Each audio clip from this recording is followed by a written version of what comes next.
Hey, everybody. Thank you for tuning in to the Stuff I Heard podcast. I am your host, Joshua Peak, and this is the 2-year anniversary. This is episode 225. Holy crap. I can't believe we've gone that long. It's been a weird 2 years. In the beginning, I started off with just my phone on an app called Anchor, and it just sort of took off from there. And my friends have kind of been there from the beginning. Greg, I think, has been on more than anybody. He's been like, I'll do it. Whatever. Yeah. I'm in. Yeah. And then Treadaway right away was like, man, I'll do it. You just tell me how. And so we started podcasting. And, I've done it with lots of people. I've had lots of guests on. Last week was probably one of my most entertaining ones. I had 2 cops from, we'll say Ohio. I'm not going to say the city they work in. It's a big city, though. Just guess. So they came on and they talked about the challenges that they're facing with the coronavirus and how to continue doing their job effectively while also protecting themselves. And it was a lot of fun because one of the guys had been in the Army, the other guy had been in the National Guard, I was in the Marine Corps. So we bantered back and forth, and it was fun. It was like an hour and 48 minutes of just us having fun. So anyway, check that episode out. There's lots of other ones on here. There's plenty to do with Greg, who is a nurse practitioner in Albany, Georgia, during the coronavirus, one of the hardest hit areas in the States through, the mortality rate per capita? Well, it's per capita. We were number 3 in the world in per capita cases by population, like behind Italy and like Wuhan. And Jesus Christ. Yeah, so I literally called you today and I said, I know you're out there busy saving lives and all, but I have this goofy podcast if you want to be on it. No, listen, I always enjoy it. I always appreciate you having me. I always have a good time. And, of course, just hanging out with you guys, right? Yeah. Always. Yeah, that's right. And then Treadaway, who's been homebound for quite a while, is patiently awaiting the return of work. So what's it going to be like when you go back to work? Are you going to be like in shock? Yeah, I am actually. I thought about that the other day. I'm like, I really don't know. Well, first off, the fun part is this is a brand new job. Like I have all new kinds of responsibilities because I took a new position at another hotel and I've never stepped a foot day in the door except for my paperwork for my first day I got hired. So I mean, I'm going to be walking straight into brand new. And then on top of that, all the new restrictions that are going to be, because of this. So are you nervous about how things are going to transition? A little, but I'm actually kind of lucky because of the hotel that I transferred to that I'm starting to work for now is it's a vacation club, so it's kind of owners. So it's not just random people, renting rooms that could be from da da da da. It's a little bit more upscale. So I think these people have a little bit more of an idea of what's going on, a little bit, hopefully a little more class. I just hit a button. Did that change the way you guys look? Mine didn't. Oh no, I don't think so. Okay, so in the top right, I hit a thing that says gallery view, and now all of a sudden I'm looking at. It's almost like the Brady Bunch. Greg's on the far left. I'm on the top right. No, that's what I always. That's mine always looks like that. Oh, okay. Yeah, I'm on that too. Yeah. I like it. I can't not look at Treadaway because he might do something that I need to see during this podcast. He's sort of in camouflage, though. He has a brown wall behind him and a brown shirt on. And so it's almost like that floating head photo that I took with that profile thing on my phone. And it's like he's just there. He's like, hey, guys. Greg, you should have seen. We did a little bit of like a quick little phone call on the new Messenger version of this. Yeah. With Rocky. Yeah. Since they both have iPhone stuff, they were able to do change all kind of backgrounds and all different kinds of filters. Yeah. Some of them were really fucking hilarious. They're really stupid. There was one about eating hamburgers, and it was like Rodney and I were in a challenge, and it shoots hamburgers at your face, and you have to go. Really? And there was a Papa Shot one. It put a Papa Shot hoop in your mouth, and you had to catch the balls falling. Basketballs were flying at your face, and I was like, "Go ahead, put those balls in your face, there, buddy." Yeah, I know you guys. In your face or balls in your face. I scored high on that one. Yeah. It was hilarious. All that practice. I asked him if he's going to be on the podcast. He was like, I don't know. I'm technically on the clock till 6. I go, well, you're technically on the clock now, but you don't have to stay on this. You could work and then once in a while pop on here. It's fine. He goes, we'll see. So yeah. I will give it a 20% chance that the king pops on. Yeah. Hey, listen, Treadaway, you're at Myrtle Beach. I'm in Florence, and yesterday I had to run a route because we were out of drivers. So coming back from, let's just say North Myrtle area, I had to come back 90 through 22 onto Aner. Right, yeah. Traffic was lined up twofold as far as I could see all the way through Aner, just for miles. And they're all heading in your direction. Yeah, do you know why? Because people love COVID. Well, that too, but because the hotels are they're not refunding anyone who had reservations. So now that you have a reservation, it's bike week. Oh. I just drove by Stuck Bang and Blow, and there's probably 75 to 80 cars and about 125 bikes sitting outside. They are not social distancing. Well, and you and I talked about the fact that Myrtle Beach as a whole had said that they were going to postpone Bike Week to like July, the worst possible time ever. And the official Bike Week has been moved till somewhere in July. They're not sure when, which is a great idea. We got July 4th, and they're going to throw Bike Week on the same month as well. But all the people who had reservations, the hotels were not going to honor their reservations or refund them, so they just decided to come anyway. Yeah. So, I mean, there's bikes everywhere. I plan to like stay home for the next like 3 days unless I have to go to the grocery store for something emergency-wise. Well, it's funny you say that. I had booked hotel rooms to go to Asheville, North Carolina, and I booked them through Hotels.com, which is not the hotel. Right, so third party. Because it's a third party, they were like, yeah, sorry. They didn't. And I'm thinking most likely that's probably what happened here. Most people kind of booked them through a third party. They didn't refund. They didn't give me the days as like bonus points or anything. They were just like, yeah, too bad. Yeah, exactly. And that's kind of what I'm thinking. So I'm thinking that's why all these bikers said, oh, hell with it. We'll just go down there. Yeah. Literally, Beaver Bar and Stuck Bang and Blow are just completely packed out right now. But, the interesting thing, too, is like you guys, like here where we are, we certainly had this huge spike in COVID and our numbers are going down. As a matter of fact, yesterday we only admitted one patient and we didn't have any deaths. And that's like the first time that's happened in a while. But the PD area and the Florence area and stuff. Oh, Florence is exploding. Yeah, you guys are on the uptrend, right? We're number one. We're number one. I'll tell you, the only reason Myrtle Beach isn't right now is because we just don't do testing. We decided to go through the orange clown process. Less testing, less people get positive. It's kind of crazy considering what you're talking about with the Myrtle Beach thing. Considering that just you guys are on an uptick, right? Like we're opening things here. The state of Georgia really was one that opened a lot, and of course a lot of criticism. But Georgia has not had this big spike in cases, but it's because we were on the downtrend. We flattened the curve. You guys haven't even flattened the curve. We haven't even started flattening the curve yet. I mean, Florence. When I was in Florence the other day visiting Josh, his mom had posted they had actually an uptick in their cases. That's right. And here, like I said, we don't have the testing here, so that's the only reason we don't have as many as we should, because nobody's getting tested. I mean, for every one case we know of, I'm sure there's 8 more people out there that have it, at least in Myrtle Beach. Well, that's been the way from the get-go. And interesting. Look at New York City. They started doing a lot of antibody testing there, and they were finding that almost 21% of people were testing positive for antibodies, which is a much larger number than anyone who was sick. So what that means is there's a whole bunch more people that had this thing than they ever knew had it, which means they were asymptomatic carriers, right? Well, Pete seems to think he already had it. Yeah. He was with us. He was with us in January when he thought he had it. Yeah, I mean, for like 2 months, I had a cough that wouldn't go away. I felt like crap, but I wasn't running a fever. I had all the symptoms they talk about. I felt achy. I felt horrible. I felt like I had the flu, but I never had a fever. And it went away after a long time. Dolores got a version of it where she was throwing up, and it lasted for like 2 weeks. That was it, because she had it right before you did, and then you. No, she had it after me. Because I came to visit you, and she was sick with it. Yeah, it was after me. Yeah.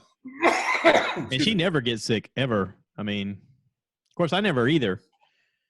Well, apparently with the new there's a new study that says there's certain things that you can partake of that apparently prohibits it from spreading in your body.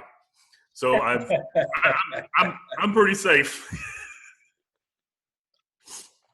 I froze like that so the camera would focus on me. One of the things Yeah. One of the things that was really funny was the anything like this, a big population you would expect to get a bunch of it was IV drug users and stuff.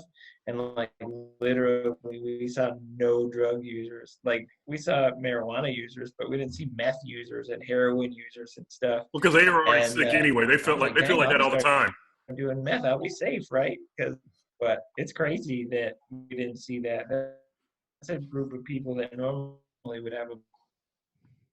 See, Whitney Houston was totally wrong when she said crack was whack. You know, she's like, no, crack actually saves you. I think Greg got lost. Yeah. He got froze. I know. I lost him for a second. He was just froze up. Yeah, the whole thing froze for a little bit. Yeah. Huh. Are we back? Yeah, you're back. Did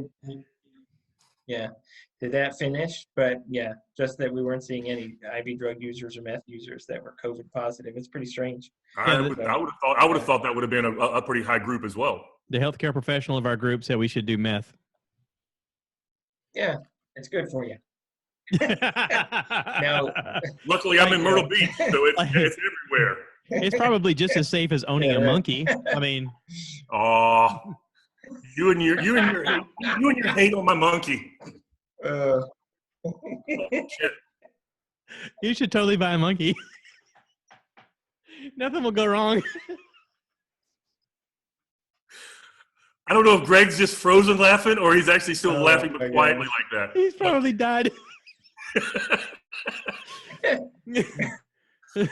No, look, on my end, you guys are frozen, right? Like the whole thing froze up. So is it just me on your end? It was just you on our end. So, Treadaway, if you get a monkey, every day get on YouTube and be like, here's me and the monkey. Or do it on Facebook. No, I mean, YouTube, you get paid. You want to get paid because somebody needs to get some money from this. But go on YouTube and be like, here's my monkey. We're having a great day. I taught him how to eat Cheetos. That'd be awesome. So then when he eats my face, I'll have enough money saved up that they can pay for my funeral. Yeah, exactly. I mean, day 43. He's a little aggressive today. I don't know why. He seems agitated. Day 45. My nose is gone. What the fuck is this monkey doing? He's like, day 48. Not again. He's chewing on my genitals as we speak. And your nose is completely gone. You have no eyebrows. Your ears are gone. We'll just call you Josh Baskin. How about that? Yeah. Yeah, that's right. I won't watch that. I've been told I need to watch it, but I won't watch it. Dolores watched it the other night. She said it was actually really good. Oh, I got a friend of mine here that he and I see eye to eye on a lot of stuff like that. And he told me flat out, I need to watch it. He's like, you'll watch the first episode and you're going to be hooked and going to watch it all. I said, I have no desire to watch it. It's so bonkers. I was raised as a train wreck family. I don't need to watch another train wreck. Right, John? I'm telling you, it's like this. It's like the shit show, and like you watch it, and you're like, this can't get more crazy, and it just keeps getting more crazy. Like it's crazy. Like I know where you came from. So you watched it. You didn't come from this. Well, see, a lot of people around here watch it because the guy from Myrtle Beach is on it. That's right. Yeah. So a lot of people here watch it. They're like, you need to watch it. I'm like, I don't need to watch it. I lived a train wreck. I don't need to watch it. Okay. It's just bonkers. They swear it's worth it. So, Greg, would this guy be considered friends with my stepdad? Well, I mean, they like to do drugs, so maybe. They have the same mullet, so I'm just saying. I mean, no, I mean, this guy's nuts. Like, he's just nuts. And and again, the reason you watch it is just because it's like one of those shows where it just continues to, like, the way they did it, it just intensifies. Like, when you reach this point, you're like, this can't get dumber, and these people can't be crazier. Yeah, they are. Apparently the story is the guy who directed or edited this and everything, he's a drug addict. Yeah, well, I think you should watch it. And don't watch it sober, right? It'd probably be better. Go watch it sober. Get yourself ready and then give it a watch. But it's just bonkers. Maybe you and I need to watch it together, so for like a support system. So if it gets too fucked up, we were like, no, fuck this dude. He's too much like so and so, and then we're just out. I mean, what'll happen is you'll watch it and be like, I don't remember eating mushrooms, right? But yeah, it's like that. Yeah. You know, that might be the first time we need to. Never mind. Yeah, it's just crazy, man. I mean, it's just entertainment value. It's bonkers, and it's just the only reason it's decent is just because you're just like, what? And then, well, that's what everyone's saying. That's what everyone's saying. They said they put on the first episode just to see it, and all of a sudden they're like, I have to watch the rest. Oh yeah, it can't get any crazier. Oh, it never does, stops. and it just keeps continually getting crazier. It never stops getting crazier. That's what's crazy. I mean, it's just like you're like, these dudes can't possibly do more stuff, and then they sure can. They're nuts. I'm telling you. So I don't know. I mean, it is definitely mindless fun, but it's fun. Well, maybe when I finish Ozarks, that'll be my next one. So how far are you in the Ozarks right now? We are on the 9th episode of season 2. Okay. So not to give away anything, spoiler alert, if anybody's listening, pause for a second. She just killed Jacob. I did not know cherry pits were cyanide. I'm like, shit, don't give Chrissy any ideas. I got cherries in the fridge to keep them like getting out. Next thing you know, I'm going to be drinking fucking cyanide. Oh, she's one scary woman, isn't she? Yeah. Yeah. Like from now on, Treadaway, you're going to need to like screen all the shows and be like, nope, can't watch that one. Sorry. Yeah. Well, I mean, she likes watching those true crime shows anyway, so she's like, I got ideas. Yeah, that's right. Yeah, that's for sure. See, now I'm seeing you peak pretty good, but Treadaway's frozen for me right now. Yeah, he was frozen. He was frozen on my end for just a second. Here we go. Okay. Yeah. And I will say this I don't know about how long it would be because it was just me and Rodney. You were on there for a few minutes. We never had any freezing problems on the Messenger one. Yeah. But I imagine because a lot of people are using Zoom to do things now, so that their servers are probably having some issues. I don't think it's internet problems with us. I think it's their servers because so many people are doing this right now. Yeah, I mean that is it. But I mean, I've been comfortable using this interface for a while, which is I guess why they did the free version anyway. I like it. It works out good. You guys, when you watch it back, you'll be like, "Oh, this actually turned out really nice." Yeah. I can't do this so much with Facebook because it is limited on your recording possibilities. So, right. No, it's easier for you to transfer this volume over and do your magic. Yeah. It's not magic. It literally anybody can do it. I'm dumb and I can figure it out. So, Greg's seen me do a lot of dumb shit. You've seen me do a lot of dumb shit. I was going to say, I think that the three of us have watched each other do a lot of dumb shit. I married a dumb shit. Yeah. I mean, Jesus Christ. My first wife was dumb as hell. Yeah. Yeah. So anyone maybe watching or listening to the podcast that doesn't know this for some reason, like we have this group of high school friends that still hang out all together. And, 3 of us of the 5 of the group here. And, you have good friends because you look back at all the dumb crap that we did and we still talk to each other and stuff. So that's good, right? There's been more than one occasion in my life where I've come to you with something that happened and you went, yeah, I can't help you. That's too far beyond anything I can fathom an answer on how to help you. You're screwed. And I was like, all right, cool, thanks. Yeah. Well, there's no doubt that you guys have seen me at my absolute lowest on most of the occasions, right? Like some of the shit we've been through, it's like if you can tolerate me through that, yeah, we're gonna make it. I thought those were fun times. Yeah, we're gonna make it. Yeah, definitely you guys on my part on that because I know I've been through some. Yeah. Listen, she was good people. Damn it. Listen, it's only like when you're going through some really serious shit and you have this group of people who will laugh at you while you're doing it, but they're still your friends afterwards. That's perfect, right? Yeah. That's what you're looking for in life. Exactly. That's absolutely true. Yeah. My circle's small for a reason. Yeah. But I was thinking, and I was talking to some people, and I don't know anyone else who still has a group of high school friends that they still keep in contact with like we do. No, not unless it's like a TV, like the movie Tag. Yeah, right. I mean, even though I kind of see. I mean, we didn't play tag, but I see us as kind of like that. We stayed together through all this time. We don't see each other all the time, but when we do, it's just like nothing happened. You know what I wonder though is like I still haven't met people maybe that I like as much as you guys. I wondered like, did I peak too soon? Like, whatever. Pun intended. Yeah, right. Hi, peak.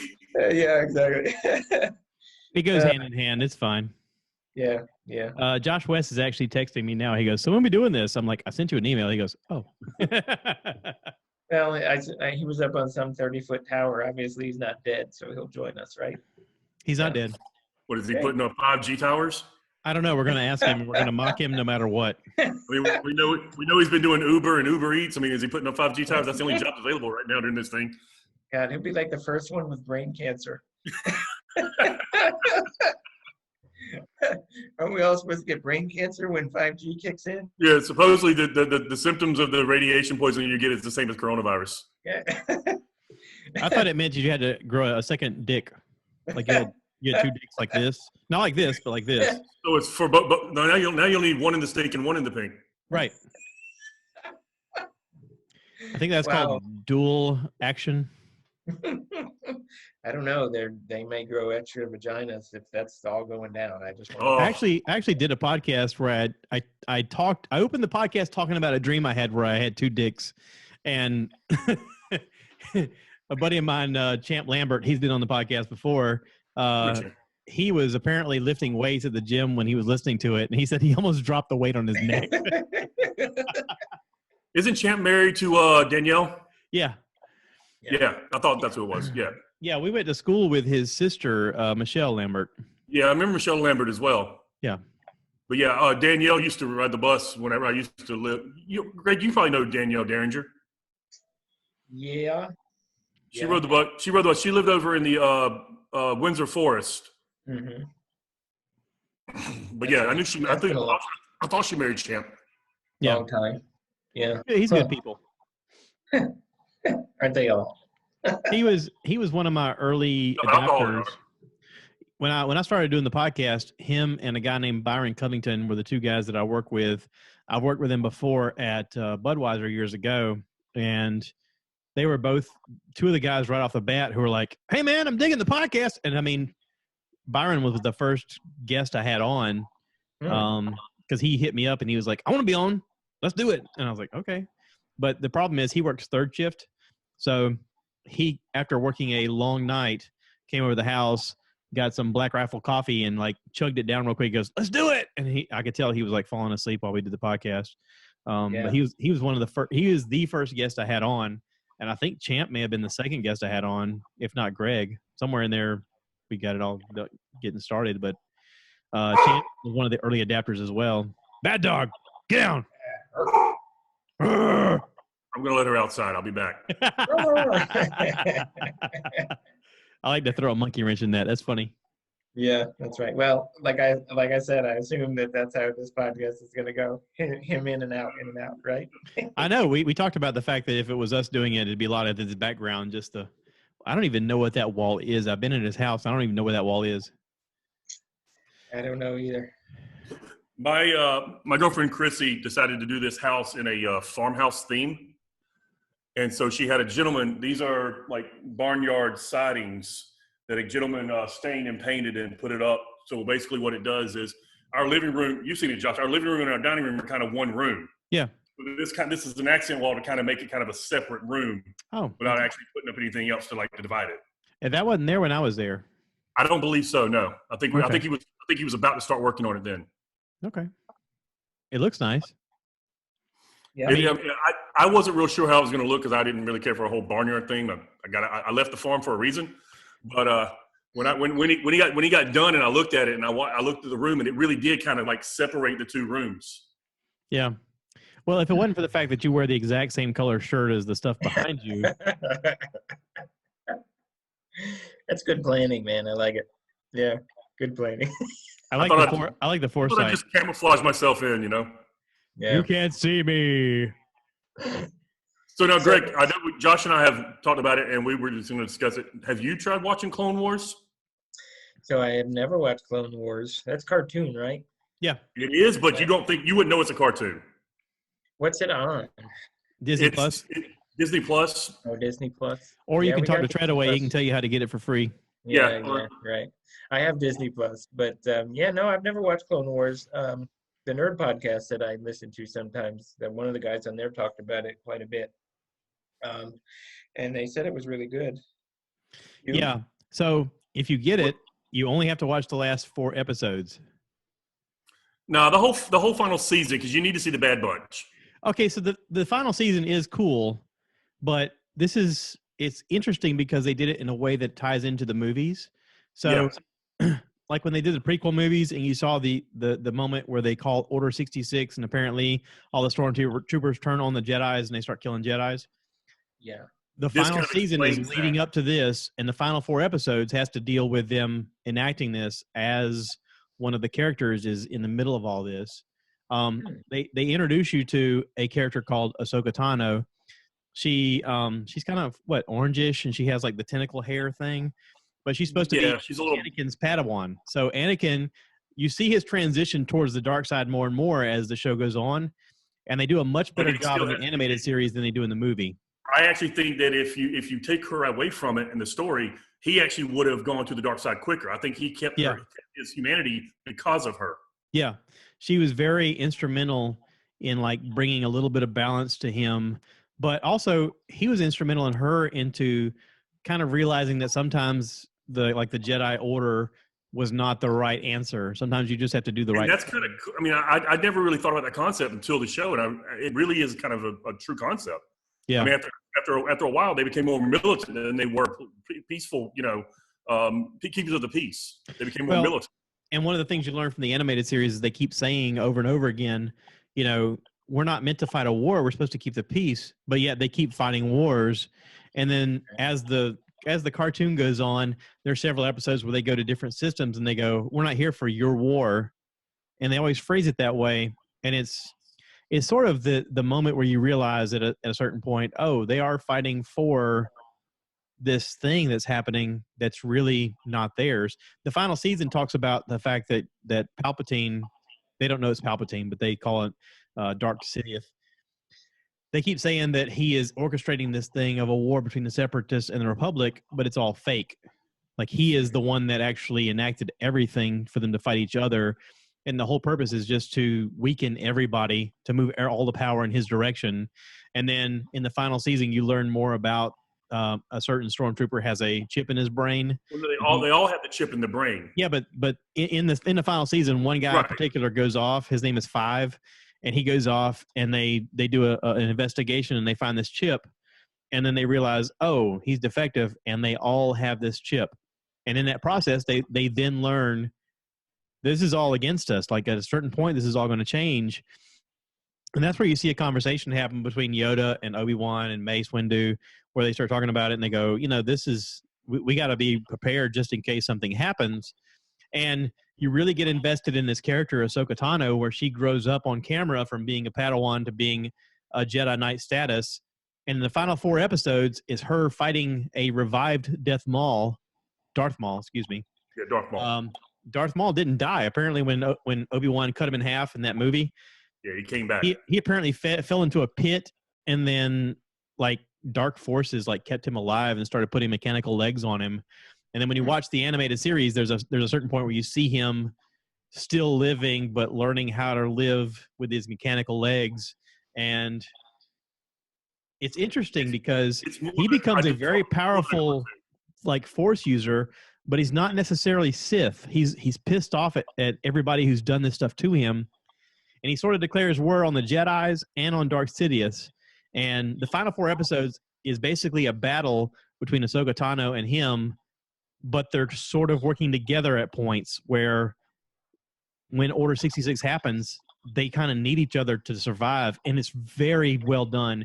It's done so well that as you're watching it, you have to kind of pause in your mind a second and go, I can't believe this is animated. Holy crap, this looks good. When the show started, the first few episodes, first seasons, you think it's animated series. It looks clunky in the first season. But the final 3 or 4 seasons, you completely forget. You think you're watching a Star Wars movie. Yeah. So but are you basically saying though that you don't need to watch the whole thing? No. Or no? No. What do you think, Jay? Did we lose Jay? Uh-oh. He's muted. He pressed his own button. Okay. Oh. There we go. Oh. Now I got you back. So what do you think? Do you think you need to watch the whole thing, or you only got to watch No, like the last no. I mean, you don't need to watch the whole thing. I mean, like I think what I would recommend is probably what I did is I was trying to catch up with a little bit because I wanted to do the podcast with Josh last week, and I started watching the end of season 6, which is about the story of why Ahsoka Tano got kicked out of the Jedi Order, and then she chose to get kicked out of the Jedi Order after that. And then the final season of 7, I would recommend. Now he's right. The final 4 is really all you got to watch because it kind of bleeds into the movies you already watched. Yeah. But the first few episodes of season 7 are really awesome because they bring in this new group called the Bad Bunch, and they're really bad. I mean, they're pretty cool.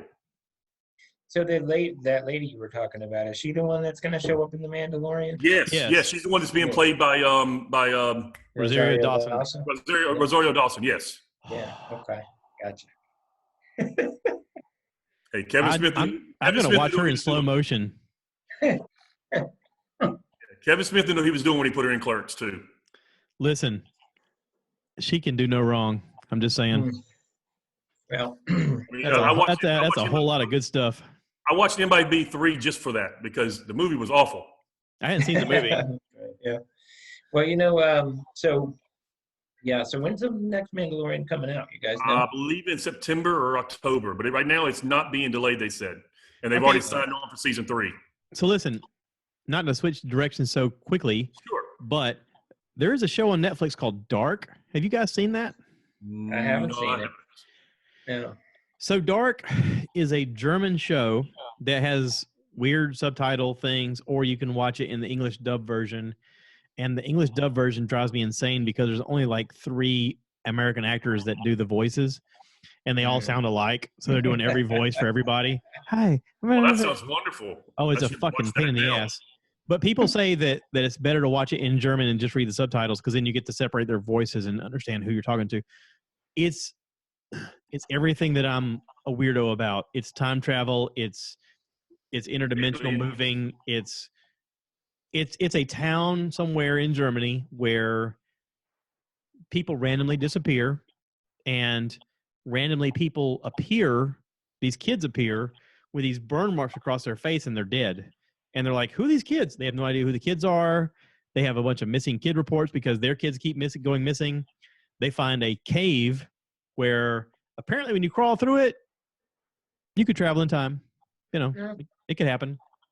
Yeah. So craziness happens. They're located next to a nuclear power plant, and there's a lot of speculation as to what the nuclear power plant has to do with this place. It's a crazy show. I've watched 2 seasons now, and the 3rd season is getting ready to come out this month. I think on the 24th. It is by far one of the coolest shows I've ever watched. Huh.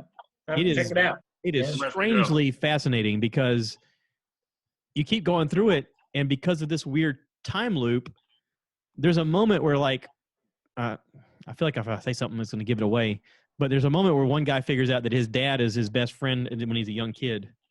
And it's like, wait, what?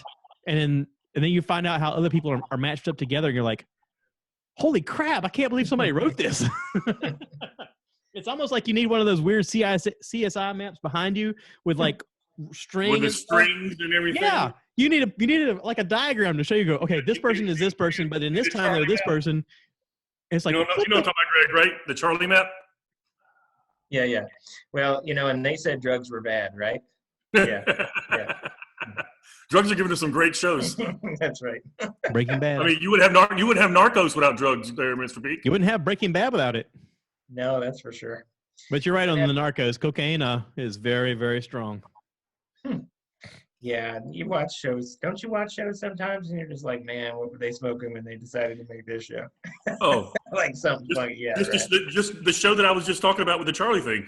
It's like Always Sunny in Philadelphia. There's no chance those guys are completely out of their mind. That's a crazy show, man. That's a crazy show. It cracks me up. We finished watching Ozark, and so. Oh, you finished it already? That was really good, right? And we rewatched Boss recently. That's do you guys ever watch that? Kelsey Grammer, where he's the mayor of Chicago. No, I haven't seen that. Yeah, you go from him being like in Frasier and being this guy that he wasn't there, and then he goes to be like the mayor of Chicago. He's an evil dude, man. he's What platform was that evil. on? So it came on Amazon Prime free sometime during quarantine here. It was probably one of like HBO or whatever. 'Cause they did those might have been free- the Stars show, but Stars probably, yeah. playing it free on Amazon Prime, and I'm not sure if it's still on. We have Oh, Stars. that's kind of like yeah. what was it? Something on Showtime that ended up on Netflix or Hulu. It was Outlander. Mhm. Yeah, that's right. Oh, look, there's Mr. West. Oh. We gotta change his name because it says Angie. Like some people don't have. Hey, that's not It is Josh. Angie. Mr. West. Hey, Josh West. how are you? What's up? Can you guys hear me okay? Yeah. Yeah. Josh, you look so different. Oh my gosh. Yeah. Quarantine. I Yeah, can't believe he quarantine. shaved your beard. He can't get his haircut. Yeah, quarantine. He's actually got a really nice rack now too. Something he's never had before. I don't believe you. You need to show us. Hey, we didn't want to tell you, but he had a pretty good one before. I just wanted to say, I mean, they named a shot after him. It was called the buttery nipple for a It wasn't reason. good because he's laughing. I know that look. And Pete's not giving it away too. Oh my Here God. he is now. Yeah. Wow. All right. Good to see All right, you. cool. We got a fourth. Y'all bunch of Yeah. villains. What's up? Respect Tony? my forte. What about Cheesy Blues? So Is what that is your this? racing chair, West? What's that? Is that your racing chair? No, it's the wife's nice ergonomic Oh, it's like ventilated with a scarf. in That's case she gets actually, cold. that's actually Steven Tyler's chair. You know what I mean? Holy crap! How you guys doing? Good. So what happened with you climbing a 30-foot ladder? We must know. Yeah. Well, that's a bit of a lie. It was a 32-foot ladder. So Oh my goodness. We're shocked you're alive. That's all we have to say. I'm not shocked that you climbed a 30-foot ladder at all. I was. So I mean, the ladder weighs twice what I weigh. So It that thing should. If you're going 30 foot up in the air, it should. that thing starts to go, I just let it go, let it go. Oh my God. Wow. That's when I wish the screen would be frozen, right? Oh. Yeah, it's pretty bad. Yeah, really bad. So Treadaway has the theory that you were hanging a 5G thing 30 foot up in the air. Yeah, he asked if because you couldn't do Uber if you got a job putting up 5G towers. No, I mean, do you want the long story or the short story? The long one, duh. Not used to giving the long one, so just Oh my goodness. Yeah, get Ange back. Pretend you're me. Go ahead. well, it started way back in history. With that Rat MC again. So the long story is that I'd always sometime planned to go back to work, but whenever everybody started filing for unemployment, I was like, will there be any jobs to go back to whenever this all turns the corner? I had a friend of mine who he owns part of the business. His co-owner had a position open up. It was money. I'm not a manager. I do my own thing. Go out. It's pressure washing, window cleaning. What's that? Which corner? Hey, I ain't going around your corner. You got your corner. I Stay got away mine. from my corner. Stay away from my Have corner. my money.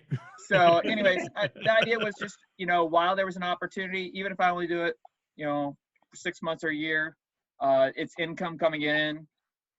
If I decide, Ange is already upset that I'm working some days because she's like, oh, you're working today. Oh, everybody was used to me being home all the time. Yeah.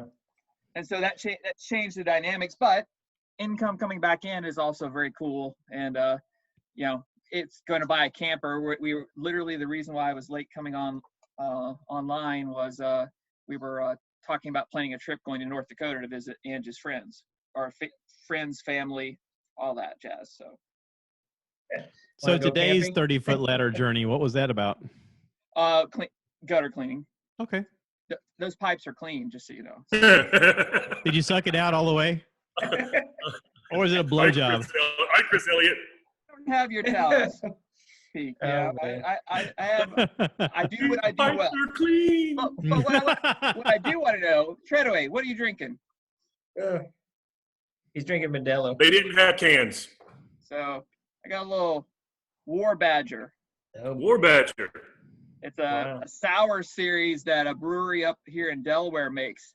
And if you remotely like sours, they are off the chain. Just saying. They have like a half a dozen different kinds. It's a Ghost, I guess. Wait, I don't know. Treadaway's muted. Yeah, he keeps doing that. Yeah. He keeps pressing the wrong button. That's the story of his life. Yeah. Operator error. It gets really funny looking when this part happens too. It's like It's great if it catches you in a real spot. I like it when you're mid sentence and you're like, yeah, and that's normal part, you know. All right. I gotta pee. You guys keep talking. So we actually had a king sighting today, guys. A king I didn't get to see him. Yeah. He sent me. I guess he was playing around with Messenger's got a new app that's kind of like this, and he was playing around with it, and we talked for a minute, and then Josh jumped in for just a minute to check it out and see if it worked for more than 2 people. Like I'm fairly sure like he died in 2014, right? And that he doesn't really exist anymore. Well, And, he said he was gonna like record himself like sitting in front of the computer for like 10 minutes. Yeah. And then just Exactly, yeah. get on and just let it sit there like every 2 minutes, like, yeah. Every time I talk to him, I want him to hold up a newspaper and show me the date, right? I'm pretty sure he's dead. She fed him to the dogs. Yeah, exactly. Had to cut him up in really tiny pieces. That's a lot of work. Yeah. He actually sent me, he talked to me, I don't know, not too terribly long ago. He hit me up and we talked for a little while. And it looked like he was doing pretty good. He's not traveling or anything. Yeah, he said he can't travel right now. Said they've been basically just staying at home working. He said that they actually, it's getting worse. They're extended till like July, like the 17th, to like stay in at home because apparently they've got this new thing that the kids are getting. It's like a new strain for just kids. I'm guessing you know about that, Greg. Yeah. What? Well, I think there's 100 cases in America. Supposedly like 100 cases in America and 50 of them are in New York. Well, I think those restrictions are for him specifically, though. You know what I mean? Just so you know, I'm just thinking that. Are you saying it's court ordered? I am saying that. Well, if by court you mean Anuja, yes, it's court ordered. he's one of the 4 Asian people that works for that company, so there's special rules for them. They have to meet a quota. I mean, He had to write "I am not from Wuhan" on the chalkboard 1,000 times. he gets to feel what it's like being black. Like everyone in the elevator, they all step away from him in the elevator, like. Which I think if you asked him, he always wanted to be black. Wow. Call him, make sure to don't go for a jog in Georgia. Yeah, no kidding. Jesus Christ. Yeah, that's right. Yeah. Those 3 are going to fry. Yeah. The local government was going to let them get through, but now it's federal. They're going to fry. The problem is people have gotten off for the same thing for years, dude. I think there's been enough turmoil and unrest, and if something doesn't happen, this will be the second round of like this will be the big start of the final racial war. Yeah, like the riots, like after Rodney King. This would be a similar thing if the same type of judgment comes to pass. I would like to think we missed out. Sublime is dead. We only have one April 26, 1992. I mean, who else is going to make that kind of music? That was great music. I'll tell you, I think if this is not the case, then if Trump gets reelected, that's going to be the next one that's going to start it. Well, if Biden just keeps his mouth shut and just lets Trump messing up, he can't lose. Yeah, Biden can't stop himself from sounding like he's incoherent. Like he's dead. I mean, he definitely has dementia. There's something wrong with his cognitive ability.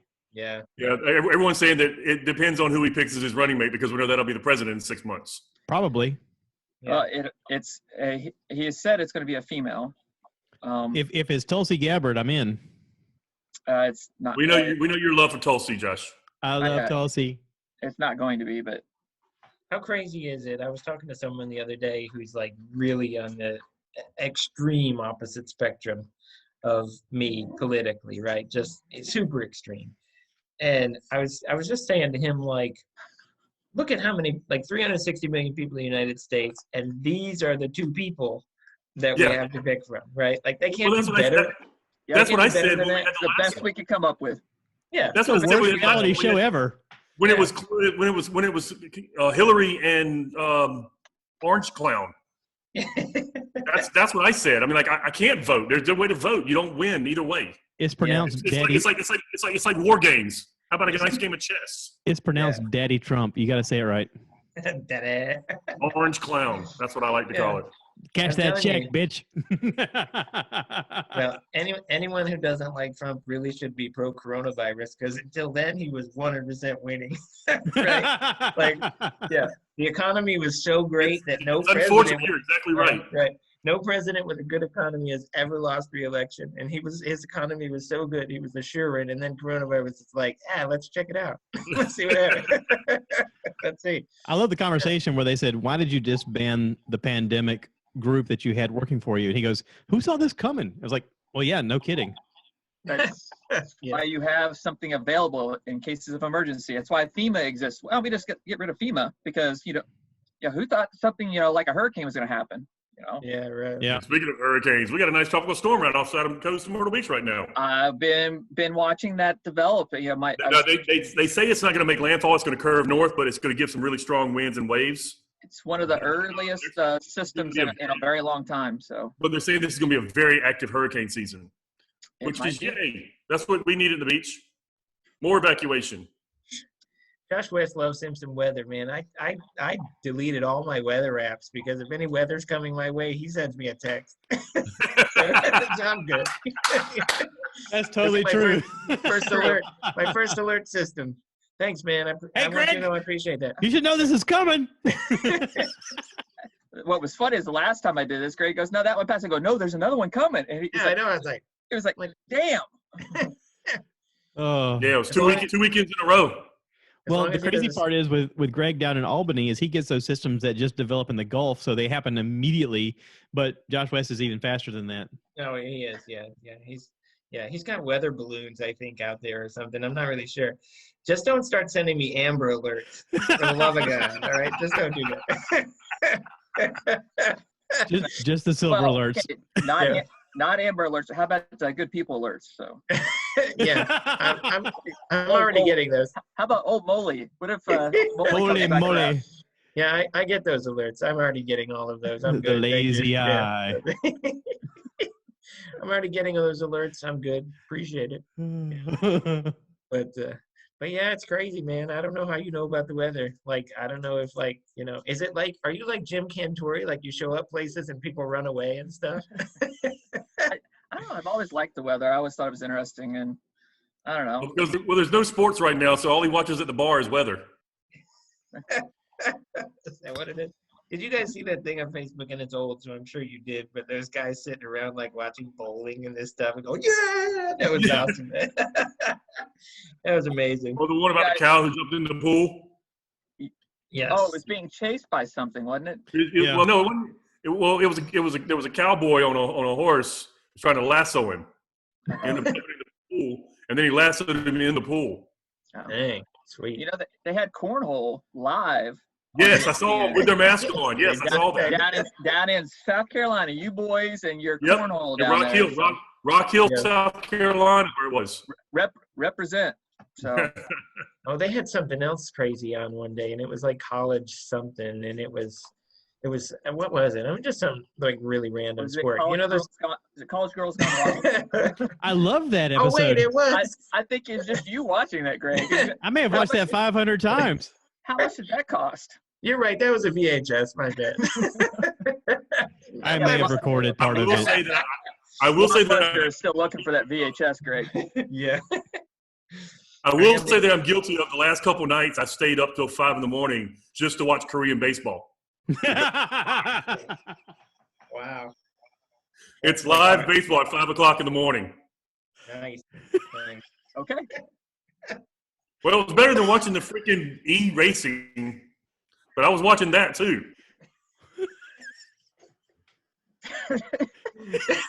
You can't say anything, I miss foul ball. I'm not laughing at you, Treadaway. I'm laughing at the other two melons. So. You're laughing at me because I stayed up to watch Korean baseball. Well, no, yeah, I'll be all right. but I'm not laughing at you. I'm laughing at them. So I get that. I'm not worried about it. I don't mind. I'm laughing at myself. I was like, literally, I went to go to bed at like 3:30, and I looked at the screen, and it said Korean baseball at 5, and I stayed up till 5 just to watch live baseball. He turned into 5-1. Like, He's a home run. No, Josh, that's great, Mr. Peak. But the best part of it is it's actually the American announcers covering the Korean baseball. I love to hear them announce, like, okay, so up the bat we have Kichiwama. I like the part where Godzilla comes out and eats the pitcher. That's really cool. Like during the change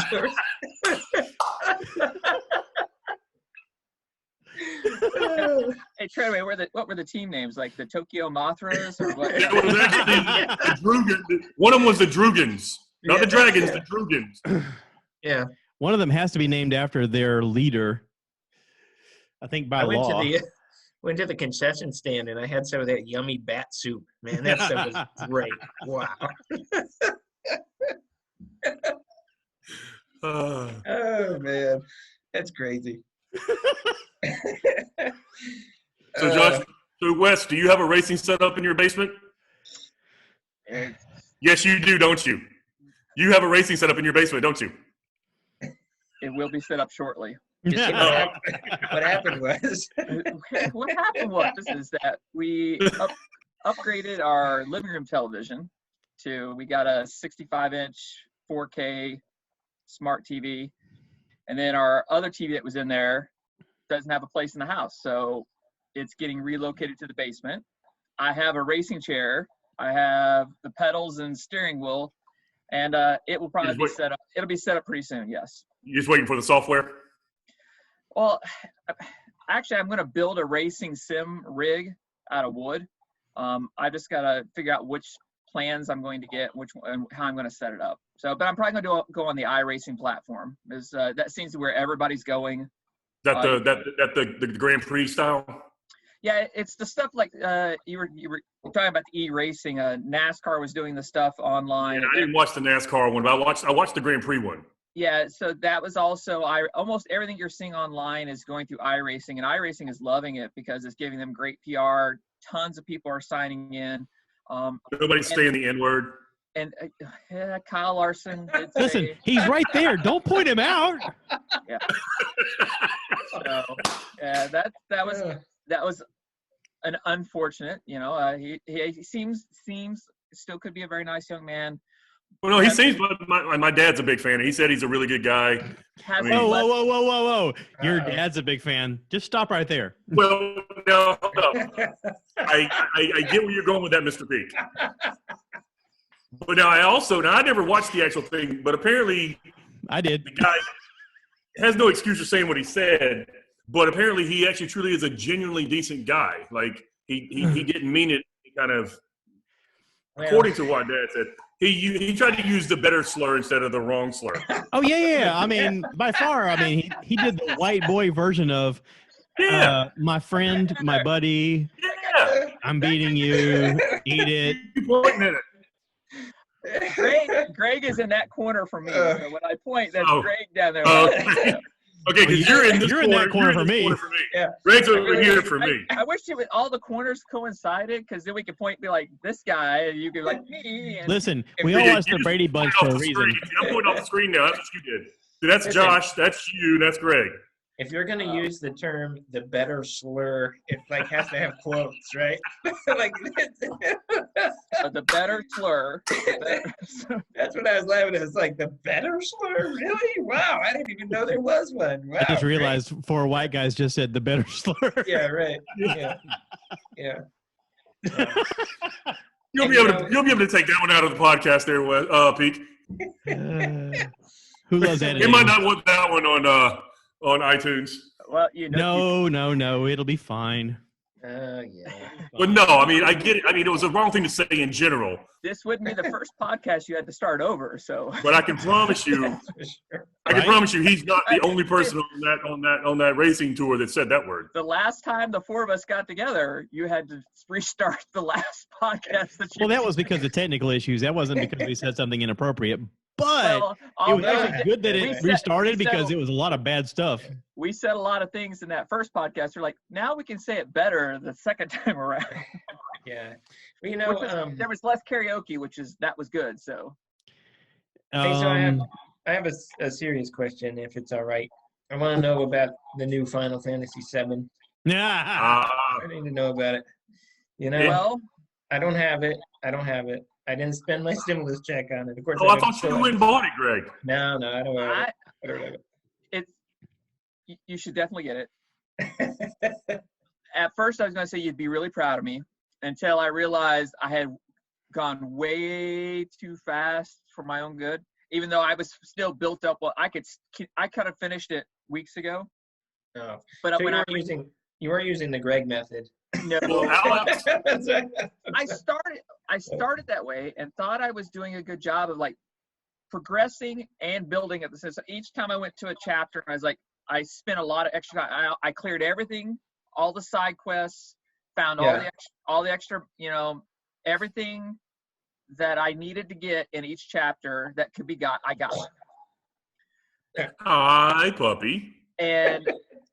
But when I realized where I was at, some of the bosses were getting really hard. I realized I had not built my characters and I had not built up all the orbs yet. I'm like, so I almost nearly restarted. So you'd be proud of me for starting and doing well. You'd be upset that I went too fast. But you'd be proud of me that I restarted to try and build up all my characters again.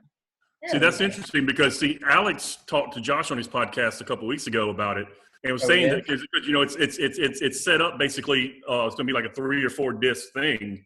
So the first is he said literally that first chapter is all within Mygar. I mean, like you really don't have a lot of side stuff. I mean, like it's just basically you have to follow kind of a pattern. So There's not really open platform.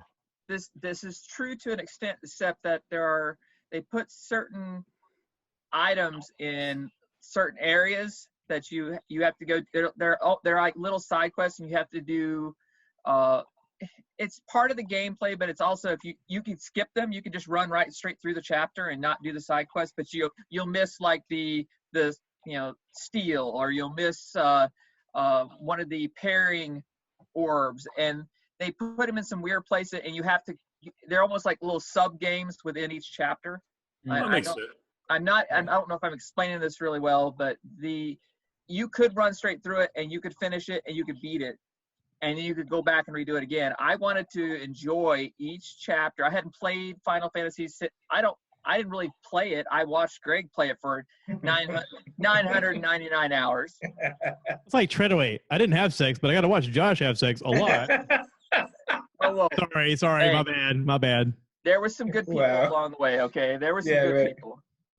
Wow. Well, I don't know. That was highly inappropriate. I don't know who said that. I think the thing is that I think it was I can't possibly get that game. I just have to avoid it totally. No, I think you should get it. Because you have to be divorced first. Yeah, no, like as soon as I get that game, like everything else in my divorce life, papers will be signed. Exactly. Yeah. It's a lot different. Lane will publicly go on Facebook and be like, "I had no idea." 20 years later, you'll manage your time. I mean, I'm gonna wait for the Xbox. Okay, so I gotta give a shout out. Until a light explodes, I'm not in. I gotta give a shout out real quick. My son Draven is on Twitch. That's a thing where apparently you can make a living playing video games online. And people pay you to watch you play. I thought that's what Greg did was Twitch. He just Twitched. Only when he drank a lot of bourbon. I was gonna say that's a tad different.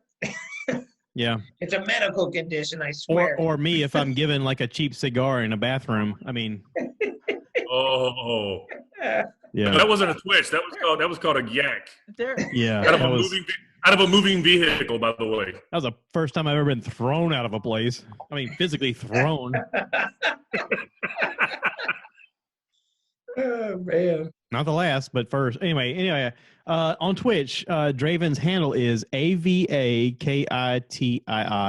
and he's playing Final Fantasy on a regular basis on Twitch, and it's pretty cool to watch. Really? Yeah. Isn't that interesting? I had to didn't I had to like put the app on my stupid Fire TV so I could watch it. I was like, this is actually pretty cool. I didn't know you could. Well, I'm sorry. What platform is he playing? I guess I didn't know you could. It's got to be Twitch. PlayStation. It's only for the It's PlayStation, right now, but like people can play and like broadcast what they're doing on this platform called Twitch, and AVAKITTI or what's it? Avakitty. Took notes. AVAKITII. He's playing on a regular basis each night, and like you can watch his progress as it goes along. And I'm surprised you're not doing it, Josh West. I mean, Jesus Christ, what you're doing, you could just have video going. Like you're talking about building the. If we live closer together, holy crap, dude! I would show you how to make money doing what you're doing. I like Peak. Peak is, it's the look of disappointment that warms my heart so much. It is disappointment. Jesus Christ. You guys don't even know. I could be making you money. You could be making your own money. It has nothing to do with me. I'm just like, here's the keys to fucking make your own stuff, and you just make your own stuff, and then money shows up. Well, we will have a serious conversation within the next week or two about this. I'm being serious. Okay. So wife has this nice new broadcasting microphone. He's not allowed to use it. I'm not allowed to use it. I noticed she logged on for you. If she watches this podcast, she says you touch it. Yeah, that's right. You're in big trouble. You're in big trouble now. Big trouble. Although I think I broke the stand already, so. Oh, no. Yeah. I'll blame it on the dog. So. Yeah, right. That's bad right. dog, bad. We need to have another weekend where we hang out because I want to hang out with your wife and just talk shit. Yeah. She'll give it back to you. So she's pretty cool. No. We're not talking shit about her. Yeah, he wasn't. Hey, don't you be laughing. I think it's funny. Lane will do the same thing. You get, as a matter of fact, Lane and your wife would get together. That would be, again, that would be bad. I have no more hair, okay? So they can't get together. They don't have anything else. So I think you shave off that beard. Just shave this part of it right here. And, a little Fu Manchu. As a matter of fact, if we were together right now, I guarantee you that's the first thing that would happen. Listen, he has a weird fountain of youth system going on because that part turned gray on me when I was 30, and he's like over 30. We'll just say that. Yeah. Right. And it's just now turning gray. Jesus Christ, man. Oh, no, it's been gray for a while, but it hasn't been long, so you couldn't really tell. It's just little spotches whenever Oh, shit. His secret is it's just the king? for men. Oh, The king is here. shit. The Nope. king is here. Nope. Alex. Oh, no. Oh, dude. It's my brother. Oh my It's God. Alex. What the hell? Hey, What's up, dude? what's up, guys? Biggie? How's it going, Alex? What's Good, up, man. How buddy? you doing? I'm doing good. Good to see you. Good to see you guys. You're looking exceptionally chill, man. I am feeling exceptionally chill. It's beautiful up here in the upstate, and Nice. it feels nice. It feels nice. Awesome. He apparently has a awesome. better like internet system than we do because he never gets like frozen. Huh. I don't know why. It's a youth thing.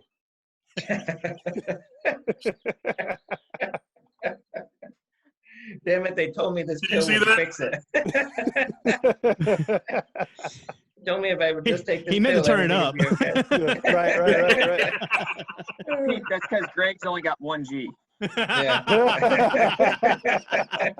I mean, technically he has two, but whatever. Yeah, right. That's right. That's true. For Nom, We were just talking Final Fantasy, and I was like, "Oh, we need to have Alex in this." Oh, geez. Yeah, I was just telling him about you saying that the other day on the podcast that like the first disc is nothing but just in the city of Mygar, and it was kind of quick. And Josh West was saying that he did like all these side quests, and that it was really, he wanted to make sure he did every single thing, got every single thing out of it, and all that. So I didn't know if you played it that way or not. Yeah, so like the way I'm playing the new one, like I'm doing, I mean, it's taking me forever because I'm trying to do every little nook and cranny that I can find. There you go. Because Did you go back and do it? No, like I've started that from the beginning. So I'm so afraid of like this game ending. So I've been doing every little thing that I can. I've been dragging it out for so long. So I did the same thing, except my slow was still, it wasn't too fast, but I was hitting some bosses. I'm like, I should be blowing through these bosses. So I knew at that point that I didn't build the characters enough, and I didn't feel, everything's not maxed out, and I didn't do the Greg method. So yeah, that's disappointing. Yeah, you didn't put the controller underneath the couch and go sleep? Yeah. And that's when I knew that I had gone too fast. But that being said, I was doing every side quest, every single thing that I could get, doing the VR stuff, everything that I could do was done. There's nothing that I've missed. That being said, my characters could be stronger across the board than they are currently. Right. But they are definitely strong enough if I wanted to go finish, I could probably blow through, might struggle a little near the end, but I could probably blow through the rest of this. But I decided to restart back on a previous save point to try and build up the characters. So I'll tell you what really is frustrating for me is like I've yet to lose to a boss, but I'll lose to just like a random set of like elite guards or something like that. And it drives me crazy. It's weird because some of those, characters are really interesting like that. The bosses, if you kind of know, I always see, they made it set up where you always know when you're getting ready to go into a boss area. Yeah. And so sometimes you can even see the bosses. So you knew they were mechanical. You knew how to set up your characters. What are we looking at? Your wife wants to know where she can get some marijuana.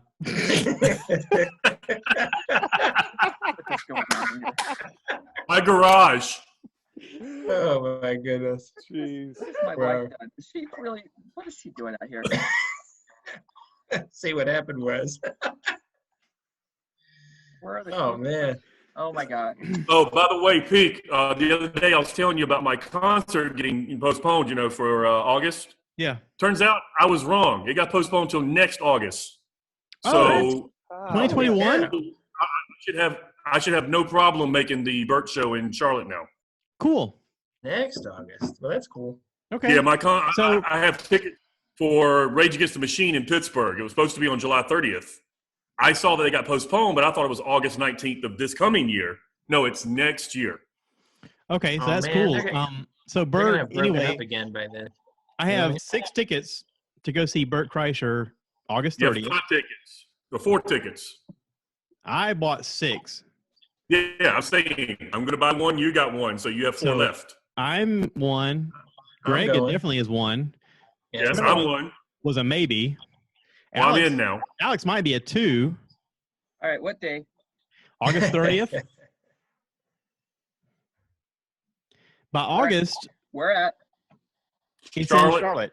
Is that the ones you brought for Charlotte? Yes, it's on a Sunday. It's supposed to buy Augusta. He bought Charlotte. It's on a Sunday. Mr. Treadaway may have us a really good price on a hotel by then. We'll see what I can do. Maybe. The Marriott's not as good as the Hilton, but I can possibly get us a room with a Hilton from a friend. If not, don't worry about it. We'll figure it out. Greg, this is where you're supposed to go. And you say she's just a friend. You're supposed to be practicing singing. You can practice right now. You don't have to wait. Oh yeah, that's right. Wow, wouldn't that be a treat for everybody? Hey, listen, Josh Peak and I have tickets for the Black Crows like June 27th, and they haven't actually canceled it yet. So I'm not sure if it's actually going to go through or not, but if it happens, it's a show where they're going to do the whole Shake Your Moneymaker album. It's like one of those ones where they just do one album. So we're looking forward to that, and I hope it's going to happen. We'll see, right? Yeah, I'm really surprised you got tickets for the price you got them at, because when we first looked at them online, they were like over $200 a piece for the cheap seats. Yeah. And then you found lawn seats that were like $35. I was like, hell yeah, $35. That's awesome. Well, so actually, the friend of mine, the bass player in my band, bought him, and then he had a scheduling conflict, so he sold me his. So I didn't even really have to get him. He's like, "You want these?" I was like, "Okay, you know." Yeah, sure. That's Why pretty not? cool. I have Yeah. tickets. Where's that to- show at? Atlanta? Yeah, Yeah. in Atlanta. Yeah. We have Okay. tickets to Motley Crue, Def Leppard. Who else is? Who's else? Somebody else on that bill. Anyway, we have had tickets to go see that, and we know that's gonna get canceled this summer. Mm. But Yeah. I was really looking forward to that. Do you think it's because the drummer has one arm and one leg? Like, did you get a discount? Pete, that's not Tommy Lee's arm. Okay, that's something else. Yeah, I've heard about missing arms before. Yee. Cracker Oh, Jacks Jesus bathroom. Christ. That's all I gotta say about that. She's good people, damn it. She's a good two people. Listen, there was way too many cars outside for there to be only 3 people inside. Oh man, gosh. So West and Alex are late to the program, but I just wanted to show you this. Dun, dun, Oh. dun. Wow. Ooh. That Alright. is fancy. I have something to say. I'll be right back. All right, hold on. I'll be right back. So you're gonna YouTube video building that thing? Yes. Is it And gonna be like- here's one of my favorite things about Josh West. It's also a flaw. Is he's like, I'm gonna up you motherfuckers. Why is this? No, you know Listen, the funny thing. I know it's a flaw, but I still love that about him. My question is do I have to watch all 13 hours of that YouTube video, or can I we have spots where? Well, that'll be part one. That'll be part one. Ooh, look at that! He's got Hey. I R2D2. can't hear you because I don't have my headphones on. But Oh, nice. Sweet. yeah, he's pretty. That's pretty awesome. That's pretty cool. nice. So this was Pretty well a detailed, Christmas too. present for Ange a couple of years ago, and she never built it. And then Bree decided to go ahead and put together this during this pandemic, and so it's pretty. Okay, I can't say this enough. I can show you how to make money doing this. Oh my God! Well, he didn't be put good this at grade together. slapping. It's never good at grade slapping. God. I just said Oh, He's I gonna don't put have the that- headphones on. he's gonna put that thing together, and yeah, like Alex said, part 1 will be 19 hours, right? Greg just likes this because he's getting his head played with. So I'm waiting for him to put his headphones on. whatever it takes. You're gonna get yelled at. You idiot! I can show you how to make money doing this, you dummy! Jesus Christ! I saw you doing that earlier. That's Yeah. There's that disappointment again. I really like that. That's great. Listen, I love you and I care about you, and I'm listen. but you hurt my feelings. A lot of yelling. Listen, you're a special person and you're very pretty, You're special. and I really like your T-shirt choices. You like that? But Well, there. you could be making a lot of money doing stuff you normally do. I'm just saying. Okay. All right. Hey, do they make videos where you sit around and drink and smoke a marijuana pen? That could be video too. Treadaway. Oh, I heard the podcast when West and Peak were talking about the fact of me doing a podcast of just getting high and talking about shit when I was high. That was your I heard- idea, dumbass. Were you high when you said that? Jesus Christ!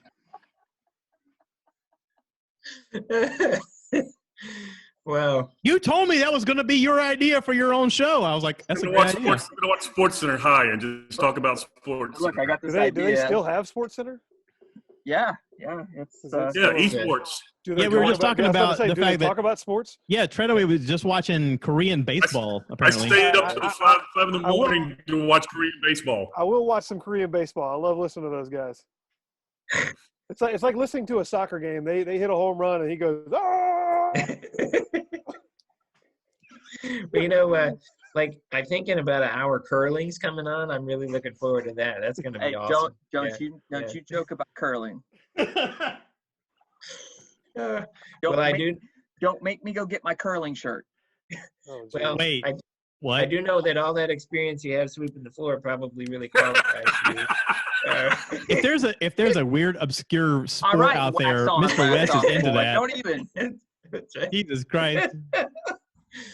And I I think can't even Happy think of the said- damn sport you play now that I make fun of all the time. Pickleball. Pickleball's awesome. Pickleball! Yeah! Wait a minute. Wait a minute. Here we go. Wait a Here minute. it goes. Pickleball is legit. Pickleball is Thank you. fun. Pickleball is fun. It is. Pickleball is pretty what's up? legit. Yes, it is legit. Pete I have doesn't to like it say, because he's never is played very it. legit. Yeah. No, actually, you would kind of enjoy it. I don't know. I think it's pretty good. It's awesome. What happened there, Treadaway? Did you fall down? No, I went to go get a beer and then all these screens froze up. Okay. Like you started laughing. What's and wrong with maybe your you internet? called. It's funny because Treadaway he went from like this to this, Yeah. Yeah. Right. and then Well- Amir shows up, and then it's It's That's what I'm saying. weird Like I completely froze up while I was going. Like Greg Alex and is froze right now, or he's just pretending. Oh yeah, never mind. Oh man, Alex is just chilling. He's like, these fools. I don't want to get involved in this. he's like, I got Final Fantasy I to just, play. I just love listening. I just love listening. Yeah, You know, the yeah, I funny think- part was Greg said that at some point Treadaway is just going to be a weird background, and it'll be like hours of him being gone. He'd be like, I think he's coming back. Yeah, exactly. He'll just leave the camera on and walk away. Yeah, I figured at least 35% of the podcast Treadaway would just be like out, and then he'd show up randomly. You know, like Rodney. That's what Rodney would do, right? Rodney would only show up once every 43 I'll be right minutes. back, and then- Peace out, man. Yeah. I sent Rodney a request too. He said he's got to officially work till 6 p.m. But I was like, whatever, man. If you have time to like hop on, you can. He's like, I don't know. We'll see. He's not working. Come on. That sounds like Rodney though. Yeah. He's not he was working. doing the dishes when I talked to him earlier. He's watching Korean baseball. Hey, listen, he does quality control. So what happened is he gets online like this, and then he has people at those factories tasting the drinks, and if they spit them out, he's like, those aren't any good. Get rid of those. That's his new quality control job. Social This one tastes like an distancing. old tire. You need to add more sugar. Yeah. Yeah. Like social distancing version quality control. It's like, is he dead? Yeah, close that line. Close it.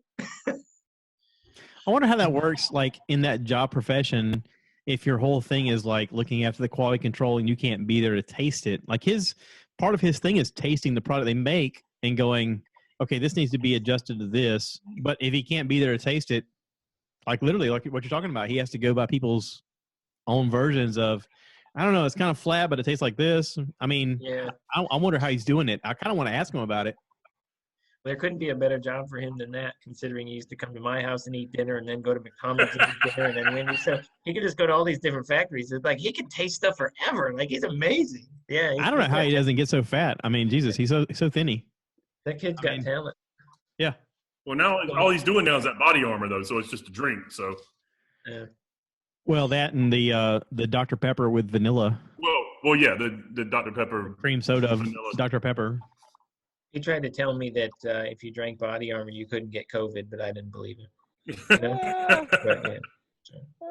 Excuse me, we're going to go on a move for a minute. I got to let the dog Oh, out. snap. Oh, Who boy. let the dogs out? You. Who? You. Look at him, man. Wow. That's talent. He's on the move. So, Alex, what's going on, buddy?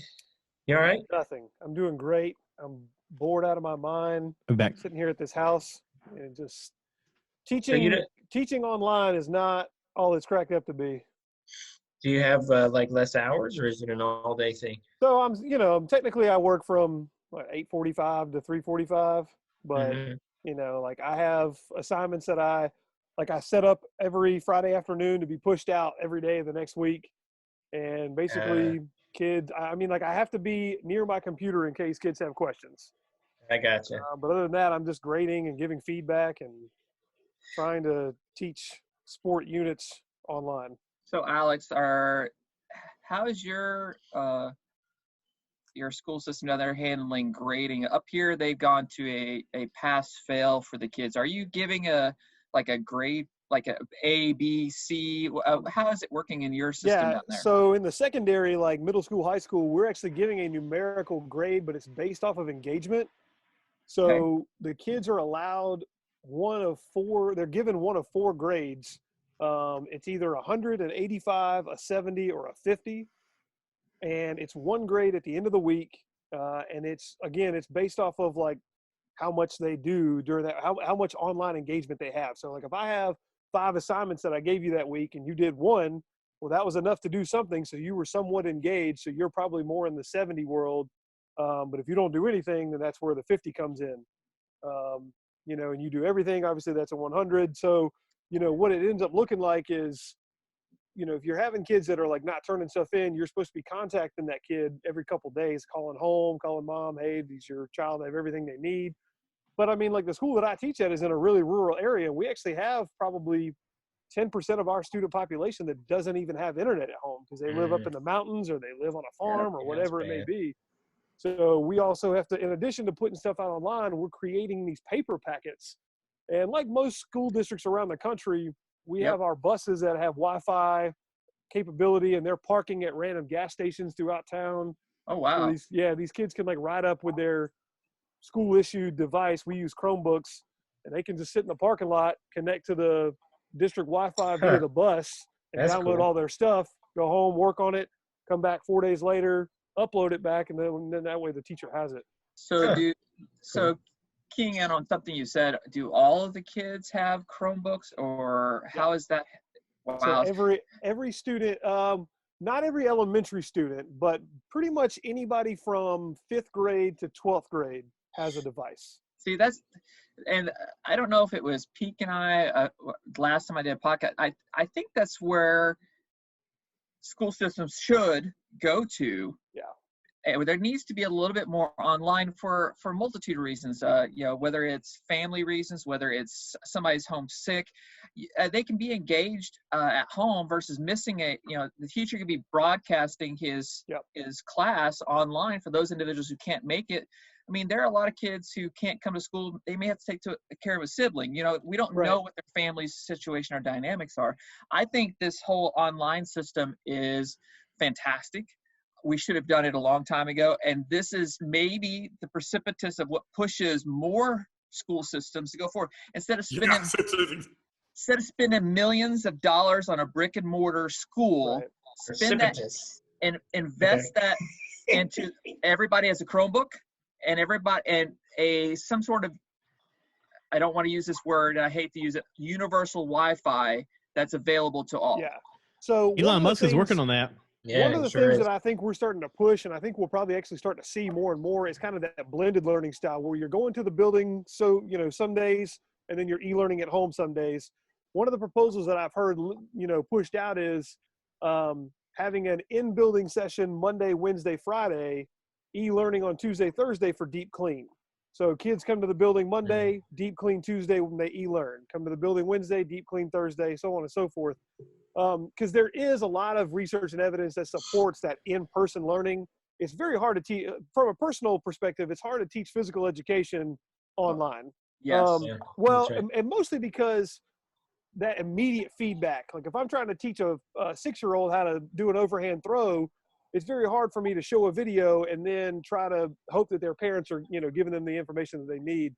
High schoolers are a little bit different. You know, you have a little bit of time to teach them more about health and, you know, how to eat properly and stuff like that. But, you know, it's the little kids that really need the person-to-person interaction with their teachers. But I do agree there's probably going to be a lot more blended learning coming up here in the next school year for sure. I guess, Mike, well, go ahead, Jay. You have to be specific on which Jay. Treadaway.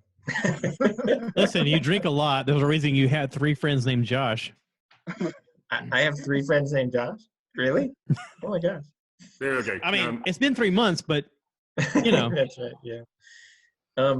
Holy crap! My dog is on the table. Hang on. Here, check this out. This is like the. Oh shit! Oh hey. That's not normal. He's up there eating cat food. Well, no, I was listening and I heard there's probably about 20 to 25% of the workforce that are probably going to be more stay at home and do work from home. That was really my question was with the school, because one of the things you hear about the reopening and the returning to work thing is about like, well, we want to do that, right? But when the kids aren't back in school, there's a lot of parents that can't necessarily leave because they don't have childcare, right?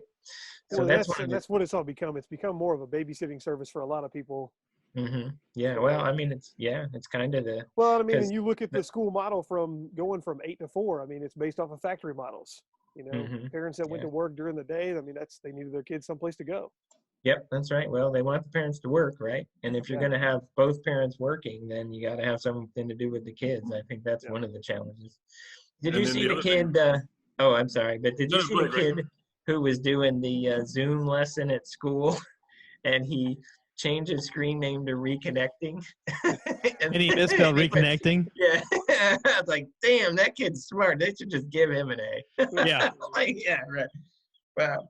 No, I didn't see that one. But I was gonna say, like you were saying, like Alex, on one of the podcasts that you and Josh did recently, you're talking about like, you got kids that, their families need them to work to help try to pay some of the bills, especially if some of the parents aren't working right now. Yeah. And then now they're going to have to try to go back to work. No, it's going to probably be better for them to just stay on e-schooling and things like that. Yep. So like in the area that I teach is very blue collar, very lower middle class to lower class. And, we have our outliers, but a lot of the kids that I teach, especially the seniors, I mean, they're working, they're trying to support their family as well. I mean, they're trying to, they live in a blue collar house that needs 3 incomes. And so kids got to work. And, we're really trying to be lenient. I know that every day I go back, and if a kid did something from a month ago, I'm giving him credit if he did it, because I don't know what information these kids, I don't know how often they're able to get to their computer or their Wi-Fi, or maybe they are working 12-hour days. I'm not expecting that kid to come home at 10:30 and do his assignment that was due today. So if he happens to get to it at some point before the end of the year is over, great. If not, then, it is what it is. But, I mean, I'm not really holding kids to due dates right now. If they get it done at some point, I'll go back and grade it. Now, any idea about coaching getting back to, like, sports and live action? So a lot of stuff is up in the air right now. The last thing that I've heard is possibly maybe fall sports would get some summer workouts, but it's going to be they haven't made any official word. There's a lot of that stuff up in the air, looking at only region conference schedules, looking at, how many people can work out at a time, social distancing, checking people before they come in the building. There's so much in the air right now. And that's part of that Accelerate SC program they're doing. And there's no final answer yet. Okay, so it's still all in the works and it's still all up in the air. They're exploring all possibilities. So. Yeah, they're discussing the possibility of playing only the SEC East schools, twice instead of having to go to the West or play in non-conference. We may just play just the SEC East and play each team twice. And I think what a lot of public schools like K-12 are going to start to realize is how important their football program. And I don't coach football, but how important their football program is to the school.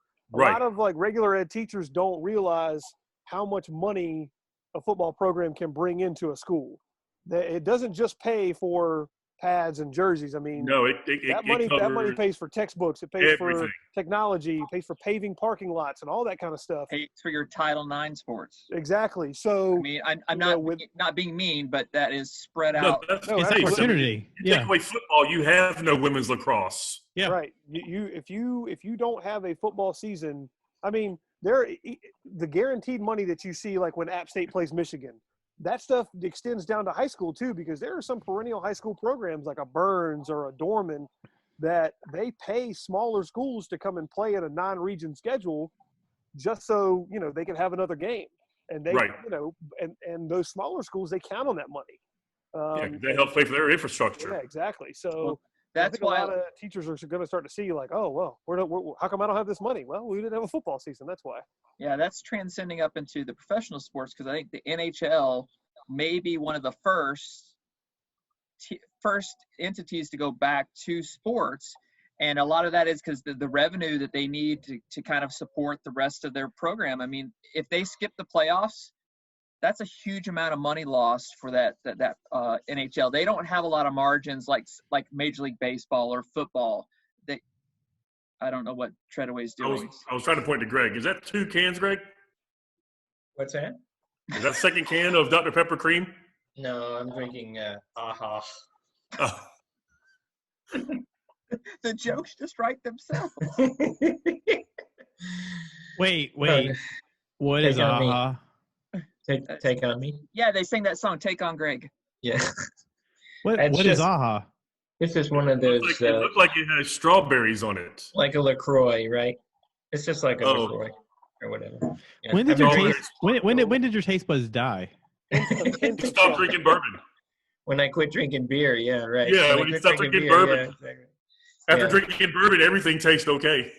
Yeah, that's right. I mean, because I've been at your house and you had a lot of that bubbly shit, and that's awful. I mean, Jesus Christ. You're like, oh, I love this stuff. I'm like, what? Why? Anything with the fake sugar, aspartame, Awful. Awful. Yeah, after the Olympics, everything looks so damn easy. That's all I have to say about it. Greg, 3 words for you. Olympic Lucky Charms. Hell yeah, that's right. That's correct. My wife has started drinking this hard, what's it called? Hard seltzer stuff. It's the bubbly stuff you're making fun of. Yeah. We heard about that a long time ago. But there's a company called Press. There's a company called Press, and they make a really good one. I actually enjoy it. It's not too bad. I mean, there's a lot of the flavors that I've tried of like the White Claw and the Smirnoff and the whatever versions of Bud Light that have come out with the supposedly seltzer versions of alcohol. This Press stuff is actually delicious. I actually like it. I mean, I've gone to like extreme versions of trying to get them locally with Mickey Finn's, and they've been carrying it lately, and I've been buying them every time they come in because it's really good. Oh, when you mix a Press with an AHA, it makes a full drink. Oh, okay. Is that it? Yeah. The only hard part about drinking that stuff is how you have to take the bottom of your shirt, put it through the top, and pull it down. You know, that's. But you gotta get the boat. Yeah, right. Greg, when you're done, you snap in Z formation. Exactly. I was going to say the hardest part would be saying yes, Daddy, but apparently you nailed it with the shirt thing. That's right. Yes. Absolutely no doubt which character from The Longest Yard you are, right? And it's not Joey Diaz.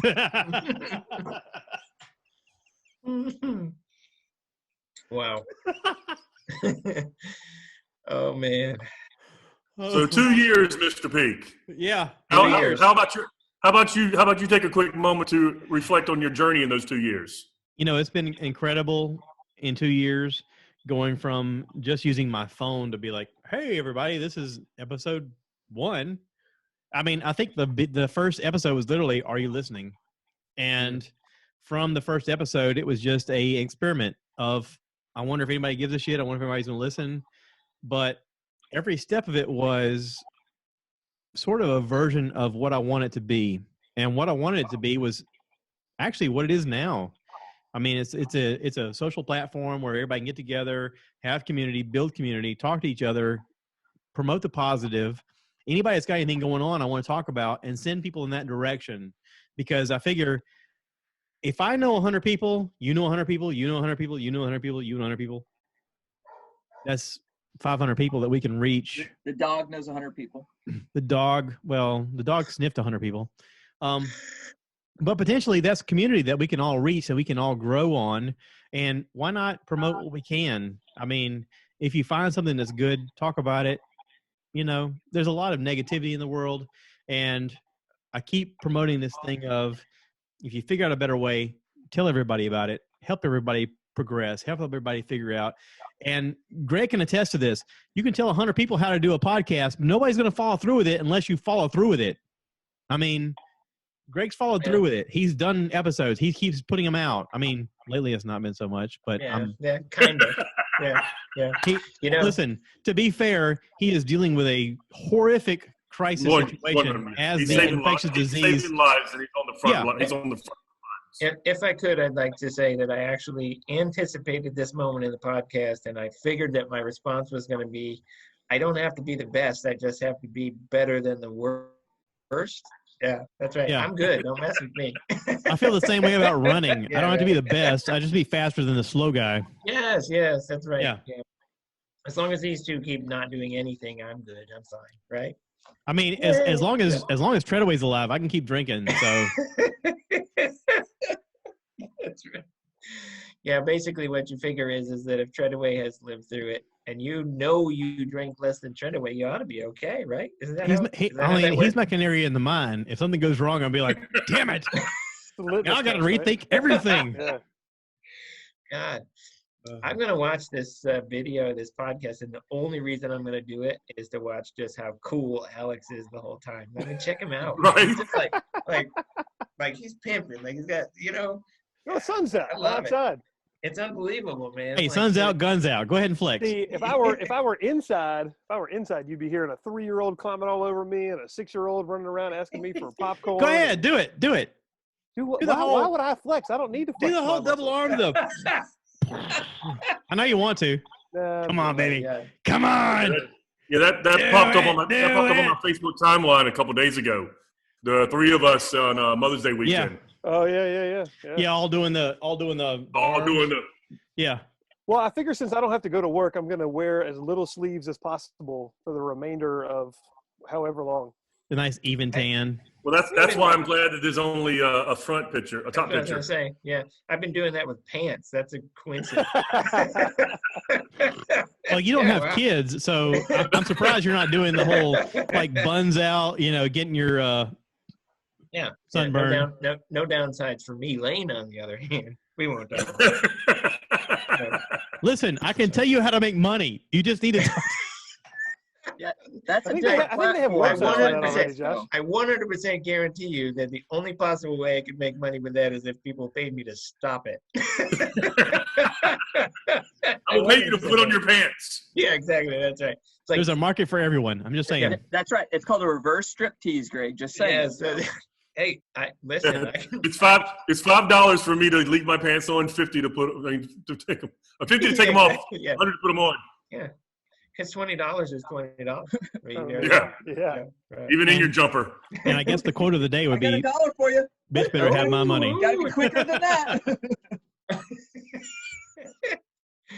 Dang.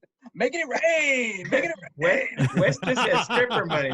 Like Wes just has stripper money hanging around. What's up? Tell you what, this new job, for whatever reason, I've been getting tips left and right. I keep asking the guys, I go, "Is this normal?" And they go, "How much you get?" And I go, "I got $50 the other day just for cleaning windows." I'm like, damn.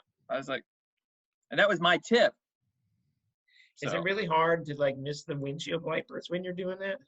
it is, but if you put them on, the problem is doing the intermittent, trying to wipe before it sweeps, But, Right. But if he ties his shirt, like raise the bottom up. Greg, I'm waiting on your podcast to show how to tie the shirt on your podcast. That'll be the fun part. Yeah, that's right. Oh my goodness. It's like Mr. Smith, Yes. what would that be you are consuming, sir? That would be a proper 12. Oh, Really? Proper 12, neat. Shout out to dang, Conor there you go, McGregor. homie. How There you go, huh? how is it compared to Jameson? Not as good. Okay, see, I didn't think it would be. Yeah, price point is much better, but it's just got a little bit more of an aftertaste. So it's not as smooth. Now, I think we might have talked about it on the trip, but I can't remember. Did you try the Castmates? Yeah, I have. I've tried all. Because they have two. They have the IPA and then they have the regular. The stout. The stout. Yeah, and the IPA to me is a little bit better, but I mean, the stout's too smooth. Yeah. The stout is just too smooth. It can be very, very troublesome. Yeah. So, but no, as far as like if I'm steering away from Jameson for Irish, then I'm probably gonna go with something like Powers or something like that, but not. The proper 12 was just. When I was looking at the two bottles, one was 54 and one was 30, and I was like, 30 sounds good. Yeah. So we got. You said too smooth. All I could think about was Michael Jackson taking fentanyl. I thought you said too dead. Is that? I was like, what? I watched on Netflix. This is called Stuff I Heard podcast. So I watched on Netflix the Dead to Me, and in season 3. There is a scene where her mother-in-law gives her fentanyl as a pill she could take, and she goes, "I take 2, and I'm dead to the world." I was thinking, yeah, that's how that happens. yeah, exactly. dead. That's right. Yeah. Like on Ozarks when she crushed the fentanyl. Sorry, spoiler alert. Yeah, holy Jesus, right? Right. Yeah. So we gotta do something. We went on this one trip that we did to the beach, and I know Alex, you weren't in that, but But we need to do another something. No, like Alex that. went to the first Alex one. was there. Oh yeah. Oh, Remember, it was I'm me and sorry. Treadaway. Picture, We all went in your element to go pick up the speakers. Oh, Yeah. that's right. Okay. Yeah, I'm sorry. You're absolutely right. It was his clippers that he had there that took my hair off. Well, nightmare on my street. That's all I have to say. But I'm telling you, we should do that again. We talk about doing it, but we haven't. But we really should. We need to. 'Cause that's a lot of fun. My wife still talks about the fact that she thought we were fighting each other, and her and Lane came downstairs going, "Oh my God, they're fighting!" And then when they came downstairs, we were rolling on the ground laughing. Yeah, Lane tells me the same thing. She's like, "I thought someone punched somebody," and I was like, I've had two legitimate times where I thought I was going to die from laughing, like out of breath. One was that time, and the other was when we were at the Wooden Nickel, and you go, "Hey, let's just randomly start texting Treadaway and going, fuck you, you fucking asshole," and I was like, "I'm in." That was that was a wrong idea. That was wrong. That was very, very wrong. However, that was incredibly funny. I don't know why, but for whatever reason, whatever that nerve is that thinks it's funny, Greg has tapped into it and like, let's drill harder. Yeah. And I'm like, yes. Every single really awful idea has someone who starts it and then someone who's willing to go through with it, and you know who's who here, right? That's right. Yeah. You can encourage people to do whatever. My name is Josh. It's been all of y'all, myself included, have done one of those stupid things. So yourself included. Greg, I don't know who it is. That was really bad. Like we were at the Wooden Nickel one night and we were just talking, and for some reason or another, I turned to Peek and I'm like, "Hey, just send Treadaway a random text and just tell him like fuck off and act like you're really pissed off at him." So he did it, and then Treadaway's texting back, "Oh, what did I do? What did I do?" We were just laughing so hard, and we're just such evil people. That's so bad. I'm sorry that I don't know why it was funny. Treadaway, I was on the other side of the bar playing pool. Yes, yeah, I was there, but I told them not to do that. I wanted to. That's not going to get you anything there, Mr. Alex. I'm sorry. Oh my God. But Treadaway, let me just say that was wrong, and I'm sorry about it. However, it was really funny. He gets an apology for that, and I still haven't gotten an apology for you throwing up on the hood of my car. No, you're never getting one for that. Never for that one. Yeah. That wasn't premeditated. Well, the thing is if I don't remember it, it never happened. That was a rough night, Fat Boy. Oh, it was, yeah. But I've had some really bad ones. That one was really bad. I thought I was going to take you to the hospital that night. Yeah. Another good different one was the one when I was at Treadaway and Rodney's in Tennessee when I was wearing my Santa Claus boxer shorts. Oh God. We went to Cotton Eye Joe's. Oh yeah, we went to some bar and I was in bad shape. And he was in real bad shape. For some reason, I just stripped down completely to my underwear, and I just happened to be wearing boxers with Santa Claus all over them. So I'm sitting in there, and I'm in the bathroom. It's upstairs. Getting ready to throw up, and I'm leaning over the toilet. I got the door closed. All of a sudden, there's a knock on the door. It's Treadaway. He goes, "Santa, I've been good, Santa." This bitch opens up the door, kicks me in the chest, and I roll down the stairs. Wait, I don't believe that story. Greg can't kick higher than his waist, so no, that story did not happen. I thought I put a hole in Rodney's wall. He was on the floor because he was laughing so hard about the Santa thing. He was like, okay. I've been good, now Santa. I'm believing this. That was really bad. Not only that, but that was the same night that at the bar, I passed out on a picnic table, and like Rodney just left me there for like an hour. I was like, good looking out, Rodney. Hey, we've all been there. We've left you for like 2 hours. We left you out there. We've left you plenty of times. Yeah, well, with good people. With good people. Well, as long as I'm passed out. I mean, there was these times, and I'm like, I wake up, I'm like, wow, I still have my wallet. That's amazing. Oh my God. Oh, sorry. In the crap. I forget about that sometimes. Oh, You wouldn't believe the random times I think about that Santa Claus story. Like it's, it's one that just never leaves me. And I'll just be sitting somewhere, and in the back of my brain, I'll hear Santa. I just can't take it. I've been beautiful this year, Santa. So, Wes, Oh God, Alex doesn't know what you're drinking. You want to share with him what you're drinking? that was crazy. Yeah.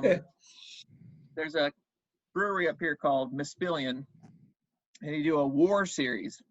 This is called War Badger. Badger. War Badger. They're all called like War Badger, War Llama. The bigger the animal, the more alcohol it has in it. And they use electrolytes for their base.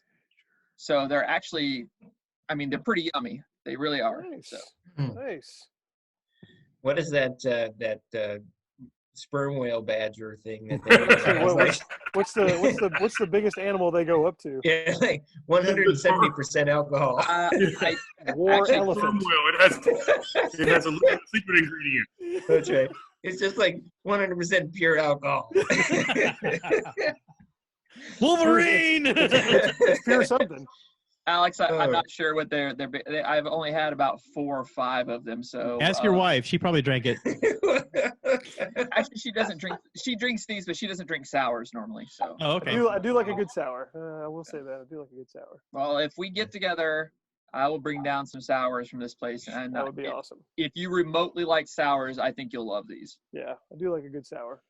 Listen, we're all proud of you for growing up. I mean, it's been a long process. Yeah, Alex, we're really proud of you. So I'm bigger than all 4 of you. What are we talking about? I don't think he was talking about you. So Yeah, no, I don't He think was talking about umbrella drinking. Yeah. there ain't nothing wrong with an umbrella. Yeah. I mean, Treadaway, you actually beat me to that one. I exactly was thinking like For the shame. number of years that For you shame. had a drink that didn't actually have an umbrella. It's like, yeah, good stuff. Listen, I appreciate the fact that you've always been our sober driver for many years. It's Heck been yeah. very courteous Yeah. of you to take. I'm actually alive because of you. Like, Yes, there's no doubt about yes. it. That's great. probably a true story. I- No, I'm I can't- alive despite the 2 of you over there. I can't tell you how many times you've saved my life by being the sober driver. Jesus Christ. Me and Yeah, say, it's an inordinate amount of time. Hey, what's up? Kaden! Yeah. you say hey. Hey, Kaden. I just wanted you to say hey to my friends. It's just your daddy's old crazy friends. How are you, buddy? Who are you calling old? Golly, he's getting big. I really, you, okay. You are the oldest of all. What are you talking about? You're the grandpa. Who is the oldest? Which one of No, y'all West is the oldest. That would be grandpa. West is the- Grandpa No. West. No, West is the oldest. He is not a grandpa. I'm the oldest, but I look Well- the youngest out of all these. I'm not sure about that. Well, I You mean, got some gray in your beard there, homie. some of you guys started peppering pretty early. I got some gray, Greg. Just saying. Well, look, I'm not claiming I look the youngest. No. Treadaway by far is. Treadaway Yeah. shaved off all his gray. No, I got you. Treadaway's 44, and he's Distinguished. only got the Distinguished. tufts of gray. I had that when I was 30. Jesus Christ, he's gonna look so much younger. Well, except for the bald head That's a choice. and the purple That is legs. the choice. I mean, That is- the that is purple not a legs is choice. really But gonna it hold was him a back. choice. It wasn't a choice. It was a necessity. Mhm. Like when you wear like hats more than Tim McGraw, it's time for a change. You know what I mean? I'm just saying. Right. He was just Yeah, trying to he- emulate Ed Miller. Is what Yeah, he was. wore a hat like continuously for like how many years, right? It was Forever. time. It was. Oh, time. it was, many years. I was surprised he was holding on to the hair. I mean, that was the weird part. I was like, dude, give it up already. I mean, we all see it. Well, that's what she held on to, just so you know. So I'll be right back. I'm out. That's it. That's as much That's as the I can moment he take. takes a break. Holy Right. shit. Good job, Wes. Good job. You finally ran him off. Good job. I clear the room easy. So.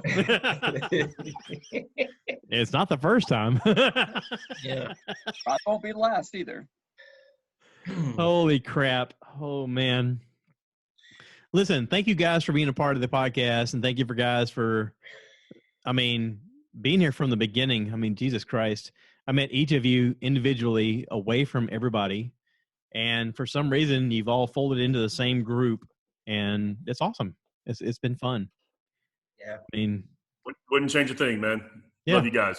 Oh, I changed a few things. No, then we wouldn't have the he's stories. right here. You could tell him. Yeah, right. About you. I would have banned Nothing you about from the me. George Foreman grill earlier than we did. So that George Foreman grill, that's the gift that keeps on giving. Likely we never would have purchased it in the first place, right? If you could look back. Yeah. I would have hit it. No. Yeah. Greg, I would have hit Don't it. in our diss him, the room. George Foreman. The George Foreman was awesome. It was the user that was a problem. User That's an error. awesome tool. User error. Yeah. Not a It was good user tool. error. Oh, it Oh was. my God. Bad tool, bad user. No, it's a good item. I liked No, it. It makes no, great no. burgers. Nope. It was great But at wait the a time. minute. Now, I want to say that there is some value. If you want a here. burger in 3 minutes, that's your tool. Listen, if it had If you not want been a burger in 3 if it minutes, had you not go been to on George McDonald's. Foreman, we probably would be dead. Listen, George considering Foreman the- saved our lives. Considering the amount of time that I spent wondering, can you make a hot dog smell like a pancake? The answer is yes. Yes, Thank you, yes. George Foreman. And hard and petrified at the same time. I mean, And petrified. I think after a certain time, you legitimately have to call them wizard fingers, not hot dogs. I mean, like, question answered is all I'm saying. Like, that was research, guys. That was research, right? To this day, I still thought somebody woke up and made breakfast. I was so Me too. excited. I was like, holy crap, that smells delicious. Who made breakfast? Like, I smell pancakes. What's going on? It was an You know, amazing. and it's It weird was an that- amazing moment. It's weird that Rodney's not here being a food scientist. He could tell you why it smells like pancakes. Yeah, exactly. Well, I think it's this thing, like, if you leave any food on the George Foreman grill long enough, it'll, decompensate and be something else, Oh, right? Jesus. Yeah. Yeah. Oh, that That's was all right. amazing. Don't So worry. I really- I've kept it up for years. Christy has now bought all new appliances that have all automatic shutoffs. I'm not allowed to use the oven after midnight. God bless her. I mean, listen, I love my wife. My Wow. wife has taken a lot of shit from me, but God bless Chrissy. Oh, Jesus. Yeah. Oh, don't worry. She gives it back very well, too. She needs a special medal. Oh, I believe that. After I I do went to the beach this last time, Medal, I too. totally believe that. You Yes. deserve a medal as well. Holy Yeah. Jesus. Yeah. She's a special kind of special.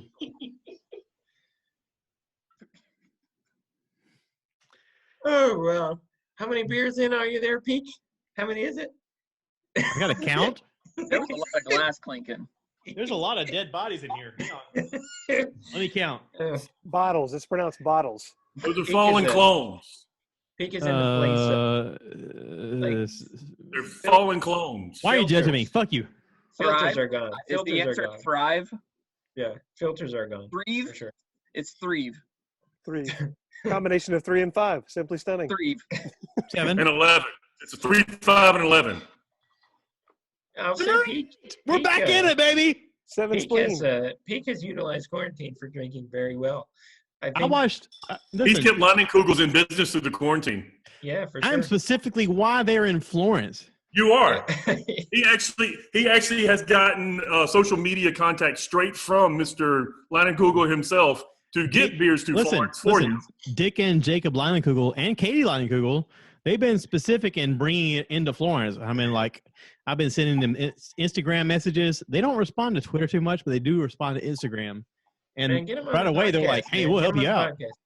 I You need to will. Get them on the podcast. Yeah, I'm going to. Yeah, you can And have a listen, sponsored podcast. I'm going to say this now. This is the 2-year anniversary. I'm going to have Leanne Kreischer and eventually Bert Kreischer on this podcast. All right. I'm going to. Yeah, nice. Bold statements. Yes. Yeah, Listen, good goals. if Gotta you have don't goals, if you man. don't have a That's right. vision, It may You're not result gonna in a make it happen. restraining order, but it's going to happen.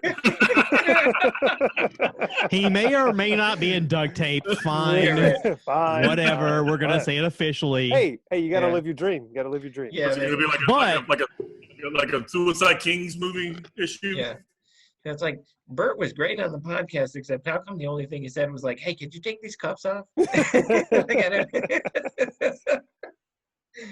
Wow. I believe in your vision, Josh. When I was That's 23, right. I got involved with Russian Mafia. Here's how it goes. Yeah, when I was 46, I kidnapped Bert Kreischer. Then you can start your comedy. I love the fact that Greg went to see Bert, like not knowing anything about Bert. And Right, he said he did specifically for that reason. He said same thing with Joey. Yes. Yeah, so it was 1 week. Anything.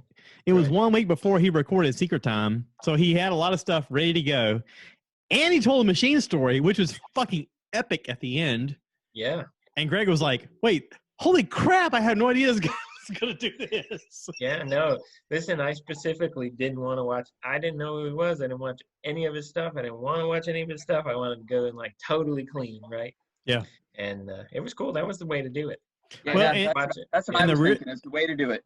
The really interesting part is I nailed like front seat, middle row. Yeah. And you kept going on and on about, I can't believe we're sitting right here. I was like, we have money. We can do this. Yeah. Josh gave us the affluenza excuse. But like literally, I mean, he was like, I was in the seat directly to the left of him on the stage. The seats were awesome. And it was fun. That was a really fun time. It was the same when we went. It was really good. Alex and I went to go see him. Frozen drinks for the win. Yeah. Oh, boy. Wow. Did you get a juice pop there, buddy? It's what you are. What do you mean? It's a pain in the ass. So the wife's getting anal tonight, is what you're saying? Oh, heavens. Oh, heavens. No, the wife's giving anal tonight. Oh, there you go. I'm more likely, yeah. Yeah, the wife's giving anal. I knew that was coming. That's what she said. That's what she said. That's what she said. Oh my Yeah, God. so Alex and I went to go see him at a smaller venue, and we were literally closer than you and I were, Greg, which is crazy to think about. Five right there. Yeah, it was good. Yeah. Not only So, that, like, we got to do actual the sweat was dripping. Yeah, I was going to say, you felt sweat off his belly. Exactly. We got to do the meet and greet later. He took his shirt off, and I'm pretty sure lint fell on our table. I'm sure, yeah. It had to be. If you were closer than we were, because we were right there. At a certain point, he said something about, yelling racial slurs at Alexa, and he's like, I need to figure out how to rename her. And I was like, Alfonso. And he goes, I may use that. Yeah, it was so classic. I mean, Josh yells Alfonso, and Bert actually stops and like has to turn away to laugh at himself. And then he's like, that's pretty good. I might use that. Yeah. Yeah. Well, I know Alonzo Bolden is his buddy, and Alonzo did there is a version of his book that Alonzo Bolden had to read the N-word because he wasn't comfortable putting it online. And there is a Life of the Party online version audio book that is very funny. It's way better than reading the book because it's him reading the book, and he's dyslexic, and he doesn't realize that until he's reading the book. So as he's reading the book, he gets kind of pissed off at himself, and he tells the audio guy that's doing the reading or whatever, he goes, Jesus Christ, I can't fucking stand this. And he takes off his shirt and he goes, I'm taking my shirt off. And at a certain point, he takes his pants off and he's just in like his underwear. And the guy's like, are we still doing this? He goes, yeah, just keep recording. And the guy left it all in there, and it's hilarious. The audio book of Life of the Party is hilarious. Holy crap. Yeah. So listen, I'm gonna have to go, guys. I'm sorry. That's fine. I'm having a good time. I'd like to keep doing it because I'm having a good time. We need to do this again, right? Because this Zoom is really cool. Yeah, Zoom is legit. Listen, I paid the money. We can do this at any time. I just wanted to do this as a group because this is the first time I've been able to do more than two people. So I just want to do this as an experiment. Is that right? This is not the first time he's ever two people. Yeah. Okay, I'll take it all back. We've all been privy to that. Enough of the 2-year anniversary jokes. That needs to be fact checked. My wife doesn't know this. Shut up. That's like I think she does. Out of everything in this podcast, that's the thing that surprised me the most. I just got to admit it. Okay, she does know about the thing with you and Brian, and never mind. What? Oh boy. What's happened? Now you have to erase the podcast. Oh my God, I lost the whole thing. Start all over. 7 beers and it's all gone to crap. Yeah, go practice, and we'll keep doing this. Yeah, listen, I appreciate you guys. It's good to see you. Hey, And, with you logging off. Tomorrow night on Facebook, on your Facebook page, right? Yeah. Greg, what's going on? Why are you leaving us? Say it out loud. Tomorrow night we're doing band 95, and it's only 2 of us, so I guess what is that, like 47 and a half? Is that what we got? So 47 and a half tomorrow, right? We're doing live stream acoustic. We're going to do all 80s. We usually do all 90s, but tomorrow we're doing all 80s. And why the switch up? just something different to do. And we found out today that that for some reason, like the guy whose studio we're doing it at is doing things for the city of Albany. So it's also going to be broadcast on like city of Albany municipal pages, like the police and all this kind of stuff. And he said last week they had 4,000 views. So maybe we'll see, have a bunch of people watch us. Hey, make sure you wear pants. So. Well, they'll still be waist up. I'll be all right. Well, you don't want to scare people off. So. Listen, I can tell you how to make money. Stop listening to Wes. Jesus Christ.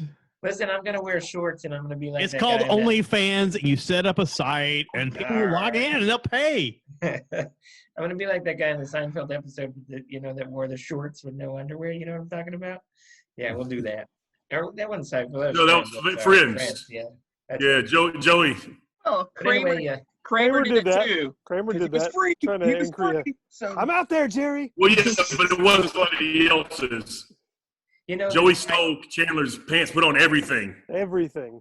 Well, Kramer did a lot of dumb stuff, but I think the thing that he did that I really liked the best was that he put I guess I hope this is Kramer, but I think it was that he put a garbage disposal in his shower. Yes, that was him. He was even making salads in the shower. Yeah, he's making, and then he has friends over to eat. And he's like, I made that in the shower, and Elaine's like,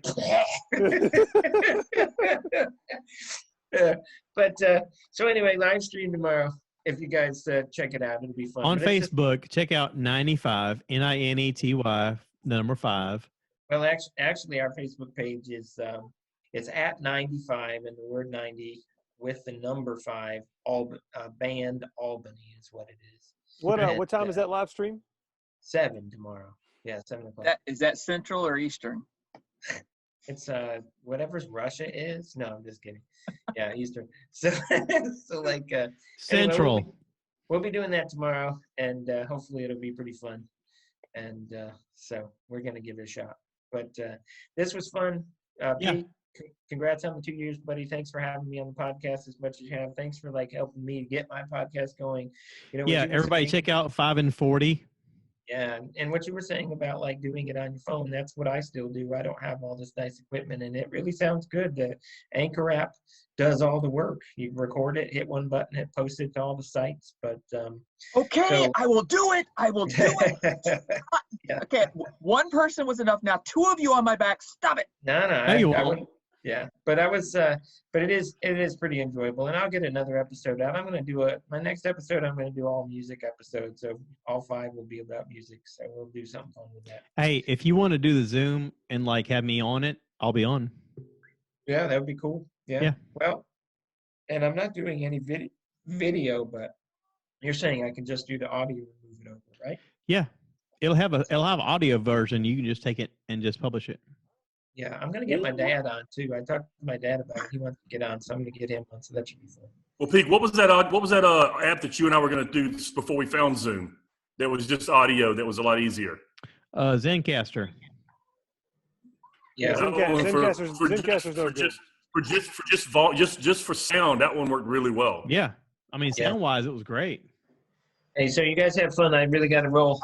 All right, See you, man. Be good. Yeah. Be good to see you, brother. Take care. Thanks, guys. See you Later, dude. Yep. Later, fat boy. And then there were 4. Now I got to pee. You guys talk. Well, okay. I got to go get another beer.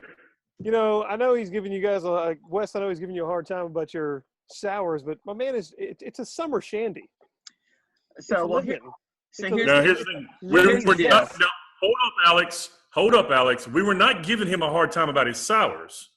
We were giving him a hard time about his pink umbrella drinks. But again, it's a summer shandy. The name's Shandy. I mean, come on. So Alex, the deal is that for the longest time, and I did not drink. It's not that I never acquired a taste for beer. I didn't like spending money. I was more frugal than the guys, and I didn't like the harshness of most liquors. So if it wasn't sweet, I wouldn't drink it. So that's why they gave me a tough time. I get it. So I get it. So Listen, I have learned. I drink sours. I like sours. Love sours, but I have learned through being a bartender and just experimenting with different drinks and stuff like that some of these seltzers and these sours and some of these fruity drinks, they have a higher content than just, your average American beer. Especially like if you go to like some meaderies make some really strong meads. Only mead I've ever had was from Flying Saucer in Colombia. They had a mead. You have to buy it by the bottle. So I'll show you guys. Barley wines are really high in content too. Yeah, get that out of your mouth.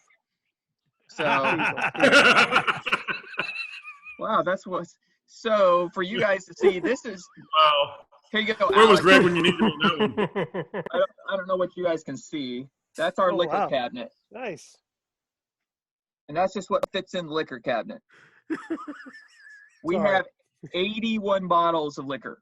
Oh, nice. The problem remains with mine is that would never last in my house. So that's the difference between a drinker and an alcoholic. So. I just want to isolate audio of Alex going, "Can you get that out of your mouth?" Well, to be like a ringtone or something.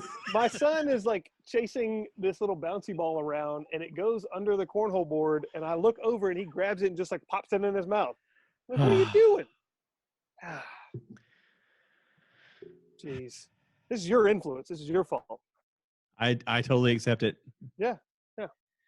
Just eating dirt. Wow. Yeah, we've all been there. Building up that immunity system. That's what he's doing. Wes is wearing literally the shirt.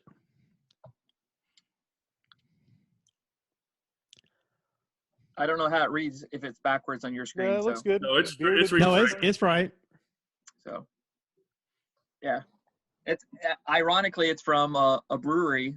It's a Burley Oak, which is up here in Maryland, which have good sours as well, but not like the other Mispillion beers up in Delaware that I really thoroughly enjoy. So that being said, we just got a delivery from a brewery up in Baltimore. Decided to do a delivery on the Eastern Shore of Maryland, and they had a 4-pack, and they're all sours. And they have like a gummy worm sour and a blackberry sour, and I haven't ever tried them, but figured it would be something to support small business, small breweries, trying to make it happen. So Dogfish Head is up there near you guys, right? That is correct. Dogfish Head's up here in Delaware. That is correct. Yeah, yep. I do like that. So when I was a bartender, you could only get it in South Carolina in like the Florence, Myrtle Beach area, and when I was in Columbia, I'd go to Florence, get some, and then bring it back, because back then with the distributor laws and all that kind of stuff, like we couldn't get it in Columbia. Now you can get it everywhere. But the ironic thing about that is, so whenever my wife travels, she always asks what's the craft beer that you have available, and it's Dogfish Head almost everywhere she goes. She's like, no, I can get Dogfish Head same day as it's brewed. I don't need to drink it, 15. Yeah, now you can get it anytime, anywhere, pretty much. Right. So she tries to get the unique craft experience wherever she can, wherever she travels. She loves craft beers, and so I have probably been to more craft beer places than all of you guys combined. I know it sounds crazy, Treadaway, but it's the God's honest truth. Oh yeah, peak. No, I mean, listen, I get it. With your wife, I mean, beer is her favorite thing. Yeah. And listen, I'm in. She loves it. So, and so it goes back to what we referenced earlier. Whenever Greg was, and maybe it was you, Peak, said, I'm the DD. So I love to drive. I will take anybody anywhere, and especially if I know I'm going to make sure everybody's safe. I still do it. We have a group of people, friends up here, when we go to like the little like brew festival, beer festivals, wine festivals, whatever it is.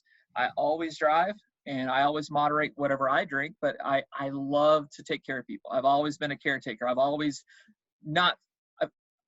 wanted to take care of you guys as my friends, but I've always enjoyed doing it. I never felt like I missed anything by, oh man, I didn't get to have 4 beers. I didn't care. I got to hang out with you guys. We had a good time. We always had a good time. No matter what we did, even me being sober, I always had a good time. So, truth. So I just need to show you how to do a Twitch file and a YouTube page. You could be making money. Listen, I can help you make money. I mean, Jesus Christ, you're doing a lot of stuff that can make money. Building the Grand Prix racing thing in your basement is a money maker. All right, Peak, how about we do this? How about you do a podcast episode of you teaching me all this? I like it. I like it. I'm throwing it up there. Well, actually, I would say it should be the other way around. It should be your podcast with Josh as your first guest, helping you set up all of the podcast stuff. That's the payoff. Peak educates me, and at the same time, he's educating his audience, and then I go and say, "This is what I learned." Pete, come on board and tell me what I'm doing right and what I'm doing wrong. I can see that one, but I still think it would work better way the other way.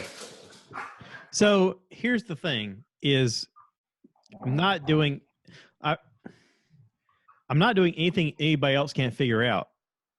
Like literally, it is turning on the camera on your phone and going, "Hey, so I'm doing this." Talk to an audience. Make a page. Say, "I'm doing this," and show people how you do it. That's it. That's it. Okay, all right, here we go. That is the only thing you got to do. All right. I'm doing it right now. It's the anchor. anchor. No, you're not. All right, well, while you guys are figuring this out, I got to go. Dinner's ready. Okay. Alex, good to see you, brother. Love you, brother. Love you guys. Y'all be good. Later, dude. Thanks for coming online. It was good Thank you for being on the podcast so many times. Absolutely, man. Happy 2 years. That's awesome. Thank you. I can't believe it's been that long. Yeah. That's incredible, man. Congratulations. Keep it rolling. Thank you. All right, dude.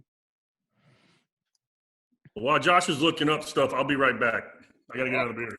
All right, I'm trying to make a group. Or make a page. Why you got to make a group? Just make your own YouTube page. A page. I think I need to do it. I think it's much easier to do it online than on a phone. So, all right. What did we come up with? Wild Wild West? Is that what we thought would be a cool podcast?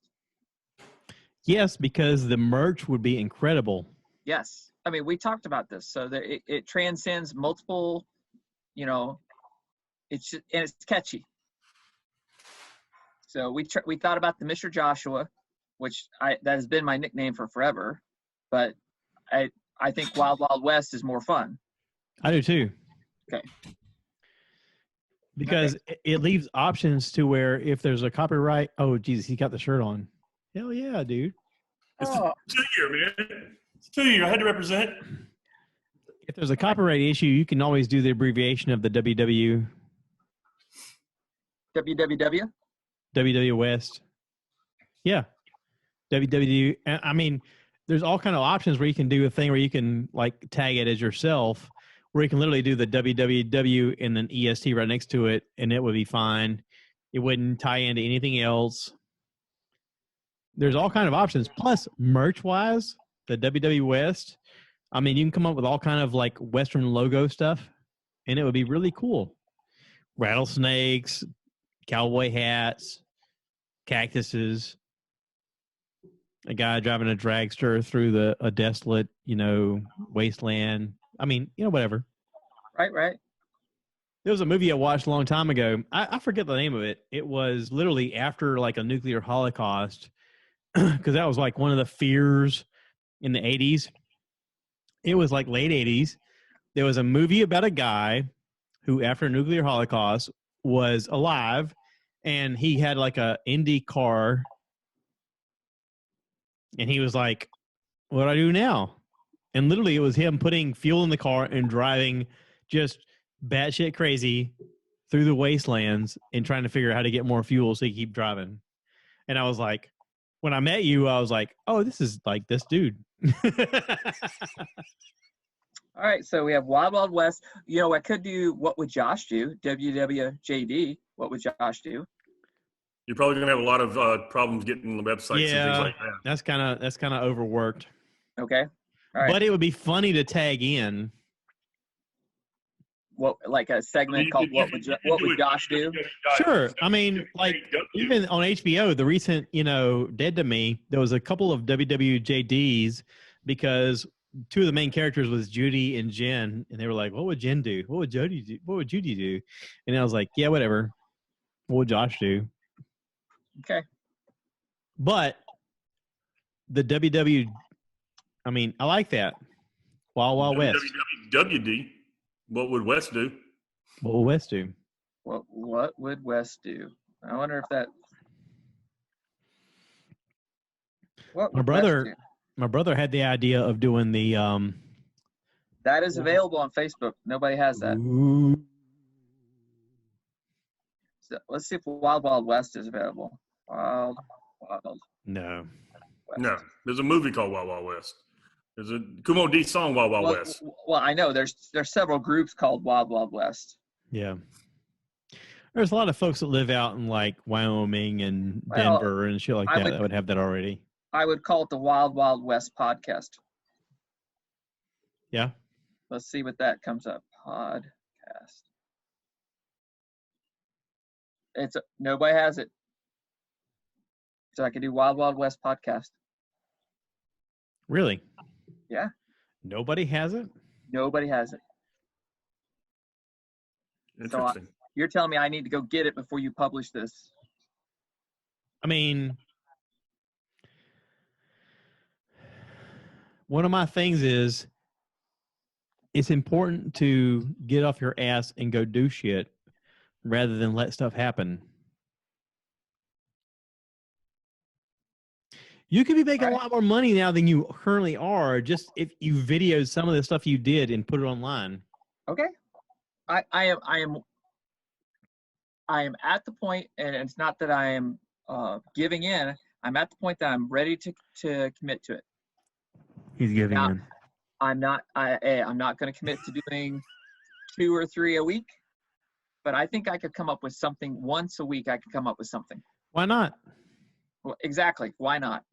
Listen, 2 of your dumbass friends can figure it out. We're not that smart. Well, you guys have your moments, so.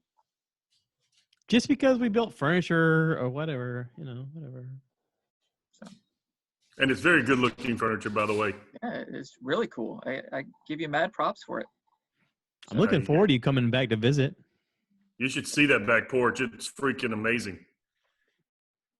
Even the new stuff that you just built is even more beautiful. You talk about it. All I need is an invite. I've never got an invite to visit you. It's because I ain't got no place to keep you here. I have an extra person in my household that takes up the extra room. Okay. There's a lot of dead soldiers in my cooler here. Holy shit. So called Fallen Clones. We'll figure something out. Number 10. Wow. I'm on 6. I'm on 2. 2? I feel like Anakin and Ahsoka. I'm at 10. I'm at 6. You could do it. Okay. So, Wes, have you watched Clone Wars on the Disney Plus platform? So, for all this having free time, I have watched almost zero TV. Really? And I don't know if that's good or bad. I miss sports, but I don't really miss the TV, there's an irony that we went out and invested because it's a smart television. We invested in an upgrade in our primary television, primarily because we wanted to be able to stream stuff to it from online platforms. So, all kinds of fun stuff for you for free and cheap. Well, yeah. Oh, hey, send it my way. yes. But my point is that the TV that we had previously was a Samsung 52-inch. We've had it for forever. Phenomenal television. It's been great for us. The only thing it was lacking was the smart capability. And if you had spoken to me beforehand, you could have got a Fire Stick and had a smart TV and lot more capability of everything. Yeah, well, I'm sure, yes. But Josh, yes. Mr. Pete, how good was the fight the other night? Any problem streaming it? No. And how much did it cost you? Are we allowed? Oh, that's We interesting. don't say it, but we'll show it. Okay. Now, I was gonna say one of those things is not like the other. 0, baby. Well, Treadaway, we will take this into another conversation realm unless we need to make another podcast about that. But I put No, multiple podcasts online where Treadaway can help you figure out how to get this shit for free. Okay. I mean, I watch UFC for free, and it's because of Treadaway that I've watched the last 12 UFCs for free. And not only that, but the boxing match between Wilder and Fury, holy crap, for free. And I've been like, holy crap, this is free? JT, I mean, we need to It talk. totally makes up for all the money I spent on Treadaway in the years. When he was unemployed, living on my couch for nothing. And I was like, I guess I'm footing the bill. And I did. Well, you were just betting on the long term potential. So Listen, I loved him. I don't know why, but from the beginning, I loved him. And I was like, all right, whatever. I'll take care of it. all right. So all right, And we need. when he got tired, Rodney took it up. Yeah. And then Greg finally took it up. And then Greg, and then finally I got a little bit of take care of myself, but not much. Listen, we're all proud of you. We are. We're all proud of you. It's a crappy situation you grew up in. It was a really shitty situation you grew up in. We're proud of you. We all had that. We all had our own shitty situations. We all had our own shitty situations. Yes. You had challenges unlike the rest of us, though. So. And Wes is the only person that's never invited me over to spend the night. Whatever, it is what it is.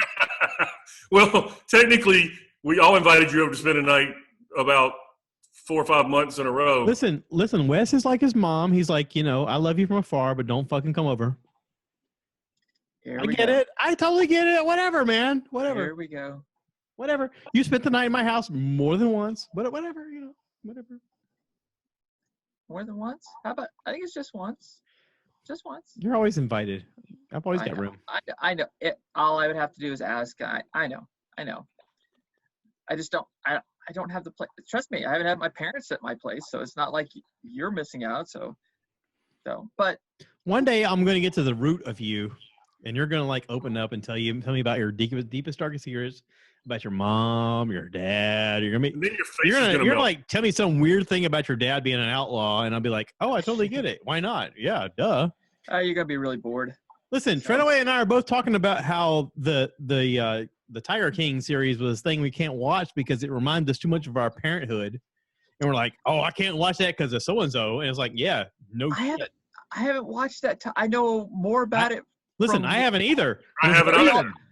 But I know who Carol Baskins is. I know because of Facebook. I know. Yeah. But the previews alone tells me I don't want to watch it because it reminds me of people I grew up with. Just a bunch of druggies and crackheads and meth heads and And I listen, grew up all because around you that. haven't seen it tells me you have the same experience. I have no interest in it. It doesn't intrigue me. So. You don't have to lie to us. Listen, Okay. we're All right. family. All right. All right. Hey, we love you no matter what. All right, Dad. You can name those motherfuckers. It don't matter. You're in your 40s now. Well, yeah, I've been there for a while. So Okay, so I beat you guys there, and I'll keep leading you for a while. you're so. gonna beat me to our 50s. Hopefully, Indeed, you're in the best health of all of us. except for maybe Alex. So Okay, so that's fair. just full disclosure. so. Only because he's 13 years younger than you, and he like went to school for that. But True. I mean, Greg, let's face it, he's gonna die before us. He's a major Well, drinker. They don't call him the fat boy for nothing. So He only drinks the hard alcohol.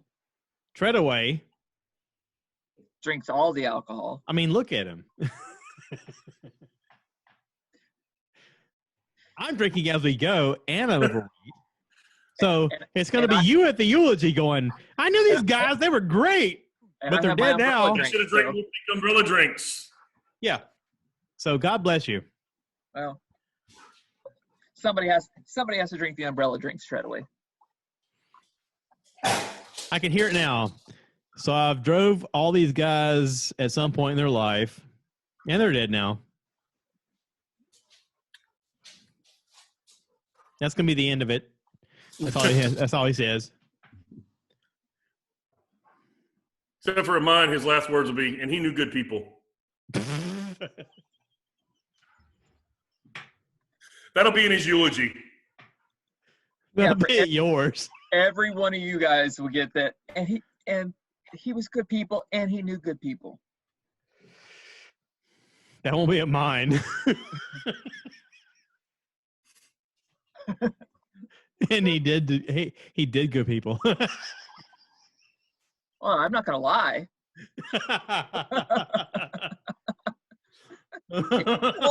Whoa! I have morals now. I'm not gonna lie. Don't go that far. I So this one time in band camp.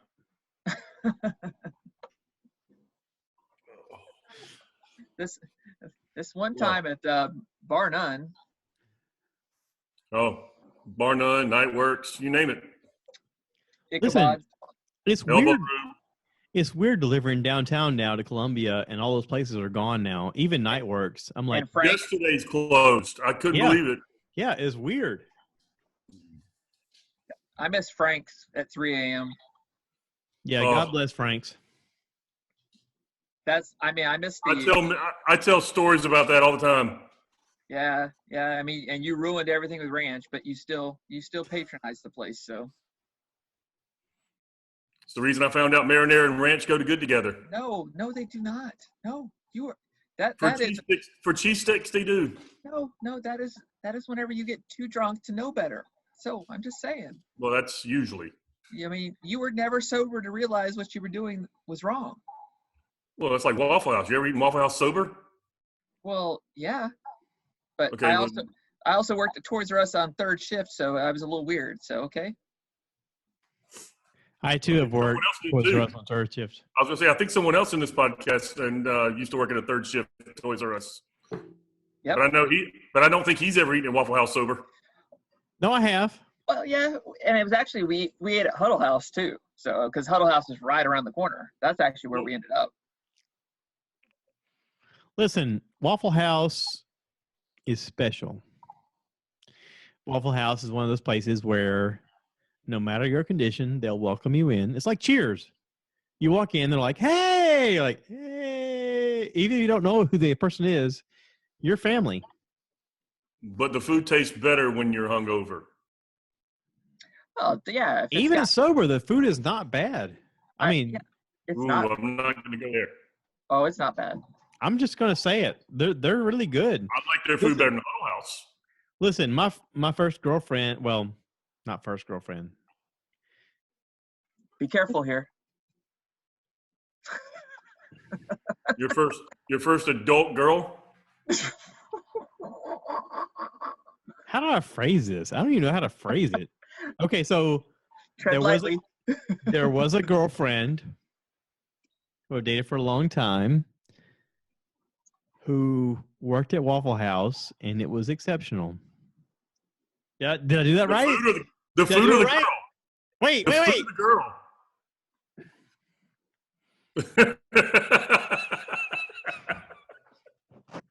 Yes. I already made my guess. I told you Waffle House food is not good unless you're drunk. I wish that my brain would work as a YouTube video so I could play it back one day and go, wow. Is it Waffle House or McDonald's that this person worked at? I'm confused. Yes. Yes. I think I did a Facebook Live earlier where I was in the ball pit. And yes. You forget that I've known you for a very long time. No, I love that part. That is amazing. You also know that when your car broke down in the McDonald's parking lot, I was the guy who came and rescued all the alcohol out of said vehicle, including 555 bags of gummy bears. I forgot that part. Out of the back of the Peugeot. Blah blah blah blah blah blah. My mom listens to this. Blah blah blah blah blah. Was that during the Brian days when we used to go to his party and we would stick the gummy bears in the Listen, cooler? Brian is a traitor. Fuck that guy. I don't understand that dude. I thought he just appeared off the face of the earth. Greg said he actually heard from him at some point. He's in Charleston. That's what I heard. Yeah. Yeah, and I told Greg that if I ever saw him again, I was going to punch him in the face first thing. And Greg was like, don't do that. I was like, no. He's getting a punch in the face. He deserves that. Actually, give him a choice, head or gut. No. Give him a choice. No. He's getting the face. In the face. And when he gets it, he'll go, all right, I deserved it. And he knows he will. I think he's just. I don't want to. Moved on is not the right word. He's just was. Changed his direction in life. You could say running away. I don't even know, dude. He just was. Well, didn't he move down there with his mom originally? They opened a store, and then the store kind of crumbled. I don't know. He had a bakery at one point. I don't know. It was a kosher bakery. I only dug for so much for so far. It was weird. He reached out to me on social media, and I responded, and it was nice. And he was like, hey, I'd love to hang out or something. And I was like, yeah, my brother's going to college down there. I'm going to send him by and see if he, if you need help, he needs some work. He was like, cool, I'd love to see him. And then Alex walked in and he goes, yeah, fuck you. And I was like, what? So, see, I didn't know that story. Yeah. So eventually that was the point where I was like, okay, well, you know what Brian's getting? Big fat punch in the face. One of these. Yeah. Well, then, hope for his sake you never run into him. Yeah, I don't know, dude. He's just. It might be therapeutic. I'll put it on Facebook. It'll be fun. You can make money off of this. I'll show you how to make money off of me punching him in the face. Oh my goodness. I'm just saying. We had no idea we could be making money the whole time we were living our lives, but apparently we could have. Because if you watch some of the crap that's on TikTok and YouTube and Facebook and Instagram and Twitter, holy crap. I can't do TikTok. I just won't download it. I can't either. I'm more apt to do Pornhub than I am TikTok. I mean, not that I am already. Well, you were always kind of more equipped for. Listen, if video comes out with me and Sherry, it's on Pornhub because she videoed some stuff. And I'm sorry, but remember, your wife is watching this, listening to this. I love you, honey. My wife is so supportive. Thank God. I mean, Jesus Christ, if I had to be married to me, oh. My wife is a trooper. If you guys don't appreciate Dolores, holy crap. Oh, talk about people who deserve medals. You should have a statue right in the front yard. Yes. What kind of statue? Of him bowing down in front of her. Okay, that's not what I was thinking, but okay. I know. I was trying to keep it a little more, Dolores friendly. Why? I mean, we could always talk about, Josh standing there naked with his, big, Whoa. Where see, what kind of statue are you talking about? I thought it was just going to be I love my wife statue. I don't know where you going. Okay. You went to a dark place, I think so. That's what Modelo does. It's not dark. Kind of tan. It'll block the sunlight, though.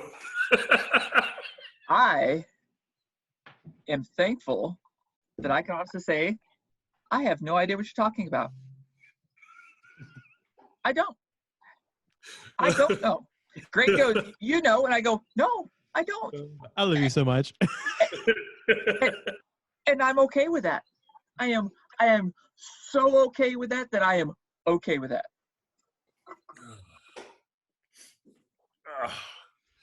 Somehow I feel like a few minutes of this podcast will probably not make the air. Well, the more Josh drinks, the more it's going to get air. That's kind of what I'm saying. It's going to be 11, motherfuckers! He's like, publish. Oh, what did I do? I don't care. What are they going to do? They're just going to be like, what's he going to do next time? I mean, literally, here's the thing. Most people second guess themselves and going, I don't wonder what people are going to think. I wonder if they're going to talk shit about me. I wonder if they're going to think bad about me. Why? Told you, that's why you're my Joe Rogan, bro. Why? I mean, I'm 46 now. You're getting ready to be 47. Jesus Christ. I mean, why? Why do you care? Don't.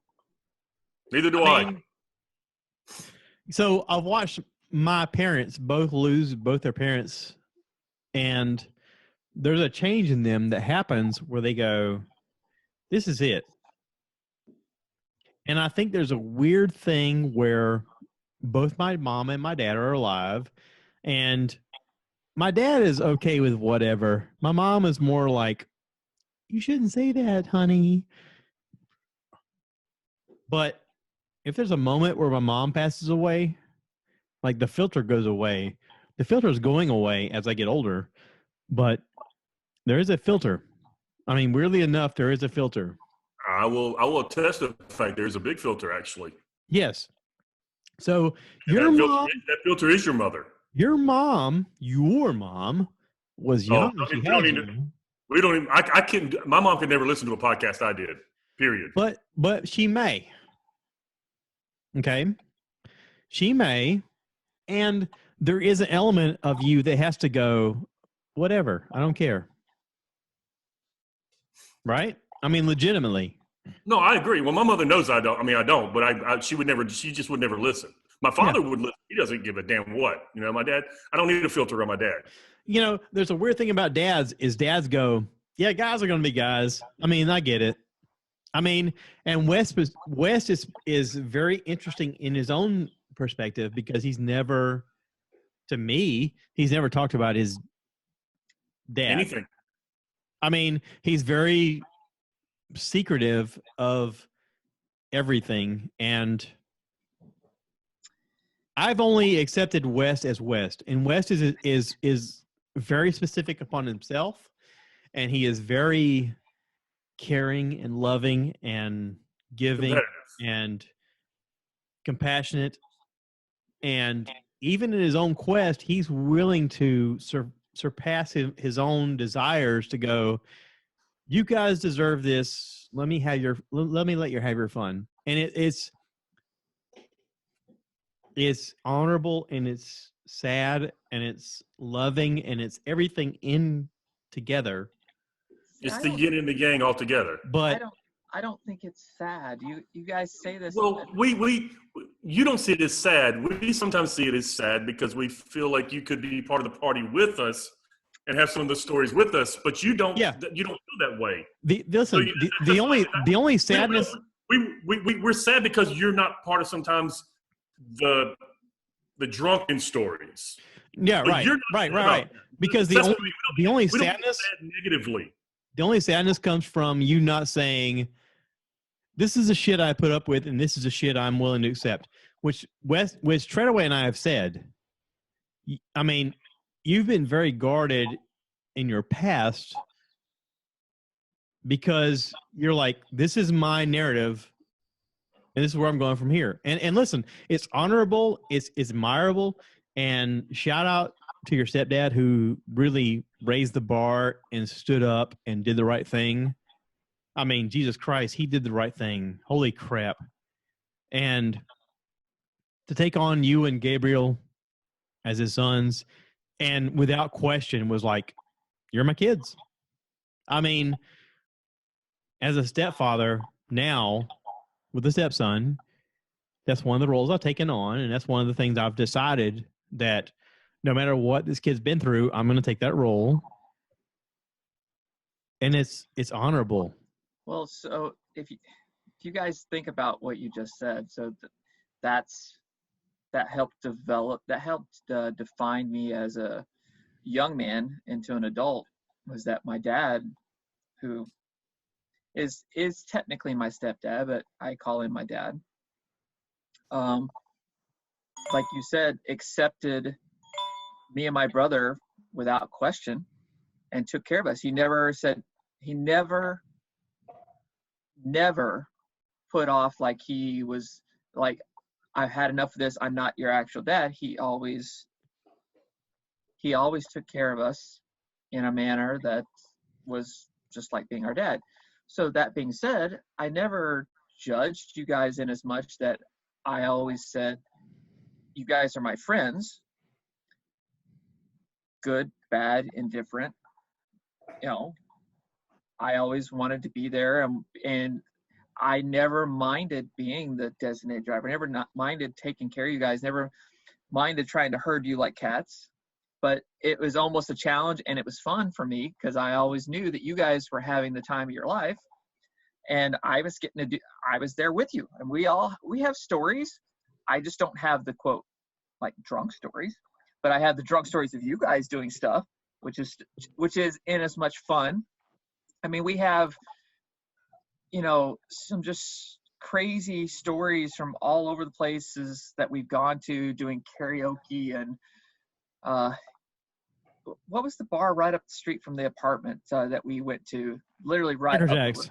Cracker Jacks. We have the Cracker Jack stories. The Cracker Jack stripper stories. With the strippers.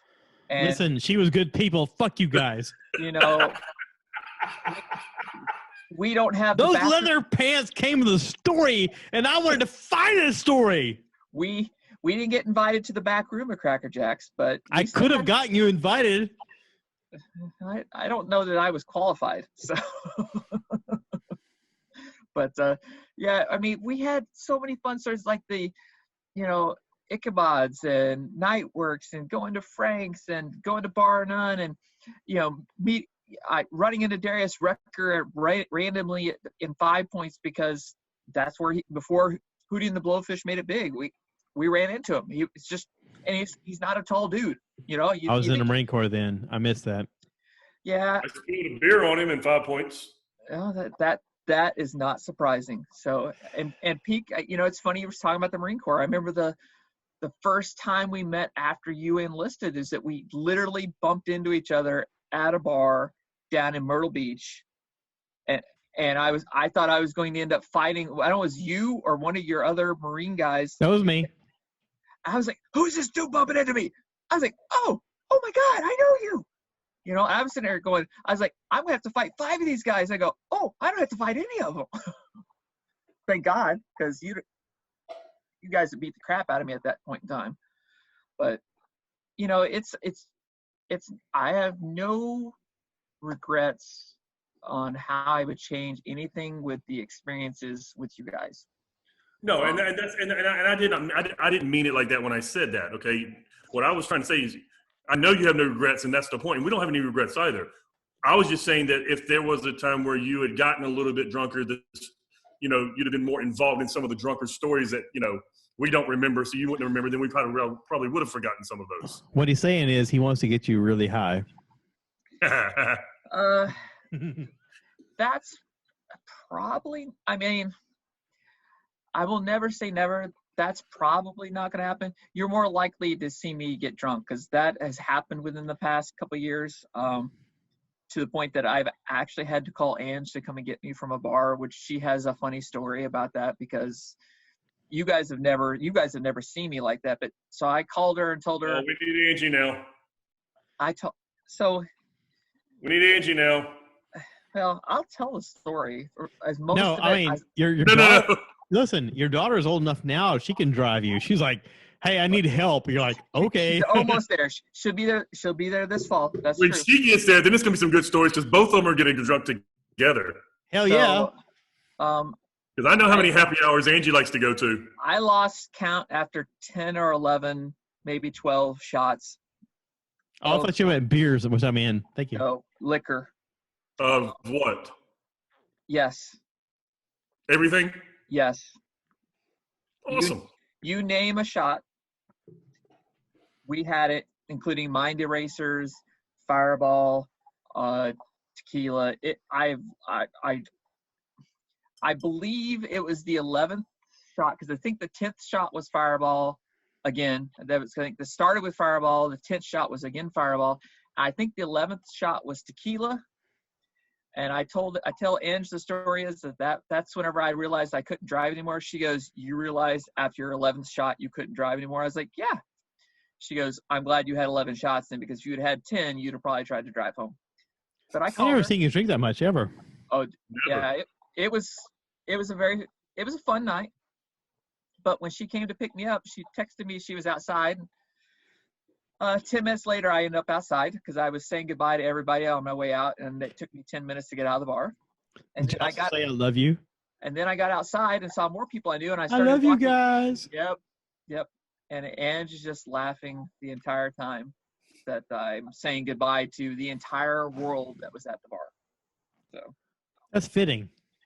yeah. So I have been there, Treadaway. I had a good time. I would not be adverse to doing it again, especially with friends like you guys.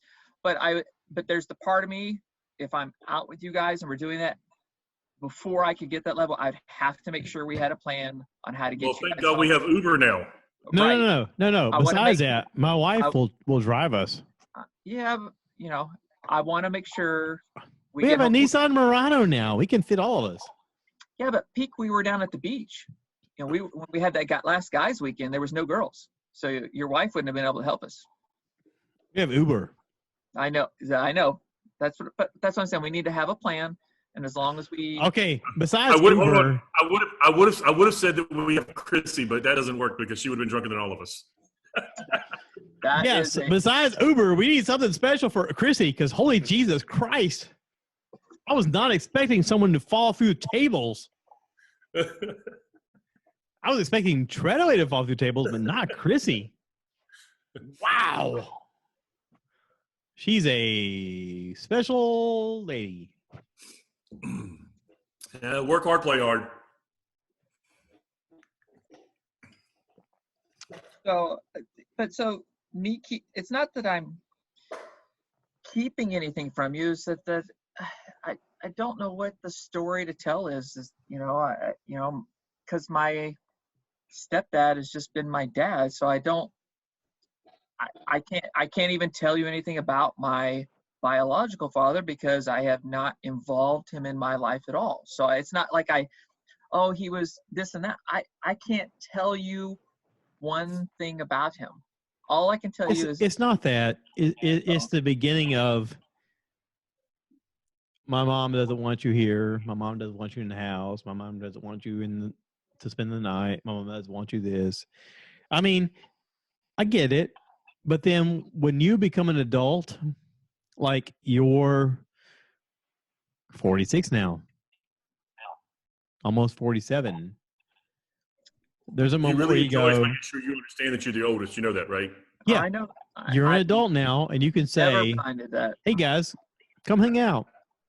You can legitimately say, come hang out, and at a drop of a hat, any of us will come up and hang out with you. And, I mean, it's no different than you spending the night here. It is legitimately just, I want to hang out with my friend. Thank you. That's it. That's it. Well, then no judgment, nothing other than love. Then I need to be more open to doing that with you guys. I always wanted to be the one that was like, I never wanted to be about me. I wanted it to be about my friends.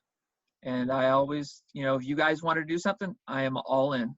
And listen, I've legitimately got like 3 weeks of vacation that I can burn. And I would drive up and hang out with you, just you and me and Angie going, shit, I got to be the sober driver? I want that to happen because I love you that much. Okay? Right. I want to be able to crash on your couch and you go, I guess we're dealing with Josh on the couch. But no matter what, okay, your friendship matters to me that much. From day one, I don't know why, because, I mean, let's face it, you and I met under really weird circumstances. We dated the same girl who was a whore. Okay? Oh, my God. Please don't. Listen. Listen, we can give her a shout out. I mean, I doubt she's alive now.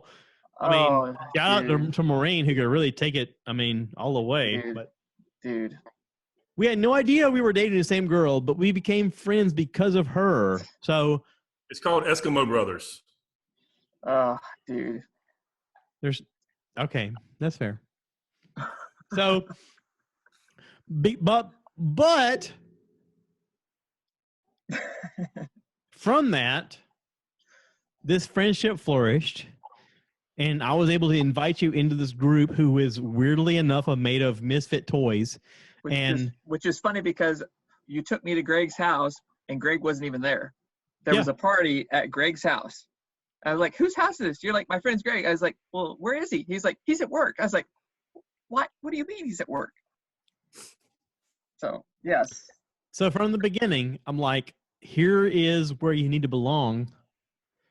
And I wasn't wrong. Okay. Time but has proved also, that. I don't need much. I'm broken enough where just an invite is, hey, come stay on my couch and we'll hang out. We will figure something out this year. And I'll show you how to make money.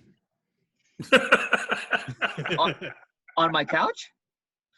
I'll show you how to make money on everything. I believe the Black Crowes did an album called Shake Your Moneymaker. Okay. I was like, I don't know if we can redo the same thing. Listen, just because you hadn't figured out doesn't mean it isn't available. Oh, no. It's the last soldier. It's the 12th. no. Oh, my God, dude. I love you. Thank you for being part of the podcast. I'm glad somebody does. So I got to pee. Well, You yeah, keep talking. it's 11 of them. Yeah, he's this quarantine has gotten him a little bit better tolerance. Oh, well, same here. I mean, we were joking online the other day. I don't know that I could keep up with you tit for tat, but I could keep up with you a lot better than you might imagine. You definitely could now. I do believe, but I still don't believe you could keep up with me fully, especially if I went to liquor over beer. Well, you forget that because you guys joked with me about my umbrella drinks for so long, so my go-to drink is Red Bull and vodka. Well, now that's true, and you would be awake, but you would be hammered. Well, I would drink the vodka with you. I just don't do Red Bull.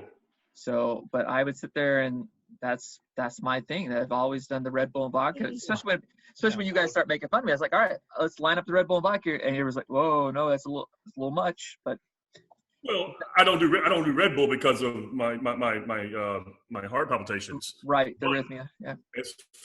As far as the vodka, I will be happy to go as shot for shot. You can have Red Bull and vodka. You can stay wide awake and be drunk, and I'll just be drunk. But that being said, the wife and I have gotten into tequilas. She's always liked tequilas. I've tolerated. Now you prefer a silver, añejo, or reposado? Añejo. Okay. We tend to lean towards the añejo. We will do reposado. We will only do a silver if that's just as far I love Blanco. But it's got to be a good tequila. Well, we have tried to find like a mid-range, like in the $50-ish range, tequilas. And so we've probably tried a half dozen over this quarantine. We had found a place called Tequila Mockingbird up here locally, which has over 100 tequilas on the shelf. And so we were trying tequilas there. And so we went out on our own and started finding a whole bunch of tequilas. And the most recent one we've tried is the Rock from the WWE. Yeah, released a tequila called Terramana. And it's actually pretty decent. We got it in the Reposado. They don't have an Añejo because that's an aged. Añejo's aged, and it's not new enough. It's new enough to not have an aged varietal of it. So there's a silver and a Reposado. It's pretty decent. Now, have you tried Milagro before? I absolutely do not like it. I have a bottle in our kitchen. It is way too, I call it earthy. It tastes like tastes like a house brand to us. But we have tried it. We like Avion, the Terramana. I think we have a Testito. But we have tried probably a half dozen different ones in that mid-range, around $50 over the quarantine, trying to find something that's drinkable. Is that who's sending a video? I made a mistake. I sent more than one photo. Sorry. Yeah, you did. Sorry. 12 Dose Soldiers in a bag. And there they are. So, Wes, yes. we're saluting 12 dead soldiers in a bag. Not too bad. I call them fallen clones, but that's okay.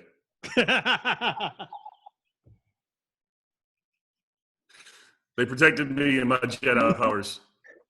All right. Well, I asked this in all seriousness. Are we going to continue? Because I'll go get another beer. Yes. All right. I'll be right back. I love his shirt, by the way. The bearded and her pleasure. He's wore that somewhere before. I don't know if that was when Rodney got married. No. Or, It was him. We came to Florence and we did the whole thing at Wooden Nickel. that's what it was.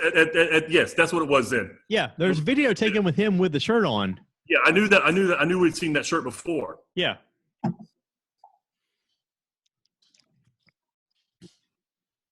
All right. And we are on. I don't know if I like to laugh. Well, you went to the Badger, so now what do we got? We have War! War Llama. All right, so it's going to spit at you. I don't know, but it's so. It's got a kick. To be fair, I mean that's only 5%. The War Badger was also 5%. Most sours are going to be between 3 and 5.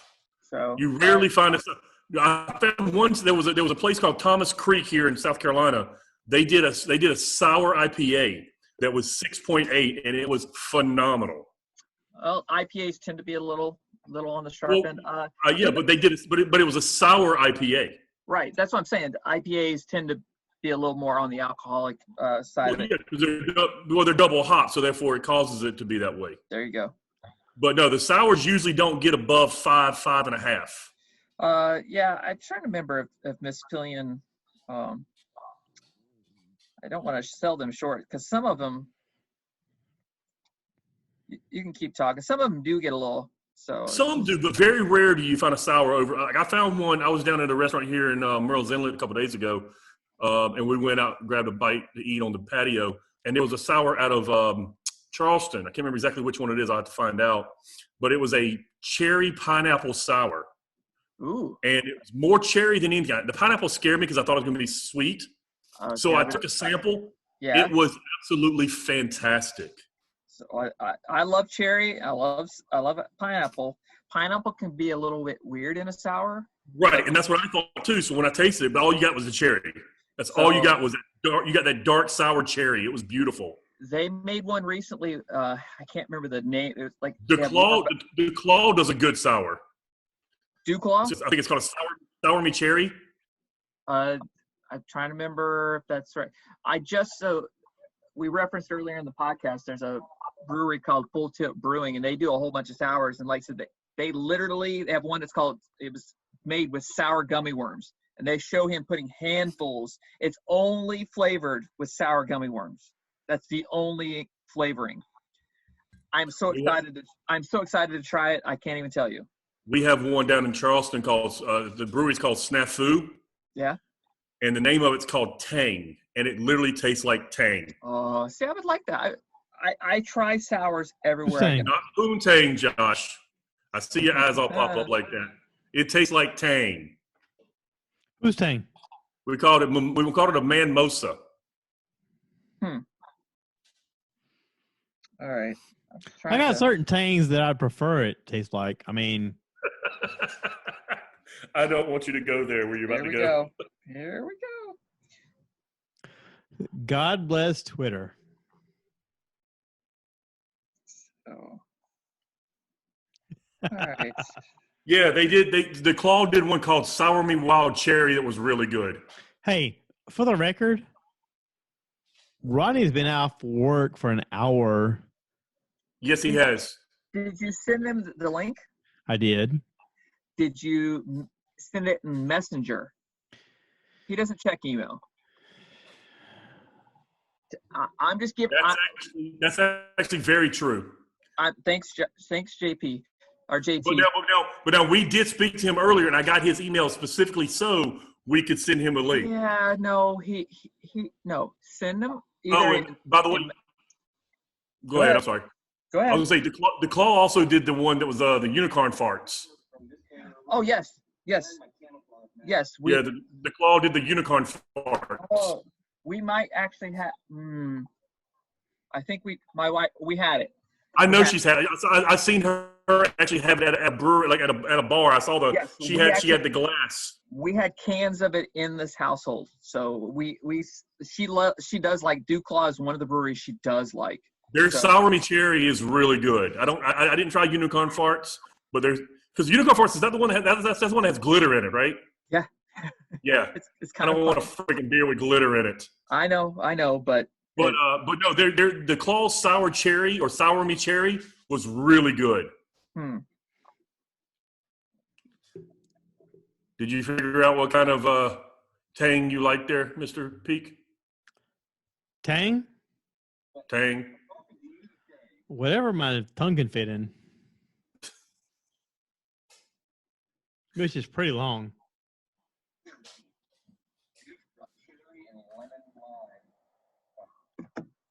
Okay, so I was just trying to figure out what the last beer that they had at the Miss Pillion. It was called Quarantine. Oh, okay. And it's a cherry lemon lime electrolyte sour. Oh, wow. And it was actually pretty good. It put electrolytes in your body instead of depleting them. I don't know if that's a good thing or a bad thing. This entire series is based on electrolytes. That it's amazing. I'm telling you, they're great, and they're not too bad for you. So I mean, as far as balancing out your electrolytes, so it's kind of interesting. So they want you to be like hydrated and full of vitamins and electrolytes, so you can keep drinking. Yeah. That's really genius. It's good marketing. It's great marketing. And they're good tasting. I mean, if they were crappy sours, then that would be different. If they suck, then they're not going to make. But they're good. They taste good. Where did Pete go? It's a crappy sours. That's all he's drinking is sours. Listen here, Mr. Shandy. Mr. Leinenkugel. 12. Fuck you. He does have a point. What's a Leinenkugel? What, 2%? 4.5. 4.5. It's 4.5. You're basically taking a wheat beer and you're cutting it with lemonade. So your wheat beers are usually between 5.5 and 6, and you're cutting it with lemonade. So about 4.5. God bless Dick and Jacob and Katie Leinenkugel from Wisconsin. You are killing it. I do want to try their fall one. The cranberry one looks really good. Of course you would. Well, I like tart. You better be careful. That's your last one there, Josh.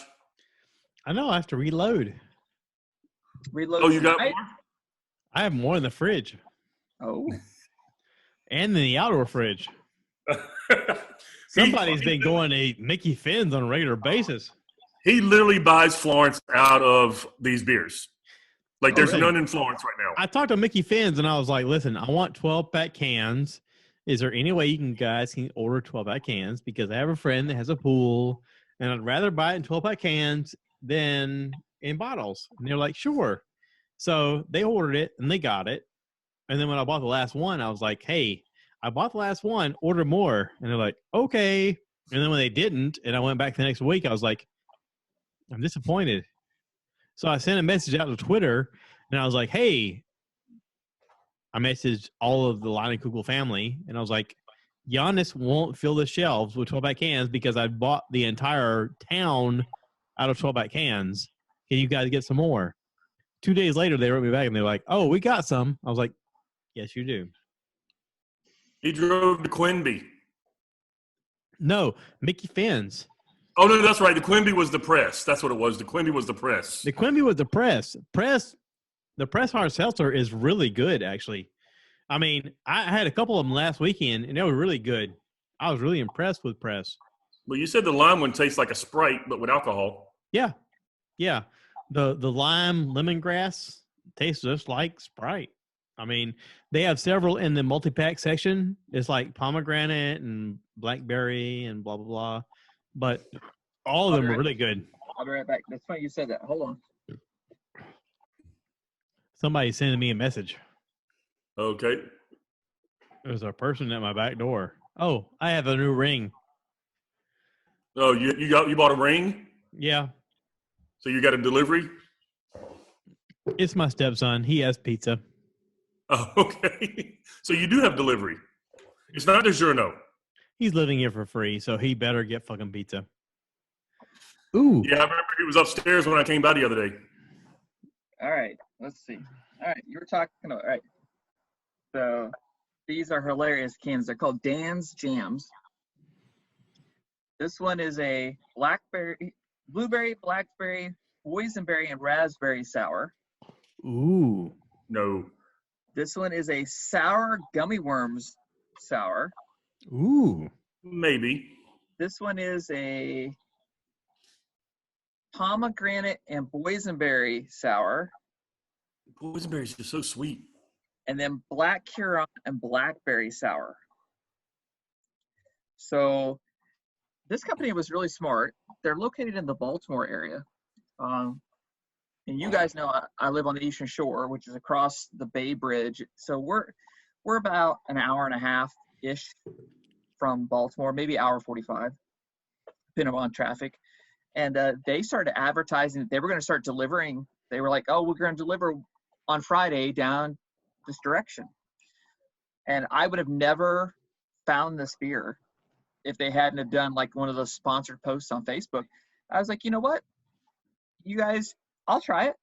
And the funny thing is, I have a good friend of mine whose name is Dan, and he loves to drink random beers. So I was like, Dan's Jams. I go, this is cool. So I got him a 4-pack, myself a 4-pack, and so Right. I get to give to friends, which Still going. is what I've always done. So so I'm doing the same thing that I've done with you guys with my friends up here. I've always tried to take care of and be a giver. So.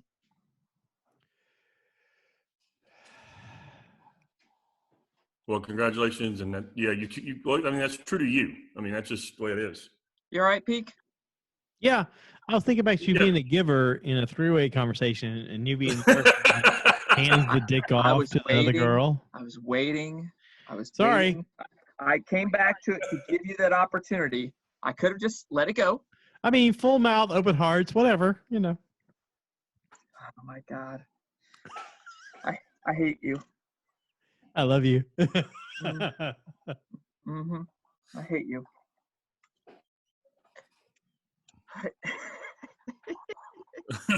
We're about to lose Josh, looks like. Listen, I could totally show you how to make money on all of this. Oh, my God. So. All right. Well, it looks like did anybody try to text the king? Yeah. I did. I bet I don't have Rodney King's number. I texted him and he said nothing. I do have I have the King's number. All right, hold on. What? I know. Okay. Listen, thank you to both of you for being a part of this the whole way. Thank you for inviting us, and thank you for sticking with it for 2 years. And like I said, being my Joe Rogan, like Rogan was for you. Like you listen to Rogan on your trips. I don't really get that much time traveling, but I usually listen. Like I told you back in the day, I listened to you on my way to work, and that was kind of like my zen for the day. So you're being kind of like my Joe Rogan. Well, 2 years in, lately I've been listening to a lot of Dan Cummings' Time Suck. Yeah, you said that's usually like 2 hours though, usually, isn't it? Oh, 2 to 3 hours. Time Suck has been one of my go-to podcasts lately when I'm on the road. It's really fascinating. Some of the lacing. This is a tongue. This is how it works. Some of the recent episodes.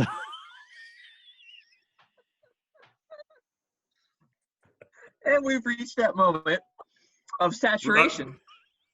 The king is out buying groceries. He can't do it. Okay, screw the king, because Rodney can make it if he wants to. Rodney chooses not to. Well, he said he never got the email and he just got the link. I'm gonna call bullshit on that one, but that's okay. Listen, you said it. I was thinking it. Wes was am thinking it. no, I am not allowed to comment. I'm going to do the Callista Flockhart on SNL and go, I pass. No, we're still Yes. live. Live recorded. Yes. We need some audience noise in the background like Fox is going to do for the NFL. Yeah, this whole I'm not sure where we're going to end up with this. I'd be willing to bet that you'll see people in the stands for the NFL. I think 25%. Yeah, I think you're gonna see them open it up and play. They're gonna have a play at your own. Basically, go view at your own risk. That's what it's gonna be. I don't see that. I think they're going to be just like college. I think there's going to be 25 to 30% people because the TV's where their revenue comes from nowadays. They don't make their revenue from the game sales. The TV contracts, they don't even care. I would think you'd be surprised how much they make on the gate. Oh, I know they make a good bit on the gate, but that's mostly for the local people. The actual NFL itself, they make their money off of their TV contracts. There you go, a pizza. Go get your pizza, Peak. That may be. I love him. So I didn't. You know what I just realized is that we have the three Joshes. Yeah. I should have known. I should have commented on that, but it's down to the three J's. J squared. Or cubed. Cubed. That's what I meant. Excuse me. That's what I meant. Or triple J. Whatever you want to call it. So instead of Triple H, we'll call it Triple J. Oh, he's got it. He's got his pizza. Did you take the whole thing there, Pete? I don't think he has his headphones on, so he can't hear us. Oh, he can hear us. No, he can't. Yeah, okay. He could have. Did you get the whole thing? Is this your mod pizza? That's your mod. That's your mod pizza. Are we eating while we're doing the podcast? Listen, we can do whatever we want. Whoa. There is no rules to what you can do here. I can teach you how to make money doing it.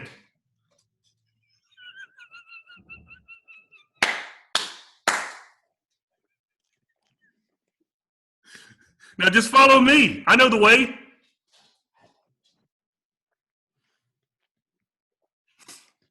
Wes is such an amateur. I can show him make money on all of this. What do we got? Wings?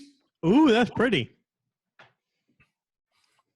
Those look like grilled wings too, or baked. Hell yeah.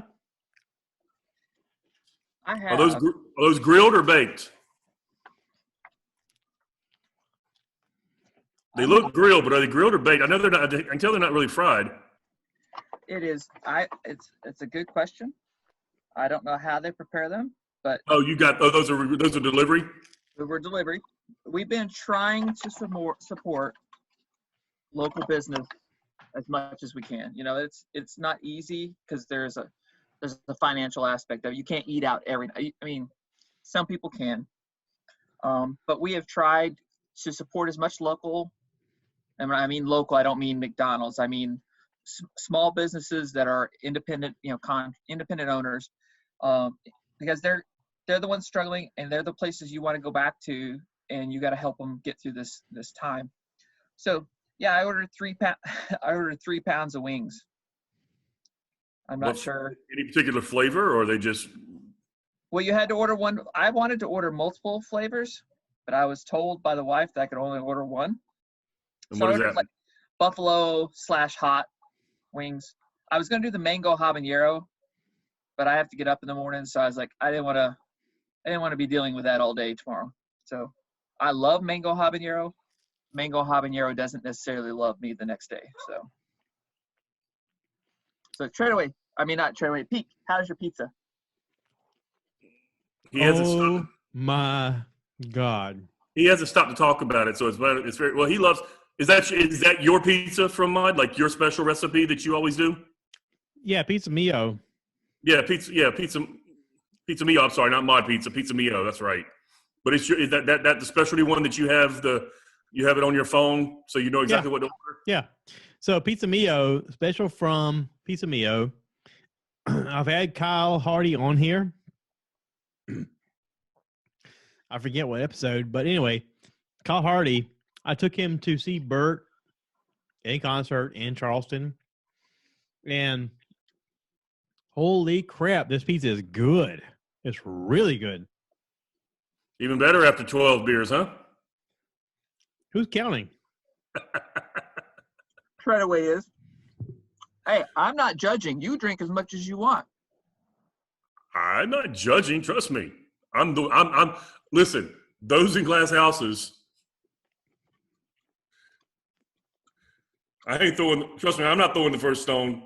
This is delicious.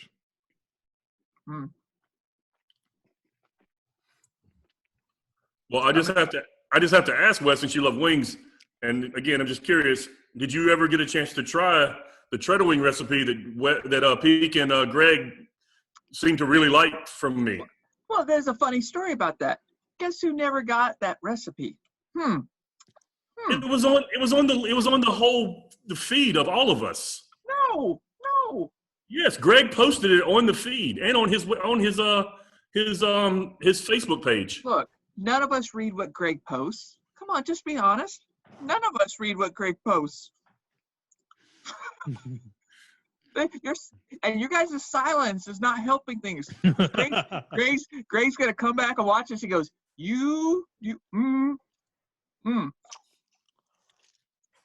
Why do you think I tell Greg about the weather? Because Greg's like, oh, there's a storm coming? Yes, there's a tornado coming at your house. Oh, thanks, man. That's Greg. I'm not worried about you two because you two live near hurricanes and you at least pay attention. Greg's down there. I don't know what Greg's doing. Well, he lives in Albany. There's nothing. He's not doing anything. Wait, it's Albany. Yeah.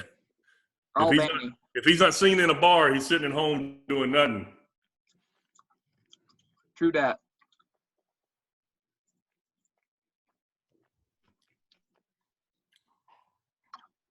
These are the best wings I ever had. How much for one wing? You got change for 100? How much for one rib?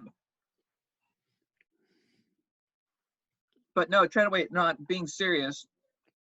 I do need to try your recipe because I love wings. I tend to try them almost everywhere I go. I'll eat them baked, fried, grilled, smoked. Combinations of the two, smoke on the front end and then flash fry on the finish. Right. I understand. I do the same thing. And Chrissy and I love wings, and the hotter the better. I made these wings for these guys because I had made them for myself before, and I didn't think they were like, anything special because, I made them, but they were in love with them.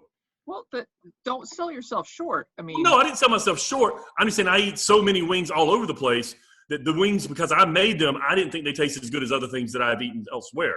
What I need to do. But they were unique. They were unique based on the apple cider vinegar that makes the biggest difference. What I need to do, and this goes back to Pete being mad at me for not divulging more of my secrets. I have a pork rub that I've developed over the past couple years for smoking that is above average. Let's just put it that way.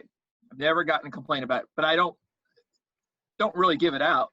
I need to send that to you guys so you guys have it. So what's funny is, since there's three of us, it's Josh's rub, and there you go. It would be. No, Pete sent something else. He's already eaten a quarter of his pizza. I saw him licking his lips too. So, I knew what it was. He was licking his lips when he sent it. So that's right. It was a picture of the pizza. This is really good pizza. Pete, this is going to be the lowest rated episode you've ever had. I don't give a shit.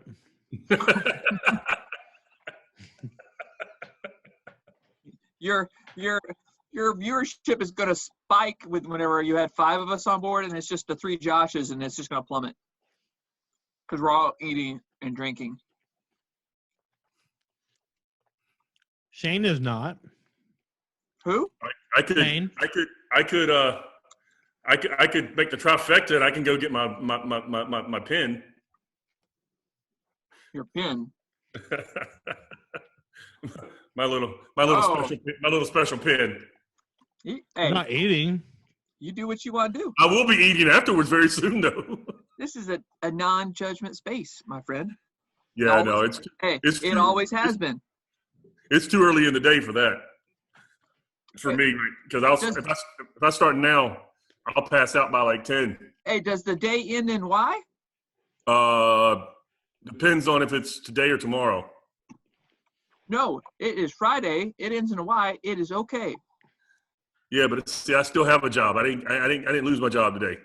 Oh well, I didn't know you had gone back. I'm happy for No, you. No. I haven't gone back yet. Oh, okay. I'm on furlough. The company I started technically on the 13th is when my hire date was of March. I did my paperwork, but I've actually never stepped foot in the door as a working day yet. Oh wow. They're suspecting it'll probably be the 1st of June before we go back to work. So, may I ask what place this is? Marriott Vacation Club. Fantastic. I'm super excited for you. So I took a position. It's actually a pay cut, but the position I took was a supervisor position. They call it a team leader, but it's a supervisor position in food and beverage. And my general manager seems to think that I'll probably be in management level within 12 to 18 months. That's fantastic. So I'm very glad to hear that. I figured it was time to get out of the whole tip thing, and then it actually worked out that I got out just in time before all this stuff started. Well, it has its place.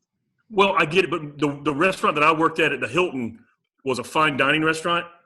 I don't see very many places allowing people to spend $40 on a filet for a little while. Right. No, that's fair. And they actually ended up closing the restaurant. I put my notice in on the 13th. The 14th, they had a big meeting, and they closed that restaurant for good. Oh, wow. So I wouldn't have had a job anyway. So it's actually very fortuitous that I took a new job and left. The only thing sucks is I like Hilton's benefits better than Marriott, but it'll all work itself out in the end. I'll do this for a couple of years, and maybe I'll transfer back to a Hilton. No, don't say that. Well, Hilton has some really great lifetime benefits. Marriott does not. Like when we went to Atlanta to see Joey Diaz. Mm-hmm. We got 2 rooms for like $40 a piece, $48 a piece with tax because of my Hilton discount. Very nice. With the Marriott, I only get like $20 off the highest rated price, which is still a decent price, but it's not like that. That room was $100 and something, and we got it for $48 a piece or $47 a piece. And these crackheads were scared about going to the black strip club. It wasn't so much that it was more of the walking and having to try to carry Greg through a very bad part of Atlanta. So, West, we had the opportunity to go to Magic City Strip Club. We were right in front of it. You know what Magic City is, right? That's the one where your boy from Baltimore shot someone. And they got scared and were like, we're going to call it an Uber. I was like, why?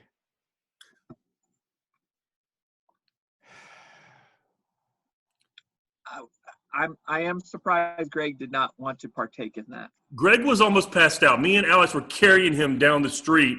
Yeah, Greg was the most vocal. Fuck you. Okay, so they No, it was me. We're ordering an Uber. They're coming right now. I was like, we're out in front of the place.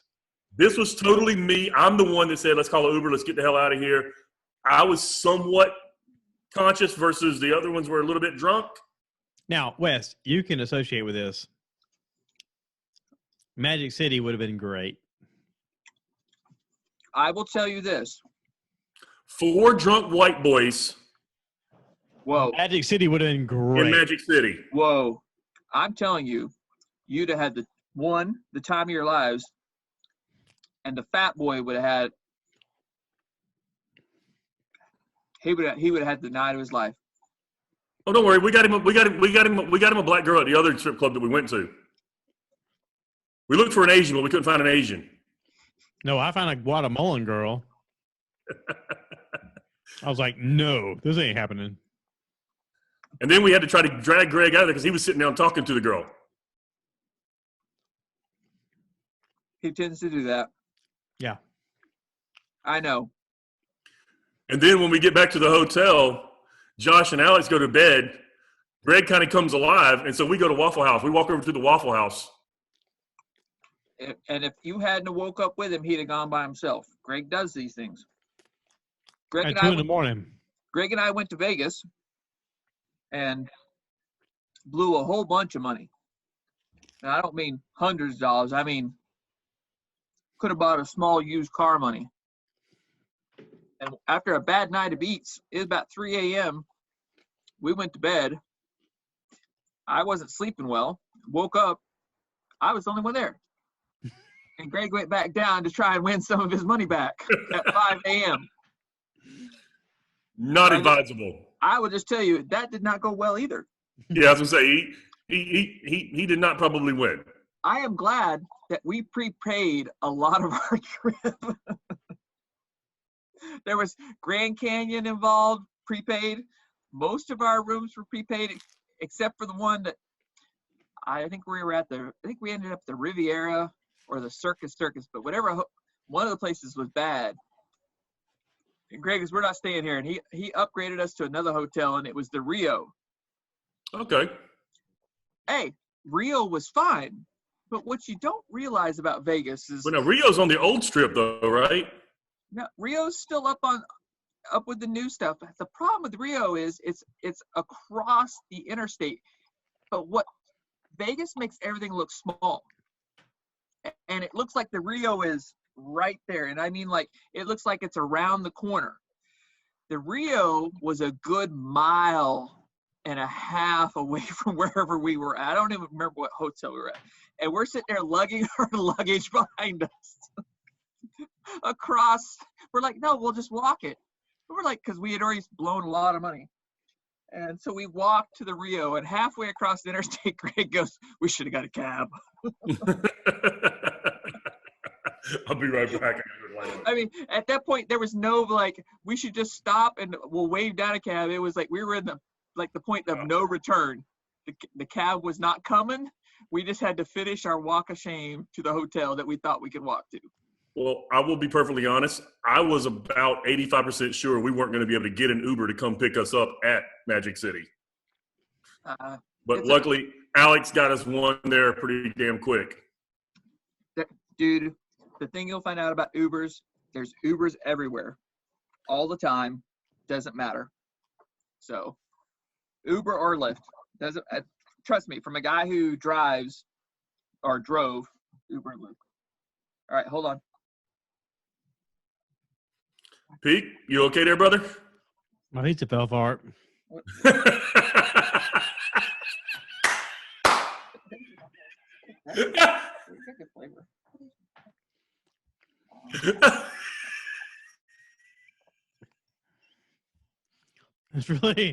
It's really not opportune. Please tell me it fell in the box and not on the floor. I'd love to tell you that. Okay, but you were eating out of the box, not off the floor. Originally.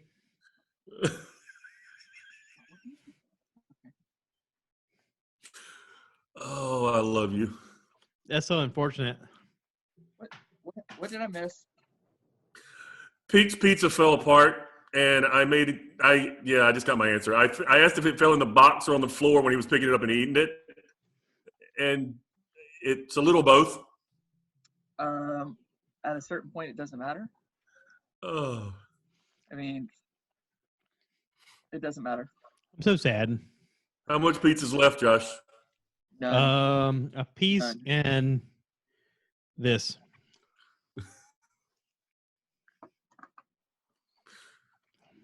Oh. Which is great because I'm getting near my baseline. What is your baseline? Boom, boom, boom. There you go. Boom, Somebody boom, got it. boom. That's a good question. What is my baseline? 5 beers in? 6 beers in? I have no clue. We don't count, remember? Hey, it's a no judgment zone. No judgment. It's like Planet Josh. That's right. We're in the Triple J zone. I called him Shane earlier, and he looked at me like I was a weirdo. I was like, I knew exactly what you were saying. you know who you are. I know exactly who you are, Gabriel. Well, technically that doesn't work, but It does. yes. Just as much as James. That's the truth.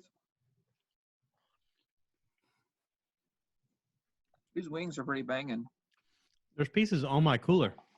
They really look like they're smoked and then maybe finished off in the oven baked, or either on a grill, one or the other. They did a really good job on them, Treadaway. I'm going to guess. I'm guessing those might have been a flash fry, but those are baked, I believe.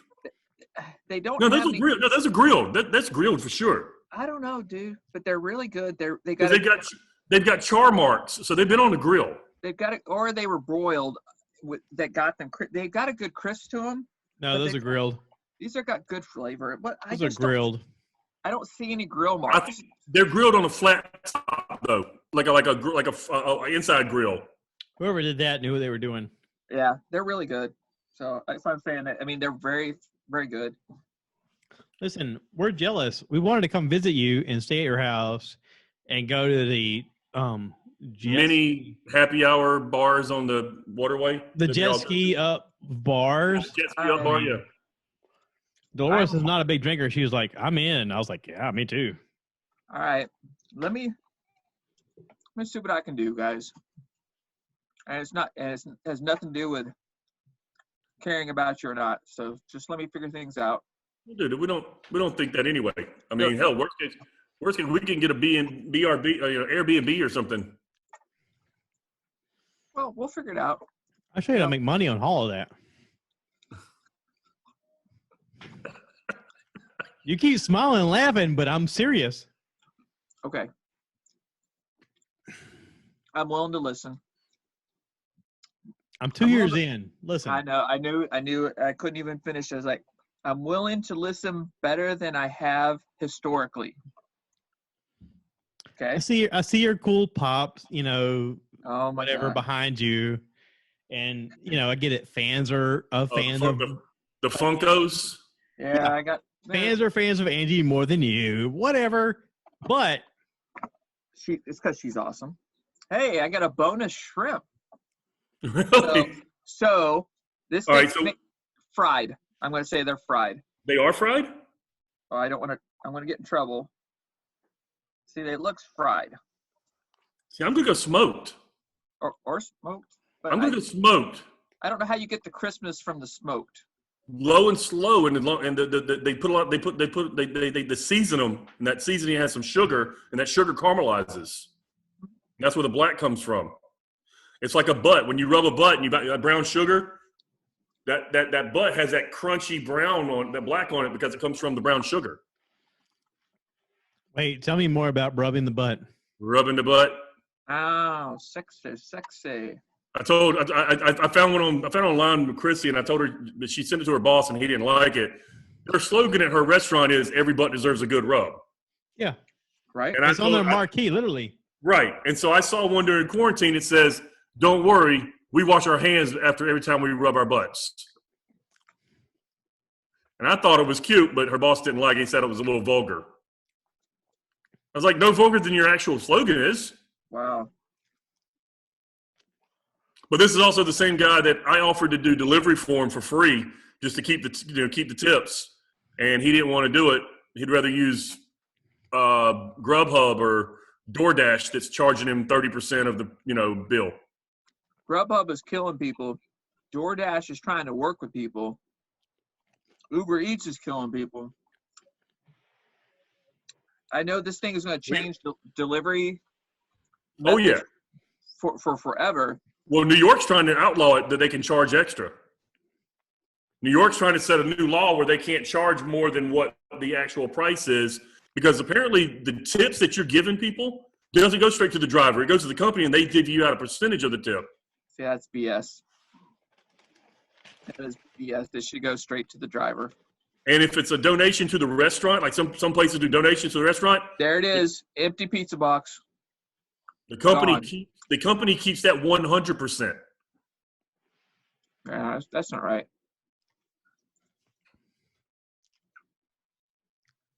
And the thing is like Chrissy's restaurant, she had to do like a price increase for the Grubhub and the DoorDash online. Yep. They're actually charging even more than that for it. So when people are calling, they're getting their bill and they're calling her and saying, "Hey, I had to pay $20 for this." And she's like, "No, you actually paid $15 for that, but then the Grubhub charged you blah blah blah." She's like, "Well, they're like, well, we don't want it anymore." And she has to apologize because it's a third party. She has nothing to do with it. They have to call Grubhub. Right. So And they're not answering their did phones. you order the wings like to be delivered? Say it again. Did you order the wings to be delivered? Yes, there's a local establishment here called Rody Joe's, and we try and plan to eat out a couple of nights a week locally. And they had a special 3 pounds of wings for $22. So I That's pretty good. eaten about half of them. So between this and the beer, I'm starting to get full though. So you got a couch. I mean, I could help you with the other half. I'm just saying. Hey, and we got a couch. We got one of those nice sectionals. You're just 6 hours away. 8. I got like, I don't know, 80 something hours of vacation I could take. I'm not working at all. I mean, I'm literally not doing nothing. And here's the ironic twist: is that 3 weeks ago I started a new job. Yeah, exactly. Climbing up 32-foot ladders. True. You know, it's decent money for side cash, but that being said, we need to figure out something. Well, Yes. Pete, once you know exactly what the numbers are for the trip to Charlotte, let us know and see if we got a ticket for Josh. I mean, I know he you can got a come. couple people that might ask. Listen, he can come no matter what. August 30th. August 30th. August 30th, Charlotte, North Carolina. Now that I'm not going to the concert that I thought I was going to, maybe we could do a Saturday Sunday thing. Say stay overnight Saturday night. Go drive in on Saturday, stay Saturday, hang out downtown. Listen, if you get the discount, we can stay Friday, Saturday, Sunday. Well, like I said, my discount isn't as great as it used to be with the whole Hilton thing, but I can possibly do a friends and family from a guy that works at the Hilton Steele that are probably better than what I would be getting for the Marriott. We can top golf. We can go downtown and drink. Greg and I have already found some places that do some really cool bourbons. Oh. Yeah, there's a lot of bourbon bars downtown. There's one in particular we found that does really good fish tacos. I mean, and top-notch bourbon. Well, I mean, hey, he did a good job finding the one place we went to in Atlanta. That was some good bourbons, and the food was really good. It was right next door to the venue. Plus, if Alex comes, Alex is bringing his roommate, David, and they'll be right on board with us, man. It'll be fun. So Wes, I mean, I'm gonna try to get a little bit more information, but I would plan on trying to do 29th and the 30th. All right. So how many people? 6? Right, 6. Hey, we can fit 6 in my Durango. Just saying. Or we get an Uber and you can drink with us. We'll see. Uber. I vote Uber as well, but that's just, your choice. No, but beyond that, we can walk. It's not that far. Well, yeah. Well, this isn't the one that you went to with Greg, is it? This isn't the No, this is a bigger venue, right? This is downtown. No, it's the same location. It's within walking distance. It's not far. So this is the comedy club that's underneath the restaurant? No, that's the one I'm with Alex. This is at the Ovens Arena. Okay, that's right. Ovens Arena, that's right. Yeah, but it's within walking distance of anywhere, so it's not very bad. I mean, he and I walked there, and it was no big deal. And there's lots of different bars and restaurants to go to where I mean, just 2 or 3 blocks, and you're everywhere. Okay. Well, I mean, I wrote it down to just check things out, and That's what I'm saying. Just see what you can do. See if you can make those times. You know, if you can't, no problem. If you can, great. I mean, there's a part of me that thinks that I don't know. I got to figure out what I'm doing this summer. So this whole pandemic thing has changed a lot of my plans. I was supposed to be down in North Carolina this weekend. I was supposed to be in North Carolina right now, racing, but things didn't work out. So I can show you how to make money doing that. I know. I've heard. That should be the theme. The second anniversary should be all my friends, and I can show you how to make money doing that. That should be the name of this one. Treadaway can make money right now being drunk. That's a podcast. Difference is I'm not drunk. No, I get that. I'm 12 beers in. I could drink more, but it could be a podcast. And people are like, I want to drink with him. He's a lot of fun. Hell yeah. I am, it's funny because we talked about this. I was going to do something along the lines of with the racing stuff. And then it's funny you said all of my events have been canceled thus far.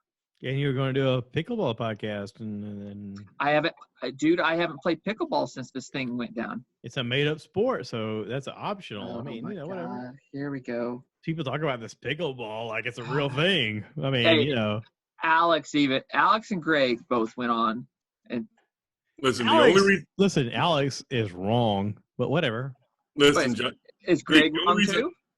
Greg's a liar. The only reason I even know it exists is that you have it in front. When I used to go to the other job at the Hilton, they have a court right there by the security gate. Otherwise, I didn't think it existed. It looked like it was just freaking tennis to me. It is a lot like tennis, yes. It's like tennis and badminton. Kind of, maybe. I thought it'd be fake until I saw some like cheap ones at the what is it, Goodwill for $1. You can get a racket, and I was like, here we go. It might be a real thing. Whatever, it's $1. Hey, you can get golf clubs at the Goodwill though. I could be $1 into something. I mean, You can get golf clubs at the Goodwill too. So, mushroom. I still don't think that's a sport. That's just a drinking exercise with funny pants and a lot of walking. You don't have to wear funny pants. You can wear the pants I have on. They're shorts. I am glad you're wearing pants at least. As our old roommate used to say, golf is a good walk spoiled. That was his favorite quote from Mr. Walt Whitman. Oh, yeah, Eric. but who's Eric Steele? Oh, wow. Our old Eric, that was one of his favorite quotes of all time. Golf is a good walk spoiled. Have you talked to him recently? I spoke briefly with him on Facebook, but I saw him in person about 3 months ago. Oh, wow. He's still alive? Yeah, he actually there's a group, they opened a store called Play Nation. It's kind of like video games, but it's like for like a store where like you buy, you drop off your kids and they can go in and play any game they want, kind of thing. Okay. He and his wife opened a store there in Columbiana Center. So he does his banking during the day, and then at night he goes and relieves her while she runs the store during the day. I mean, they've got probably 30 TVs in there set up with like lounge chairs, and you rent any game you want and play it as long as you want, and you pay according to your hour, or you can buy it for the day. And then he has a couple like tables in the middle for like gaming for like Warhammer and stuff like that he always loved doing. Interesting. So yeah, so they basically open a gaming store, but it's a video gaming store called Play Nation. It's a franchise out of Texas. Cool. So yeah, I saw him not too long ago. What, Mr. Pete? Yeah. He's like, present. I'm here. What's up? So we just started the podcast, so welcome to the show. I'm so glad to be a part of it. Thank you, guys. This is my first time. I'll be gentle. Long time listener, first time caller.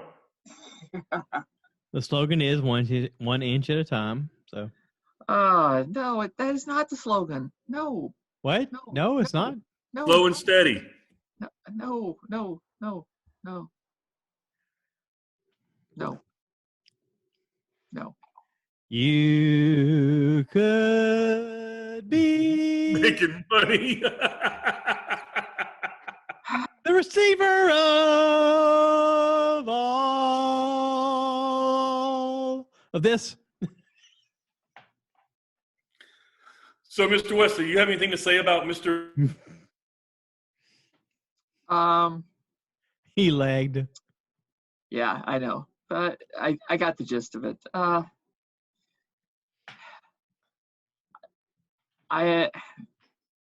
My cooler's empty. Well, we heard you only drank like 3. Oh, 12. 12. 3 or 12. same Truth difference. is, I know. I saw the picture. The truth is 12. So. But no, I saw you guys froze up on me. Did you have anything like this backdrop? He got that not too long ago, and I thought it looked really cool. Oh, it is cool. So, Pete, tell us about your backdrop. What's up with that? It's a Fibonacci sequence, which is something I learned from a podcast with Joe Rogan and the lead singer of Tool. Hey, what's a podcast? Do not anger the beast. Is there any money in podcasting? A little bit more than YouTube. And possibly more Really? than, yeah. I thought YouTube, if you got enough audience, you had to have over like 1,000 subscribers. Am I wrong? I mean, less you than got like 4,000 Pornhub. on YouTube, right, Josh? Peak? A little bit, yeah. Yeah, it's like 4,000 on YouTube. Hmm. Is it 5 now? I think 5,000. the last I saw was 4,300. Whatever. Nobody's counting. Whatever. But there's more platforms this way, Wes. I mean, like he's like I listen to it through iHeartRadio, but I mean it's iTunes, it's Spotify, is I mean iTunes, is everything. Although I will say this real quick, Mr. P. I tried the other day to get you on my Alexa, and it wouldn't give me your podcast. But for some reason, I said Greg's name, and it came the 5 and 40, and it came up, and I could. There she goes. This podcast may contain mature content. That is Pardon me for a second. No. So I have one of those devices. Whoa! Alexa, tell me a joke. Why do zombies make such excellent golfers? why? They know their way around a corpse. They know a way around a corpse. But So have you noticed that movies are starting to put that stuff in it, and it'll mess with your Yes. stuff while you're watching movies? And Yes. TV? Not only movies, but TV shows. They'll have some Commercial- major character commercials. named Alexis, and you're like, damn it. They're like, talk to your blank device and be like, and she's like, I don't understand. I'm like, you're not supposed to. Shut your whore mouth. I'm watching a movie. Yeah. All right, so my girlfriend thinks it's funny, and I just had to get you guys. Do you talk to Alexa like she's a bitch, or do you treat her like a respectful woman? Bitch. I treat her like a respectful person. And I do. I actually say, please stop and thank you. And I ask her to add things Like, to our early in the grocery day, list and When she tells me there's a delivery, I'm like, thank you. Or she tells me the weather, I'm like, thank you. Later in the afternoon, I'm like, fuck you. Shut up. Yeah.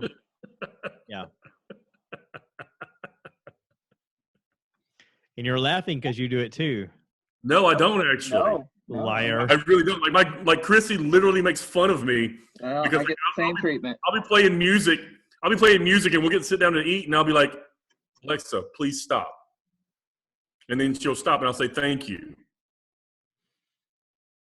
But no, what I was saying is I did. I asked for your podcast, and it didn't show up. But then I asked for Greg's, and it showed up. That's because Greg is charismatic. No. Yeah.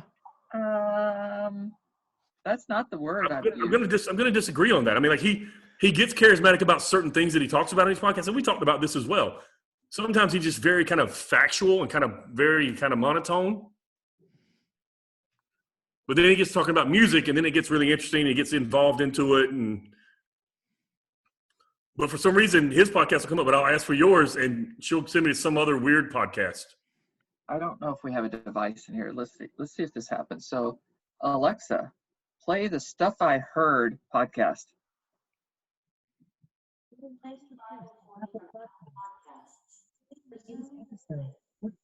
listen to the most recent episode, ask me to play the latest.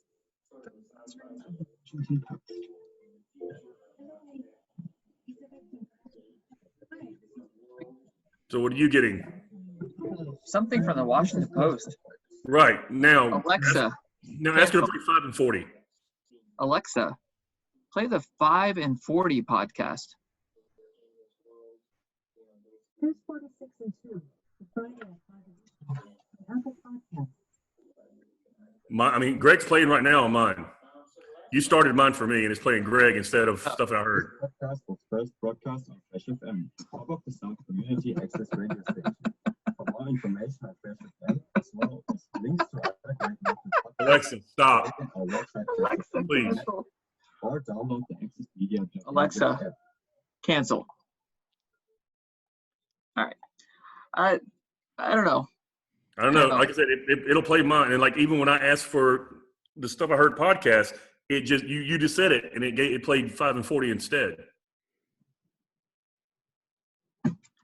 But I can't find Greg on iHeartRadio, but Josh's pops up immediately. Well, Pete, go ahead and explain why he doesn't show up. Good question. Oh, no, Pete, you know the answer to this. Go ahead. You know the answer. You have to have a certain amount of subscribers to reach certain platforms. I'm pretty sure a friend of mine, his name is Josh Peak, told me this. He goes, the more popular you get, the more platforms you can get on, and then the more platforms you're on, the more pop you can get. But then why wouldn't he be on my listening device versus Greg being on there? But I can find him anywhere else. Recency bias. Maybe you have asked for Greg before. Maybe Greg's is unique enough. I don't know. Because Peaks has his quote podcast in the name, and it somehow makes it less specific. And Greg's is a very specific titled podcast. That makes a little bit more sense. I kind of thought maybe something like that. Now I'm giving you a story that fits the narrative. That doesn't mean I'm right, but I can give you what I think could be the answer. But Peak has always said that the more subscribers you can get, right? The more. Yeah, I understand that. Like, and that's why platforms that you are available on. That's why he's on iHeartRadio and Greg's not. I get that part. I just didn't understand why his wouldn't show up on my listening device over there. I don't want to say her name. Right. But yet Greg's popped up immediately. I'm going to just guess the specificness of his podcast name is because it doesn't have the word podcast in it per se in the actual title. Yeah. But I don't know. That's not fair because Josh is Stuff I Heard. So I don't know. Maybe I don't know. What you said is true. Maybe it's because it is the 5 and 40 and it doesn't have the word podcast in it. I don't know. It's very popular. I don't know. It's unique. It's unique. Obviously yours is unique as well because you got the name and you got the website and you got the Twitter and you got the. Oh, now make sure I'm clear. I am not belittling any. No. I did not mean, and I didn't think you meant it that way, and I didn't think he meant. I don't think he meant it that way. I would say if you Googled each that Peaks, if you did a search for Peaks returns, you would get a lot more returns from Google versus Greg's. I'm not sure why she whose name shall not be said responds to Greg's more than Peaks, but I don't know. I can't answer. As you well know, she's a unique individual some days anyway, even on the best of days. Oh, yeah. Are you trying to advertise for Lining Kugels there, Mr. Peak? No, I'm just out. I have more in the fridge, but then I got to make a trip. Well, how far is the fridge from you? 30 steps. It's like 12 feet. It's like 30 steps. If you fell out of your chair, you'd be halfway there. But I tried to get last podcast I did was with Ian and Mike and Danny. And Ian and Mike are cops from a busy Somewhere in city Ohio. in Ohio. We'll just say a busy city in Ohio. Okay. And they thought ahead, and they brought a cooler in here, and they drank from the cooler regularly. And we did an hour and 48 minutes, which was great. But they regularly just dipped into the cooler, and they drank. And Mike drank Busch beer, and Ian drank Budweiser. And then when they ran out, all they had left was the press that we had, which is press is not that bad. Press is actually pretty good. But they drank all the stuff they had, and they started drinking the press. And part of that process made me think, why don't I bring a cooler in here if I'm hanging out with my friends? Because I'm going to drink. And rather than leave the room and go get a beer, I'd bring a cooler. So I packed a 12-pack. Well, there you go. I have a question. Yeah. Yes. And I mean this in very seriousness. Why don't you have a small refrigerator by your desk? That's a good There. question. Well, of course, I am not in my office, but we have a refrigerator right next door to my desk here. And I will tell you, it is loaded with beer and beer beverages. And again, you're not inviting me to come hang out Oh, shit. in a chance where I could show you how to make money Wait, from Pete, all the things you do normally, and yet still there's an opportunity. would it make a difference if I said they all had umbrellas on them? Oh, God. Treadaway, I can't handle this. You do it. Are they fizzy and sweet? No, we don't have any of those drinks. So we actually don't have any. Well, no. Well, now, in all fairness, you did say it is not your desk, so I know that there's real good beers in that refrigerator. I don't know what's in here. Hold on. I got a bit of R2D2 from earlier.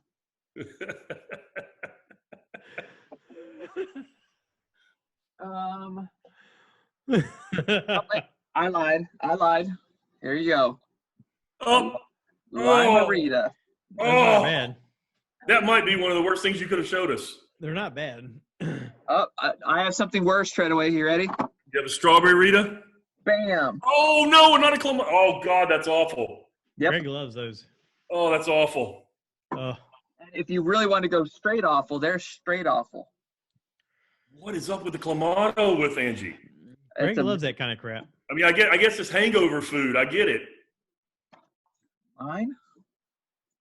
Bam!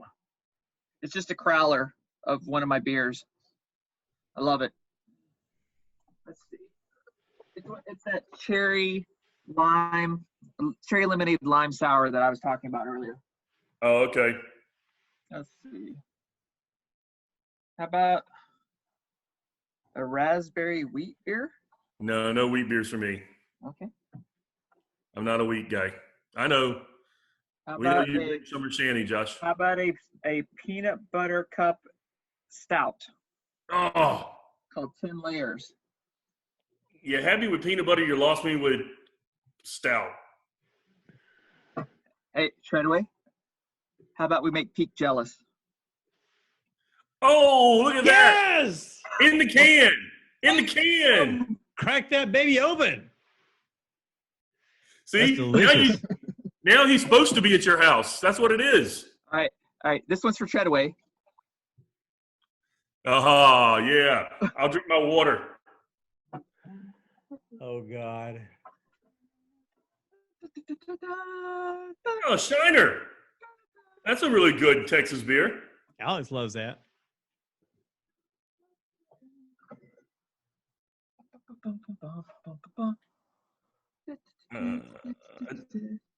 Cream soda crown. I don't know that one.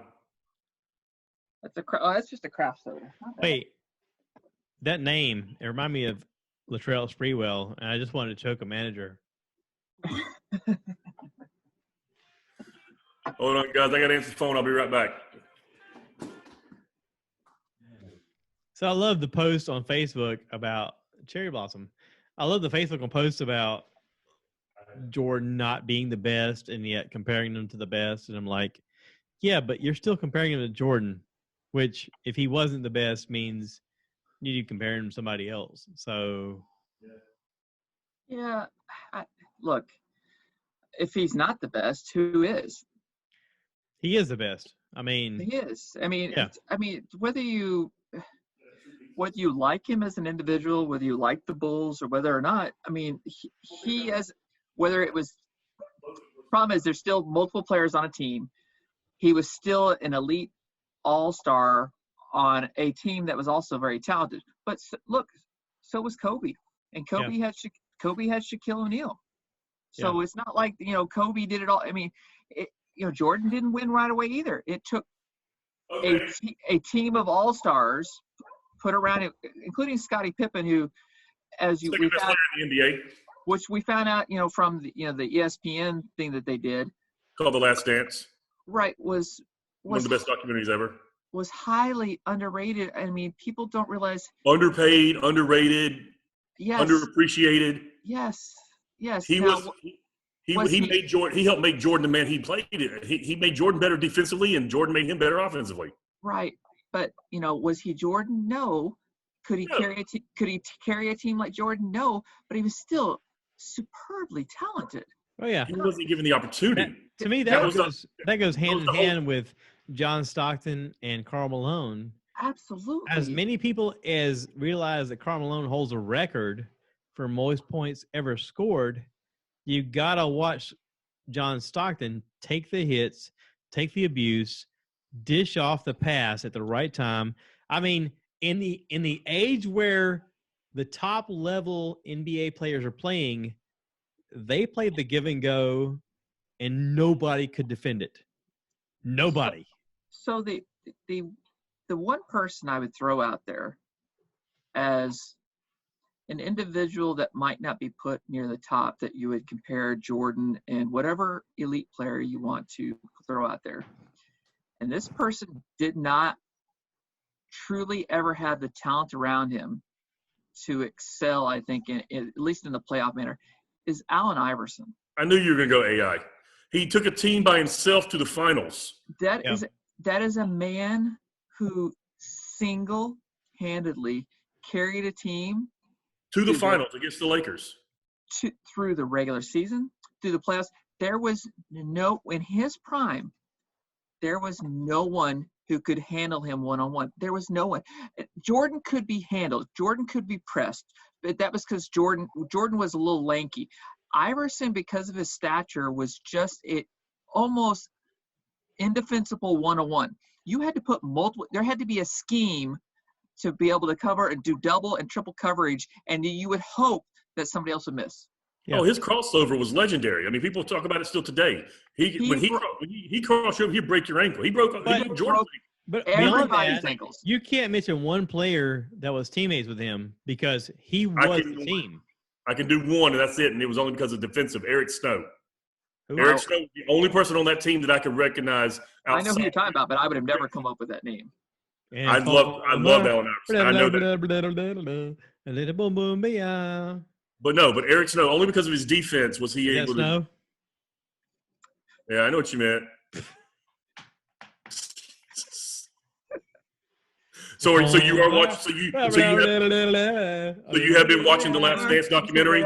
Nope. I like your boom boom down. You haven't watched it, Josh? Peek. I don't know. I don't watch ESPN. Okay, but you need to watch the Last Dance. Peek, I didn't drop my phone. You dropped your phone. Fuck you. They've done a really great job with this. Jordan kind of lets you behind the curtain a little bit. I mean, it's been really good. Yeah, I watched the first couple episodes. I got the other ones recorded. I've not watched all of them. I've seen all of them up to the ones that are tomorrow night's the last two. I've heard nothing but good things. I mean, just nothing but good things. And I enjoyed the first two immensely. So, and Pete, if you have any inkling of appreciation for basketball, which I know you do. He's a Bulls fan. He's a Jordan fan. I mean, he would love this. I think you would love it. It's actually very well written and very well produced. Seriously.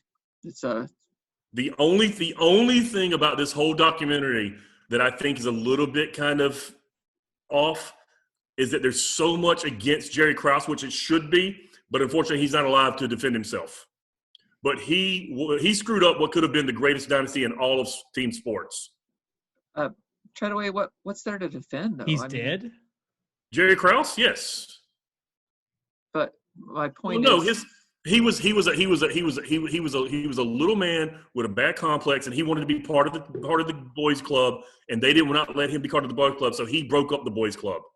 That's what it's to defend. He can say whatever he wants, but he also is the one who found Pippen. He's also the one who put Phil on the coaching staff, and then eventually fired the head coach and made Phil the head coach. So Jerry Krause did some good things. But once they started winning and he didn't get any credit, kind of like Jerry Jones in Dallas, he broke up the boys club. Whoa. Jerry Jones in Dallas ain't no one shit. They ain't won a single playoff game since he took over. But when they win, he put a good team on the field, but they've sucked since he took over because he wants to be the star of the show, and he's a crappy owner. I agree with that. So is Jerry Krause. Jerry Krause was the GM, not the owner. Reinsdorf was the owner. Jerry Krause rocked as the owner because they won championships, because he put championship people in line. He was a manager of people, and he's like, I want this guy, I want this guy, I want this guy. All right, wait. So Jerry Jones has zero. You know why? Because he wants to be the number one person revolved around the name of the Dallas Cowboys. So did Jerry Krause. Was like, you know him right, West. No, Jerry Krause never once mentioned his own name. It was other players who mentioned his name. Treadaway's right. The reason I know his name is because Michael Jordan would say his name in press conferences. That's the only reason I know who Jerry Krause was. Yeah, Treadaway's alluding to the right fact because he had a chance to bring Phil Jackson, Scottie Pippen, all these players. Well, Pippen would have been gone. Well, but they still had Rodman. They still. Okay. The reason why they lost Pippen because they refused to pay him. Well, because Pippen felt sorry because of Tony Kukoc. He signed a poor contract. And he did. The difference He did. It was his fault.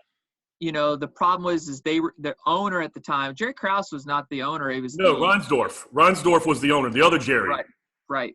So Reinsdorf was under the belief that if you signed a contract, you had to complete. He would not renegotiate. Period. Right. And Pippen signed a bad contract. I get it. He got bad advice. Well, yes, he should not have signed for that term at that value. That's just. But he took the money to take care of his family, so you can't. Yep. No, exactly. You can't fault an individual for trying to take care of his family because even that's what I'm saying. And that's why I'm saying he would have been gone, but they would have had Jordan. They would have had Rodman. They still would have had, What would they have done if they had a podcast? So how that correlates to the Cowboys is that Jerry Jones didn't like that Jimmy Johnson was getting all the credit for running the team. And when he ran Jimmy Johnson off, Pete, you are right. They have done bumpkus. And that just tells you that Jimmy Johnson was a big cog of what pushed that Dallas dynasty through the early 90s. That's why Jason Garrett stayed the coach so long, because he was a puppet for Jerry. Yes, he does. He's a yes man for Jerry Jones, and he should have been let go many years ago. Well, part of that was the weird duality of Tony Romo being the best and worst player ever to play for the Cowboys, because there were moments where you saw him, like I talk about this often. I watched a playoff game where he threw an interception, got the ball, and then was pressuring for a touchdown. And fumbled the ball on the goal line. No. Moved the ball. Not that one. I'm sorry. Moved the ball to his left hand and threw a perfect spiral to a guy for the touchdown to then tie the game. And then immediately they got the ball back through an interception and then threw the ball perfectly with his correct hand to an interception to a guy that was not covered within 10 yards. And I watched him in 2 minutes do the best and worst play I've ever seen a football player do in his entire life. Until Jameis Winston, because he's now the best worst. Well, I mean, 32 interceptions in a year is pretty awful. Well, 30 and 30 is, Yeah, but in baseball, it's great. Tony Romo, in one game, I saw him do the best and worst play ever done by a quarterback in his entire life. But it was enough of magic in him throwing in the offhand perfect spiral to the guy for a touchdown to go, he still got it. I mean, yeah, this other move was a bonehead move, but he still got the thing. And then when you watch him do color commentating, you go, he's still a genius. I mean, but watching him play, there were moments where he go, what were you thinking? And I mean, not that we're all subject to that. We're all very subject to making bonehead moves, but this was his whole career, and he made a really bonehead move more than once. Well, the one that sticks out to me was his rookie, not his rookie year, but the first year he made the playoffs. His first playoff game was against Seattle, and they were driving in for the winning touchdown, and he fumbled the ball on like the 1 yard line because Jason Garrett didn't take a timeout. Yeah, pretty sure that was the case. Yeah. And then they ended up losing the game, and then he had like 2 or 3 more years before he could even make the playoffs again. But yet he was supposedly, as far as number-wise, he was one of the best rated quarterbacks in the league that year. Yeah. Yeah. I like him better as a broadcaster now than a player. He's fantastic. He's fantastic, but he needs to be the lead. He doesn't need a color man. He already takes over the show as it is. I mean, he's very good. He's an analyst. He's a great analyst. He calls the play before you can. He reads the defenses before anybody else. But he's not a color man. He can't keep his mouth shut. So he needs to be able to be a lead. What do you think is going to happen with the new COVID situation with NFL? Do you think they're going to play without a crowd? I believe they will. Either that or 25% in the stadium. Me and Josh, me and Wes just had this conversation. I guess you had stepped out or something, but we talked about it. He thinks that they're going to play and just say, "Hey, go in the stadium at your own risk." I think because the money comes from their TV contracts, they're going to play the games and they're going to sell tickets. Or they're going to sell tickets where everyone's spaced out. So it's going to be about a 25 to 30%, just like the college football. I think is going to be the same way. Just like I was telling Alex, South Carolina right now, there's a plan that instead of us playing the west of the SEC, we're just going to play East teams. We're just going to play them each twice. So the problem with the collegiate aspect of this, which the dynamics changes, you're assuming that all of the individuals are going to be going to school. Right, and that's the other thing. That's the gap right now because we don't know if they're going back to school yet. So if school's not in, they're not going to play. Professional sports have the ability to have. They already have the arena set. They can bring in their teams, and it's a set team. The public or private school environment, we have no idea what that landscape's going to look like here next month, 3 months. Well, I got you. I mean, and that's where I go. At a certain point, somebody's going to just open the floodgate and go, you know what? If you want to come and risk exposure, you're welcome. Know that there's a risk. We're going to let you come, but we're not going to be responsible for it. It sounds like the newest Pornhub logo. I don't think that major sports going to be the first one to do that. I think it'll be one of your smaller, like either UFC or WWE's going to do that first. So they're already UFC's on top of that. They're like, we're they're going already doing live events right now. They're already doing live events with no crowds. Both are in Florida. First to come back with crowds that'll be full. I think the major sports, they will limit the number of ticket sales. So the reason why the UFC is in Florida, for 2 reasons. One, the governor down there, fucked up state. That could be at the top of the list. So the governor is really good friends with Trump. McMahon is really good friends with Chrissy's Trump. home. They're barking. Sorry, guys. And they wanted to find an outlet to be able to make money. So they deemed the WWE as an essential business for whatever reason and brought them down there. This is why I think the NFL will do the same thing, is that it's big business. People love Trump. Big business loves Trump. And Trump is going to support the NFL opening up. And because it's one of the national pastimes and it's huge money. And I just think that they're going to say, we're open. If you want to come, great. There's going to be on every single ticket, like, come at your own risk. Yes, you could be exposed. I'm listening. But that's it. What do you think, Peak? I think you should be doing more to make money. So, but yeah, you're right. I'm sure you listened to Joe Rogan talk about the UFC. A little bit. He also, is involved in it in a manner that he's like, if we're going to do this, we're going to do it. He was told to not get near the fighters to do the interviews. He's like, no. He goes, if we're here and we're being tested, we're going to do this right. And I'm going. Yeah. He goes, but then one of the guys tested positive. Souza. Yeah, but he did not fight. He was removed from the card, and he was not near any of the other people. The rest of the card was all tested multiple times, including the announcers. And at that point, you're all in. And Rogan has Joe continued. Rogan was all in. He's continued his podcast no matter what. And he's like, everybody he's going to be on is going to be tested. And he said out loud, it's going to be $200 per test. He has a doctor on premise that's going to test.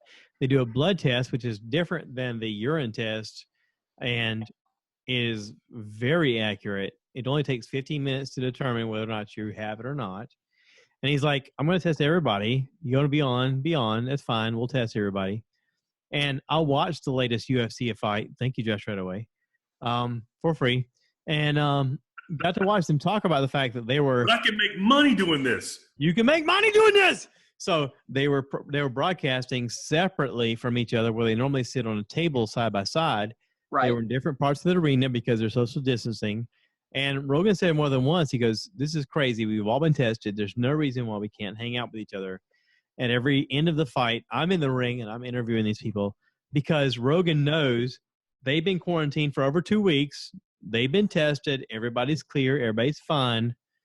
But it's weird seeing like a fighter with people in their own corner and they all have masks on. It's like, you're in the corner with this guy that you spent nothing but time with for the last at least 2 weeks, and you're all wearing masks. And it's like, why go the extra step when none of this matters other than you're setting some type of precedent because you're required to do so, or you're trying to save face and saying, hey, we're being really cautious because we're on TV.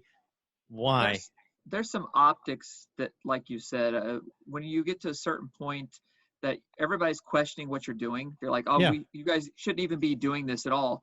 They're like, no, we're following everything to the letter, including, look, we're wearing masks. Yeah.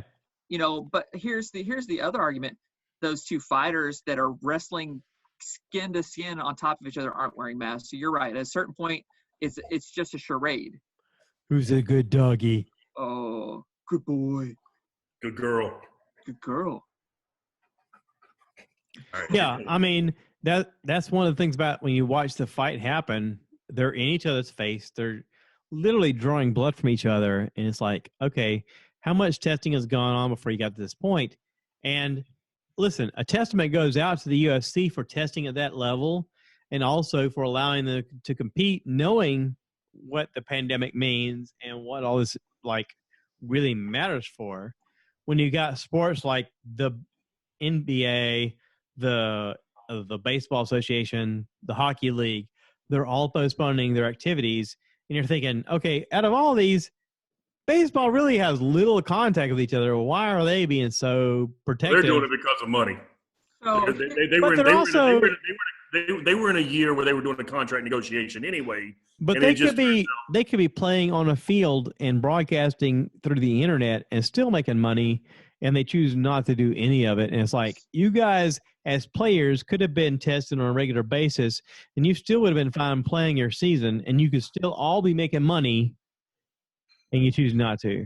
So here's my opinion on this. So here's the problem with that is, so the UFC is in a different position to where you're fighting one-on-one. Yeah. When you go to the NFL, or I'll go to Major League Baseball, you still have a certain set amount of people on the roster who, while you could social distance them on the bench, eventually they're going to all come into – I mean, you're still in a confined locker room, whatever the case may be, right. Hotel arrangements. Now, that's the other one, yeah. Here's the problem is, so, okay, we decide to go – Major League Baseball's back. We're going to start doing this. One person on the team gets sick. That whole team's got to be quarantined. That whole team could be infected. I mean, when you go to first base, the first baseman's standing on first base and you're standing on first base, you're not 6 feet apart. So it is hard to completely social distance in a sporting arrangement like that. And now you're involving multiple players on multiple teams at multiple times for multiple exposure. Yeah. And it's the same way with the NFL. It's the same way with the NHL. So what happens is one team gets infected. Do they have to forfeit all their games now? how do you find the balance of what's right and what's wrong? I mean, just because one person is sick doesn't mean there aren't multiple people are sick, and it's a quandary that you have to go, you know what? We're going to just risk it and go forward, and this is going to be life, or you cancel everything. And we're somewhere in between. We've been canceling everything thus far, but you can't cancel everything for forever. Right. Yeah. Because either they're gonna play and make some money, or the owners are gonna sell, and we're gonna lose sports. Well, it's gonna change the dynamic of everything. It's not just sports, so we're looking at it just the micro. Well, I know, but you're also looking at all the people that run the coliseums, all the food and beverage, the vendors. I mean, the macro is all of that plus the revenue from ESPN, ESPN2, ESPN Classic, Fox Sports. I mean, you have the NFL Network, your DirecTV packages. A dozen plus different networks specific to sports only. You have all the sports books out in Las Vegas and all the ones online. There are so many 50,000, when you look at from the 50,000 foot, you're like, oh, it just affects, this team. No, it affects so many individuals. And Treadaway, you were exactly right. The food vendors, the people who that was their livelihood, where they go and they make their tip money going to, serving at these events. Yep. All those people don't have any money. It is so many people and okay, how about the restaurants that are next to the venue that it's not just the sports team. It's not just the players. No, there's revenue. There's revenue streams everywhere that are being affected. I agree.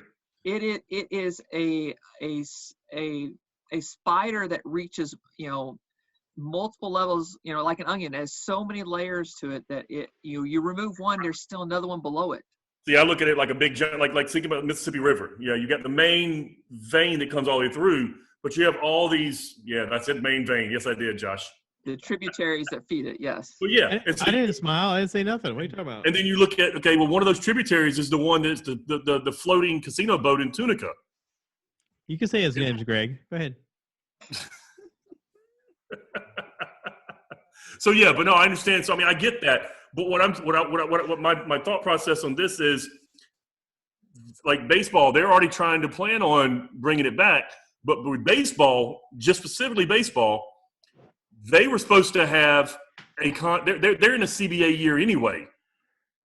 I think it's you're better off you're better with the light on. Have you guys seen my baseball? It's a little bit glary, but you're better. We can actually see you. You guys see my baseball? Other way. Here you go. Have you guys seen my baseball?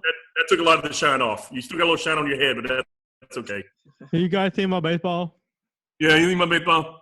You guys see my baseball? But no, with baseball, they were in a collective bargaining agreement. It's called a penis. And so right now, the owners they're trying to use this to set up a salary cap in baseball. And the players are fighting it. Now what's going to happen and what they're talking about is that people are going to start looking at baseball just like they did in 94 when they had the strike year. And they're going to be like, these greedy sons of bitches, all this is going on. We got people not working, blah, blah, blah, blah. So the owners are going to come out looking good to the media because they're trying to give money to the players. But meanwhile, they're trying to screw the players at the same time. And the players are trying to stand up for themselves, but they're getting looked at as bad because they're getting shit on by the owners because they feel like they can because of this pandemic. Wait, I called 94 as the lost year. I was in the Marine Corps. What happened during 94? 94, about halfway through the season, they had a strike. Really? Yeah, baseball almost went away. That's why we had 97 or 96 or 97 when McGuire and Sosa had that home run. Oh, when they were on Flintstone vitamins? Yeah, that kind of saved baseball. That was the whole, what was it? The Chicks Dig the Long Ball with Tom Glavine and what was the other guy's name? The other pitcher? Smoltz. John Smoltz. Both guys gained 50 pounds supposedly upon taking Flintstone vitamins. Well, no, everybody knew that. I mean, McGuire was on androstenedione. We knew Sosa was on whatever the growth hormone was. He said Flintstone vitamins. But 94, I mean, and what's a shame is that team in 94 from Montreal Expos would have won the World Series, no doubt. That team had Randy Johnson and Pedro Martinez as their number 1 and 2 pitchers. They had Moises Alou. They had Larry Walker. It was a loaded team.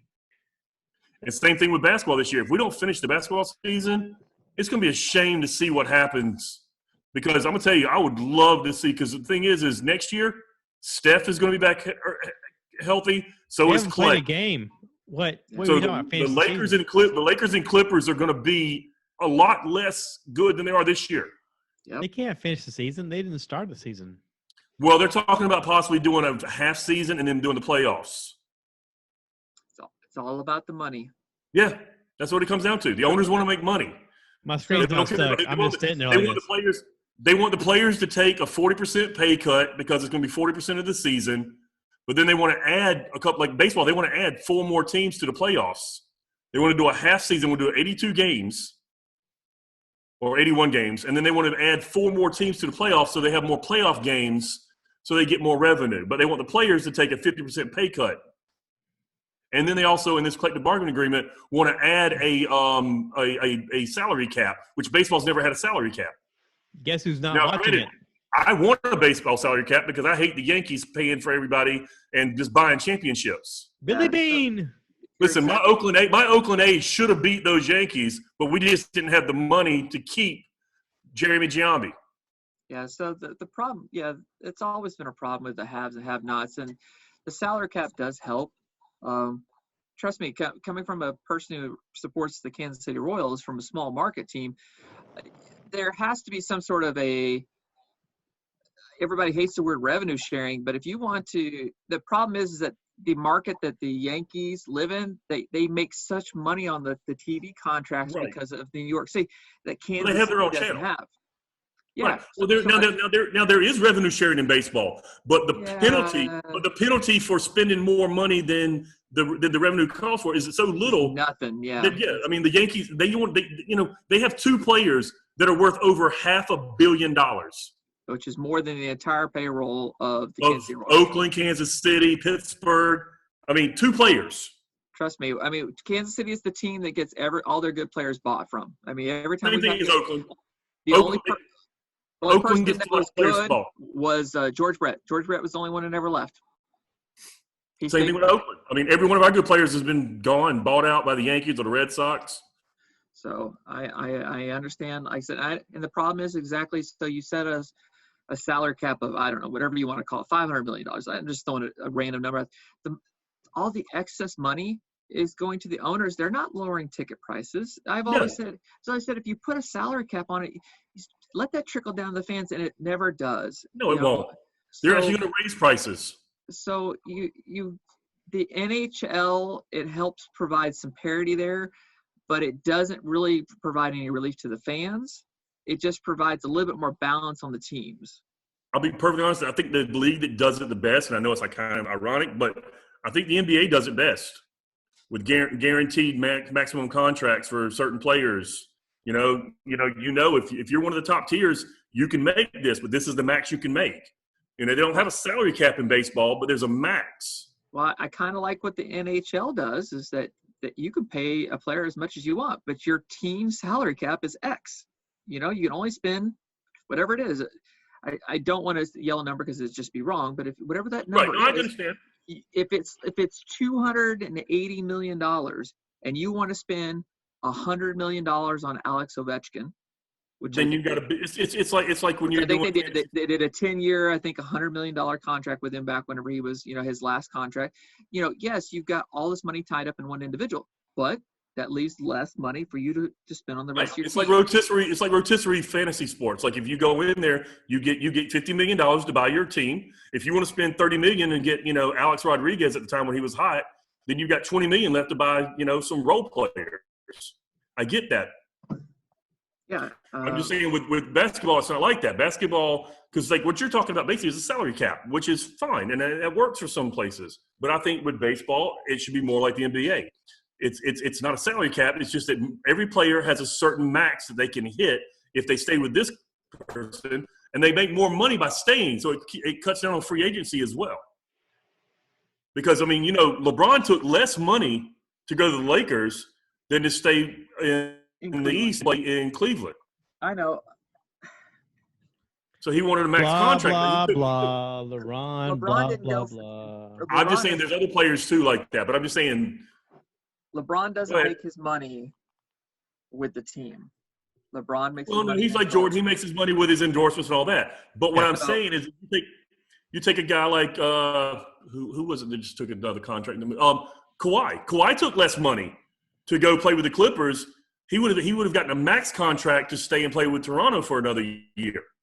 He left and went to the Clippers and took less money to play with the Clippers. Again, it's going to increase his market share, his profile. Well, yeah, LA better than Toronto. I agree with that. Another person that took less money is, and I can't blame him, Tom Brady. Yeah. He helped. You wonder why the Patriots did what they did is Tom Brady didn't take max contracts, and they allowed the money to be built around him. He was like the 10th highest paid quarterback in the league. He could have demanded top contract, and they would have had to pay it. But then they couldn't afford to keep Gronkowski. They couldn't have keep Edelman, all that. Right. But he also was lucky enough to have a wife that made more money than he did. Here's also the full circle, Treadaway, is think about Pippen. If he hadn't taken that money, could the Bulls afforded to actually keep him at what he was worth? Yeah. Well, they would have been keeping, but they wouldn't have been role players around him like Tony Kukoc or like Steve Kerr. But Pippen had to realize that if he wasn't there, he was going to miss out on a lot. The trade-off was I agree with you. He was number 2 on the baddest MFer to ever hit the court. And if he didn't say yes, he was going to miss out on all of that because they would have found somebody else to take that spot. But as talented as Pippen was, he was going to miss out on what Jordan was going to bring. I get this, but also at the same time, if you watch this documentary, it shows you at the time Pippen was rated the number 2 player as far as stats wise, the number 2 player in the league behind Jordan. Yeah. But yet his pay, he was like the 50th highest paid player in the league. He was number 2 for a reason because My wife is taking the outdoor hose, bringing it in our office so she can water her plants. Okay. I was wondering if she was outside watering plants or inside watering plants. Yes. But she still has a sweatshirt on, so it doesn't count. It's carpet. Who cares, right? It gets wet. It is linoleum, thank goodness. Or, linoleum, sorry. It's tile. Then you just wipe it up. She's fine. Hi, Angie. She can't hear us. They say her. You can say it louder. Hi. They're so happy. They're waving. All right. Well, guys, I hate to do this. My laptop's about to actually go dead, and Christy just got home, and we got to figure out dinner before everything shuts down. So I'm probably going to call it a night. It's only been about 4 hours, bro. It's the epic 2-year anniversary. Your 2-year. Can I recommend some pizza? Yes. That's probably what we're going to order because that's probably the only thing open right now that I can get delivered. Because I'm not driving anywhere right now, and she just got home from work. She ain't going nowhere either. I've invited multiple people to be on, but you guys are the one that showed up. So thank you for being on. I appreciate it. Brother, we are proud of you. 2 strong years. We look forward to many more, and we'll be here. I'll do it no matter what. If you guys are on board or not, I'm still going to push forward. Well, we're going to be here for you, brother. Love you. I love you too, man. Thank you for being a part of this. Wes, great to see you. Great talking to you, man. Take care, all right? Peace out, JT. Peace out. Every step of this whole process has been a matter of, do I lean into it or do I step back? And every step of this has just been lean forward. So, it is what it is. Well, you've done very well for yourself, and we as friends have been fortunate enough to be able to join you along with this process. So, well, every step of it has been a thing of, I'm not that smart, and I figured out how to do it, and I want to show everybody else how to do it too because it's doable. It is literally doable. Greg earlier, he was one of the first ones that hopped on here, weirdly enough, because he worked all day, saving lives. I get it. So yeah, he saw the backdrop behind me. He goes, "Is that an app that's doing that?" And I was like, "No, it's literally just a piece of sheet." And I showed him the camera around. He goes, "Oh, cool." And I was like, "Yeah, this is something I ordered online, but whatever. I just rather that be behind me than the weird wall that needs to be painted." And he was like, "That's pretty cool." So, but every part of it, I've tried to make videos along the way of going, anybody can do this. You can do it too. Here's how you do it. And I've shown steps along the way. And there's so much opportunity for everybody who's creating. Most people don't realize that what they're creating is content. And that's one of the things I've tried to talk to you about is everything that you're creating could be content if you just set up your phone and go, hey, I'm doing this today. Guys, check it out. This is something cool. And just share it. And somebody out there is some 17-year-old kid who's watching it going, I've always wondered how to do this. Oh, cool. There's this guy I like, and he's posted another video. Cool. I can make that. To me, the process is not how do I do this perfect, but how do I do this so that you can build something else?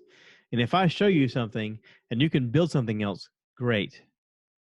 Because, I mean, we're 46 right now. How much time we got left? If we can show somebody else, this is what I've learned, take it and run with it, then that's our whole purpose in life.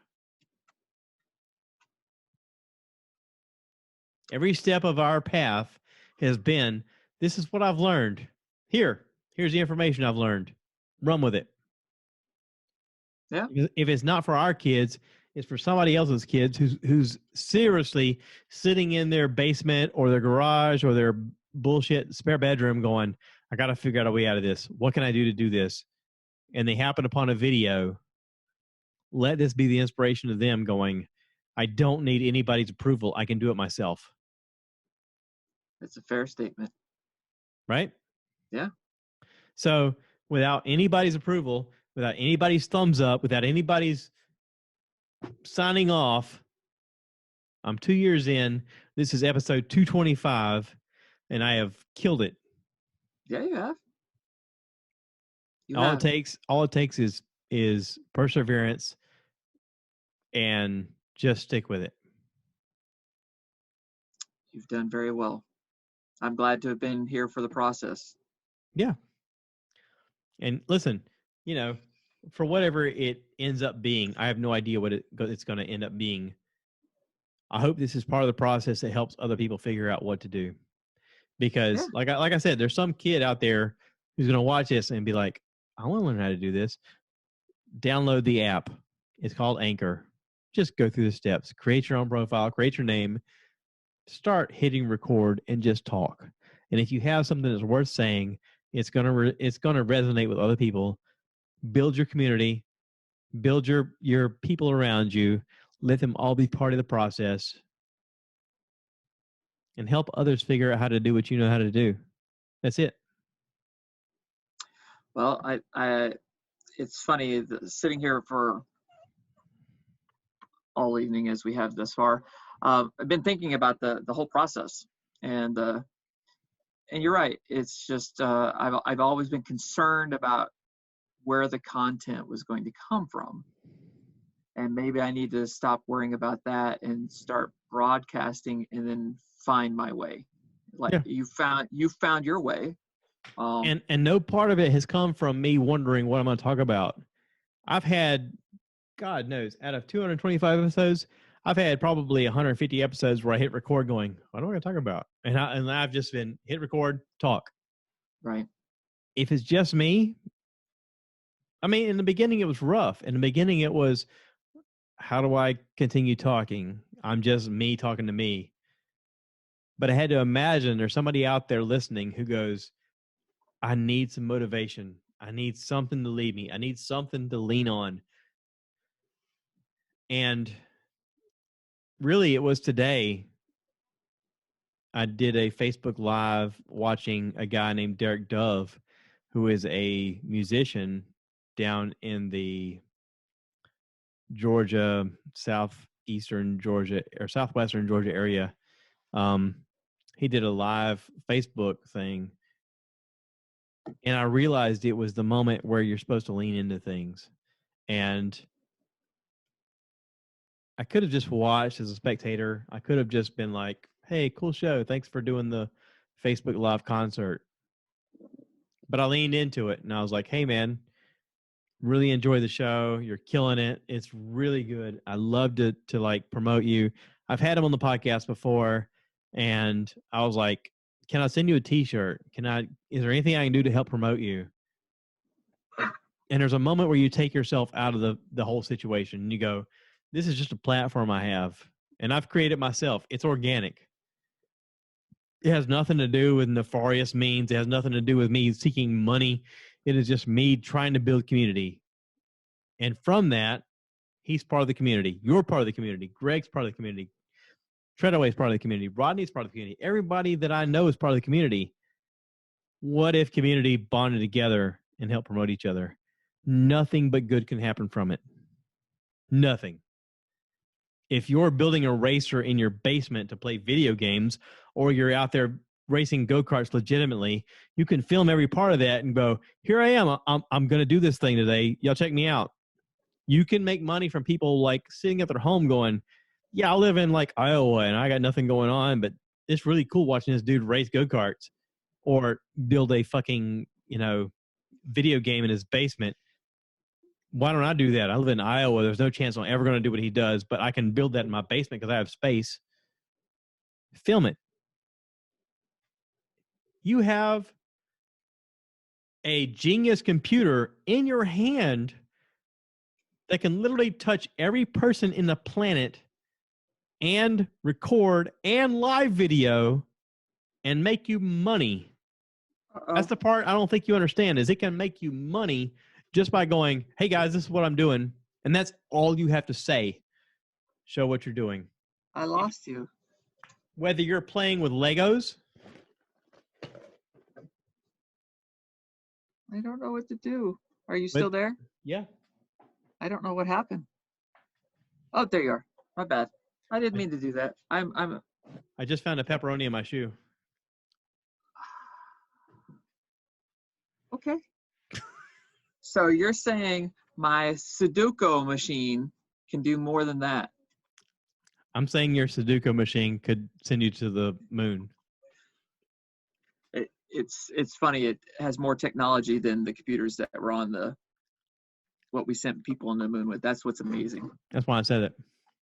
So stop eating whatever you're eating over there. I have dogs in here now, so who aren't supposed to be in here. But all right, so all right, podcast. Bert Kreischer on August 30th, and then fly to the moon with my phone. That's the 3 takeaways that I have from this. Don't use the term fly to the moon. Okay. You have to learn to walk before you fly. Okay? Okay. So just make the first video. Okay. Set up YouTube. You obviously have a YouTube that you can reply to people. Hit record and just go, hey, my name is Josh. I'm sitting here in my wife's dungeon area, and she's got some pretty cool crap around. But I'm just going to start something. Yeah. And just get comfortable talking to nobody and pretend I'm on the other line. Pretend I'm on the other line. Listen, I'm never not once going to say poo-poo on you. Pretend I'm on the other line. Okay? All right. I am a cheerleader. I mean, I'm going to encourage you. I'm going to say you can do it. I'm going to inspire you when you even say stuff you regret. well, I'm here. Look, so the irony of all this, I'm here with you, able to do exactly what you're doing. Able to, but you're not doing it. But there's my point. I said I'm not. So it's not my excuse. Can't be like I don't have the technology. I do. I've got more technology than what you started out with. I have the means to do the process. Yes. The problem is I have to just take that first step. Yes.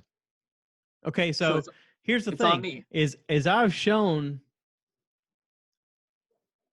probably 6 people how to do podcasts, and only one followed through. The fat boy. The fat boy. Okay, And he's only done like 7 or 8 episodes. All right. All right. All So it takes is you going, it's Wednesday, I got to record something. Or it's Friday, I got to record something. once a week. Getting off your ass and going, record. Hey, how are you guys doing? I got nothing to talk about, but here we go. And you talk about something. Because out of that, some content is going to come out that's going to be really important to somebody. But it's the matter of finding your own voice and finding out what's important to you. My voice is finding encouragement and promotion and community. Okay. That comes from a lot from Joe Rogan, from listening to him and him on a regular basis, talking to other people who are really super smart and super important, going, hey, why don't you start a podcast? You guys have a good conversation. You got a good voice about you. You should start a podcast. The only difference between him and them and us is follow through. That's it. Follow through. So if you, me, Greg, and Treadaway, and Rodney, or whatever, Rodney didn't have to be a part of it. But if we, on a regular basis, put out content, like I said earlier, 5 of us know 100 people. That's 500 people that are immediately involved. If we start having people on our podcast on a regular basis, think about the shows that you watch on TV that are like crime shows and medical shows. There's a reason why every episode they have a new case and a new person on, because every episode there's a new actor on. And when they're a new actor, they go, hey guys, I'm going to be on this new show. It's really popular. You guys should check me out. It grows the audience. It's intentional. With a podcast, if you have guests on, it's intentional. I'm going to have this person on. If I tag them in the thing, everybody who likes them is going to look for them and they'll find me on that thing. Yeah. You can grow it, and you don't need to be Joe Rogan. You don't need to be Bert Kreischer. You don't need to be one of these top people out there, Adam Carolla or whoever. You can be Josh West, Josh Treadaway, Josh Peak, Greg Steele. And you can grow a community upon yourself. We graduated with Vic Webster, who now is a co-owner of a vodka company down in Charleston, Sweetgrass Vodka. I'm going to have him on the podcast. I was like, That'd come be on, cool. talk about your vodka company that you self-started. He's like, absolutely. I'll bring you a couple of bottles. Cool. I mean, we're almost 50. The only thing that's stopping us is ourselves. What's stopping you? I don't actually have a good reason. Is it distractions? Is it bullshit? Is it, I mean, at a certain point, you can't even blame your kids. You're like, nah, they're on their own. Fuck it. Whatever. No, that's not it. I think it's all on me. Yeah. So let's listen. Literally, you can take the baton and run with it. It just matters as to what effort you put into it. And if you were to sit here and us press record on Anchor on an app on your phone, you go, God, it's so easy. Why the hell am I doing that? That's how I got Greg started. I just kept berating him like a idiot. And he was like, okay, I'll do it. You could do it too. Right. There's less stopping you. That's probably true. You can do it in your spare time when you're not busy doing anything else. Also true. You could be driving around doing stuff and you'd be like, there's something I want to talk about. I'm going to hit record. Well, that's where we need to have that conversation, the simplicity of it, and just making sure I have the understanding and then just do it. Yeah. Nothing's stopping you, dude. Except for me. It's me, myself, and I. So, all right. That's a good conversation. Deep thoughts with Josh P. I'm here for you, buddy. I know. I've never doubted that. So that goes 2 ways. Like I said, what little support I can, provide from my end towards you. So then we got to figure out how to get together too. I'm 2 years in. So whatever you need, just ask me. Well, I think you've given me more than enough to start. That's only fair. It's not like, oh, I understand. I do. I haven't taken that step to do it. If you saw this crap I was sitting in front of right now, I have a table I built myself, chairs I built myself, because I needed something to sit on and something for the computer to sit on. I have a stand that the stupid laptop sits on that I built myself. Right? Because I was like, I got to do it myself. You're not that different from me. Well, I just need to do it. Yeah. Start from the beginning. If you want to have me on as a guest, be like, hey, I'm here with Josh Peak, blah, blah, blah, blah. Well, I probably will do the first one by myself. And then I may start trying to bring guests on. I mean, probably bring you on the second episode, bring the fat boy in on another. And then you could do one with your wife. Be like, hi, honey, be on the podcast. I want to talk about something. Look, you're really pushing it now. No, maybe if I start doing it, and then I can lean on her to start doing her own thing. So she could listen with her audience alone. Oh, I know. Oh, I know, dude. I know, dude. Yeah. I'm not even sure where she's at anymore I don't know where she's at on her Twitter followers, but it's not small. She's the most popular person amongst all of us. By far. Yeah. By far. So if she started a podcast, she's got 24.8 thousand followers, almost 25,000 followers on Twitter alone. So part of that is promote the positive. Always promote the positive. Always talk about, here's the thing I want to promote.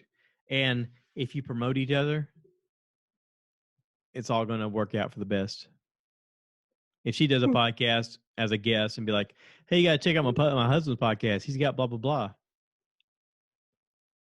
It's just going to help feed the beast.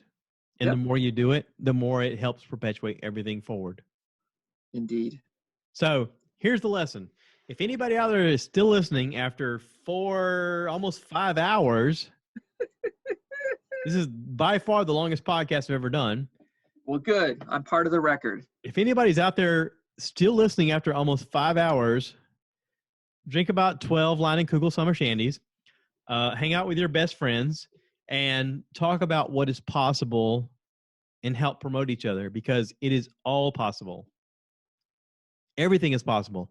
The internet is literally within your fingertips. If you have a phone, if you have an iPhone or a smartphone of any kind, you can make a podcast, you can fly a drone, you can create your own whatever platform, and you can promote it, you can sponsor it, you can promote each other.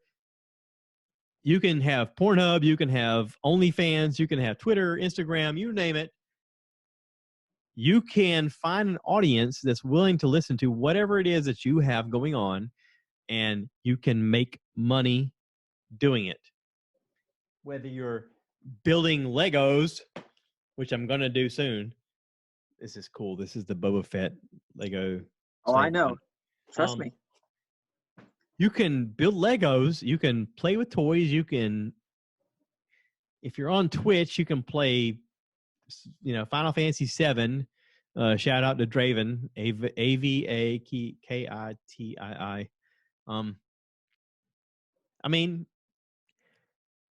There's a way you can make money at everything you do if you think about it from the terms of somebody's out there watching. Why not me? That's the question. Why not me? Yep. A year ago, I started this and nobody watched. Today, Jesus Christ. What's the latest number? Let me look on my internet. I can tell you right now. Okay. So on Anchor alone, I've got almost 60,000 plays of my podcast. Wow. In 2 years, I've had 60,000 people on their website check out the podcast. I don't know 60,000 people. Do you? No. I don't know 1,000. Maybe I know 1,000 people. Maybe. But 60,000 people? Not by name, I don't. Holy Probably. crap! That's a lot of people. Yep. But for whatever reason, 60,000 people listen to me say, "Hey, everybody, thanks for listening to Stuff I Heard podcast. This is episode blah, blah, blah." Anybody can do it. It's not a magic trick.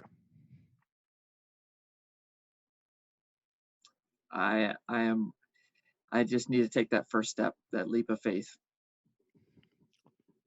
Well, in the great words of Robert Schneider, you can do it! All night long. And we have been doing it all night long. Yeah. All right, buddy. I appreciate you being on. Thank you. I love you. I hope you're doing well. Tell Angie we love her and give her a big hug for us. And, Will do. you know, do the whole invite thing whenever you feel comfortable having guests on your couch, like, you know, maybe one of your best friends. I don't know, whatever. And I got vacation time. I'll come up and I'll hang out, and I won't be a nuisance at all. I'll be a little nuisance. I'll be kind of a pain in the ass. It's a fun pain in the ass. I hear you. So I'll need to figure it all out on my end. So we'll do something. Yeah, it'll be fun. So, but yeah. All right, you take care. Set your calendar, August 30th. Okay. Boom. Got it. Listen, that's a fun time. I was worried. I wanted to come this year. It wasn't going to work out. This date, I'll do everything I can to make it work out. It's a fun time. With you guys, we always have a good time. Yeah. All right, buddy. I appreciate it. Thank you for being a part of this. If anybody's still here after 5 hours, thank you for being a part of the podcast. Thank you for being here for 2 hours worth, or 3, 4, 5 hours, 5 hours worth. 5 hours of programming, 2 hours of content. Please remember to rate, review, subscribe, share with your friends, and check out the website, www.stuffiheard.com. It's a passion of love that I've created over the past year, as well as the merch page, which has some specialized T-shirts. And as always, cue the cow.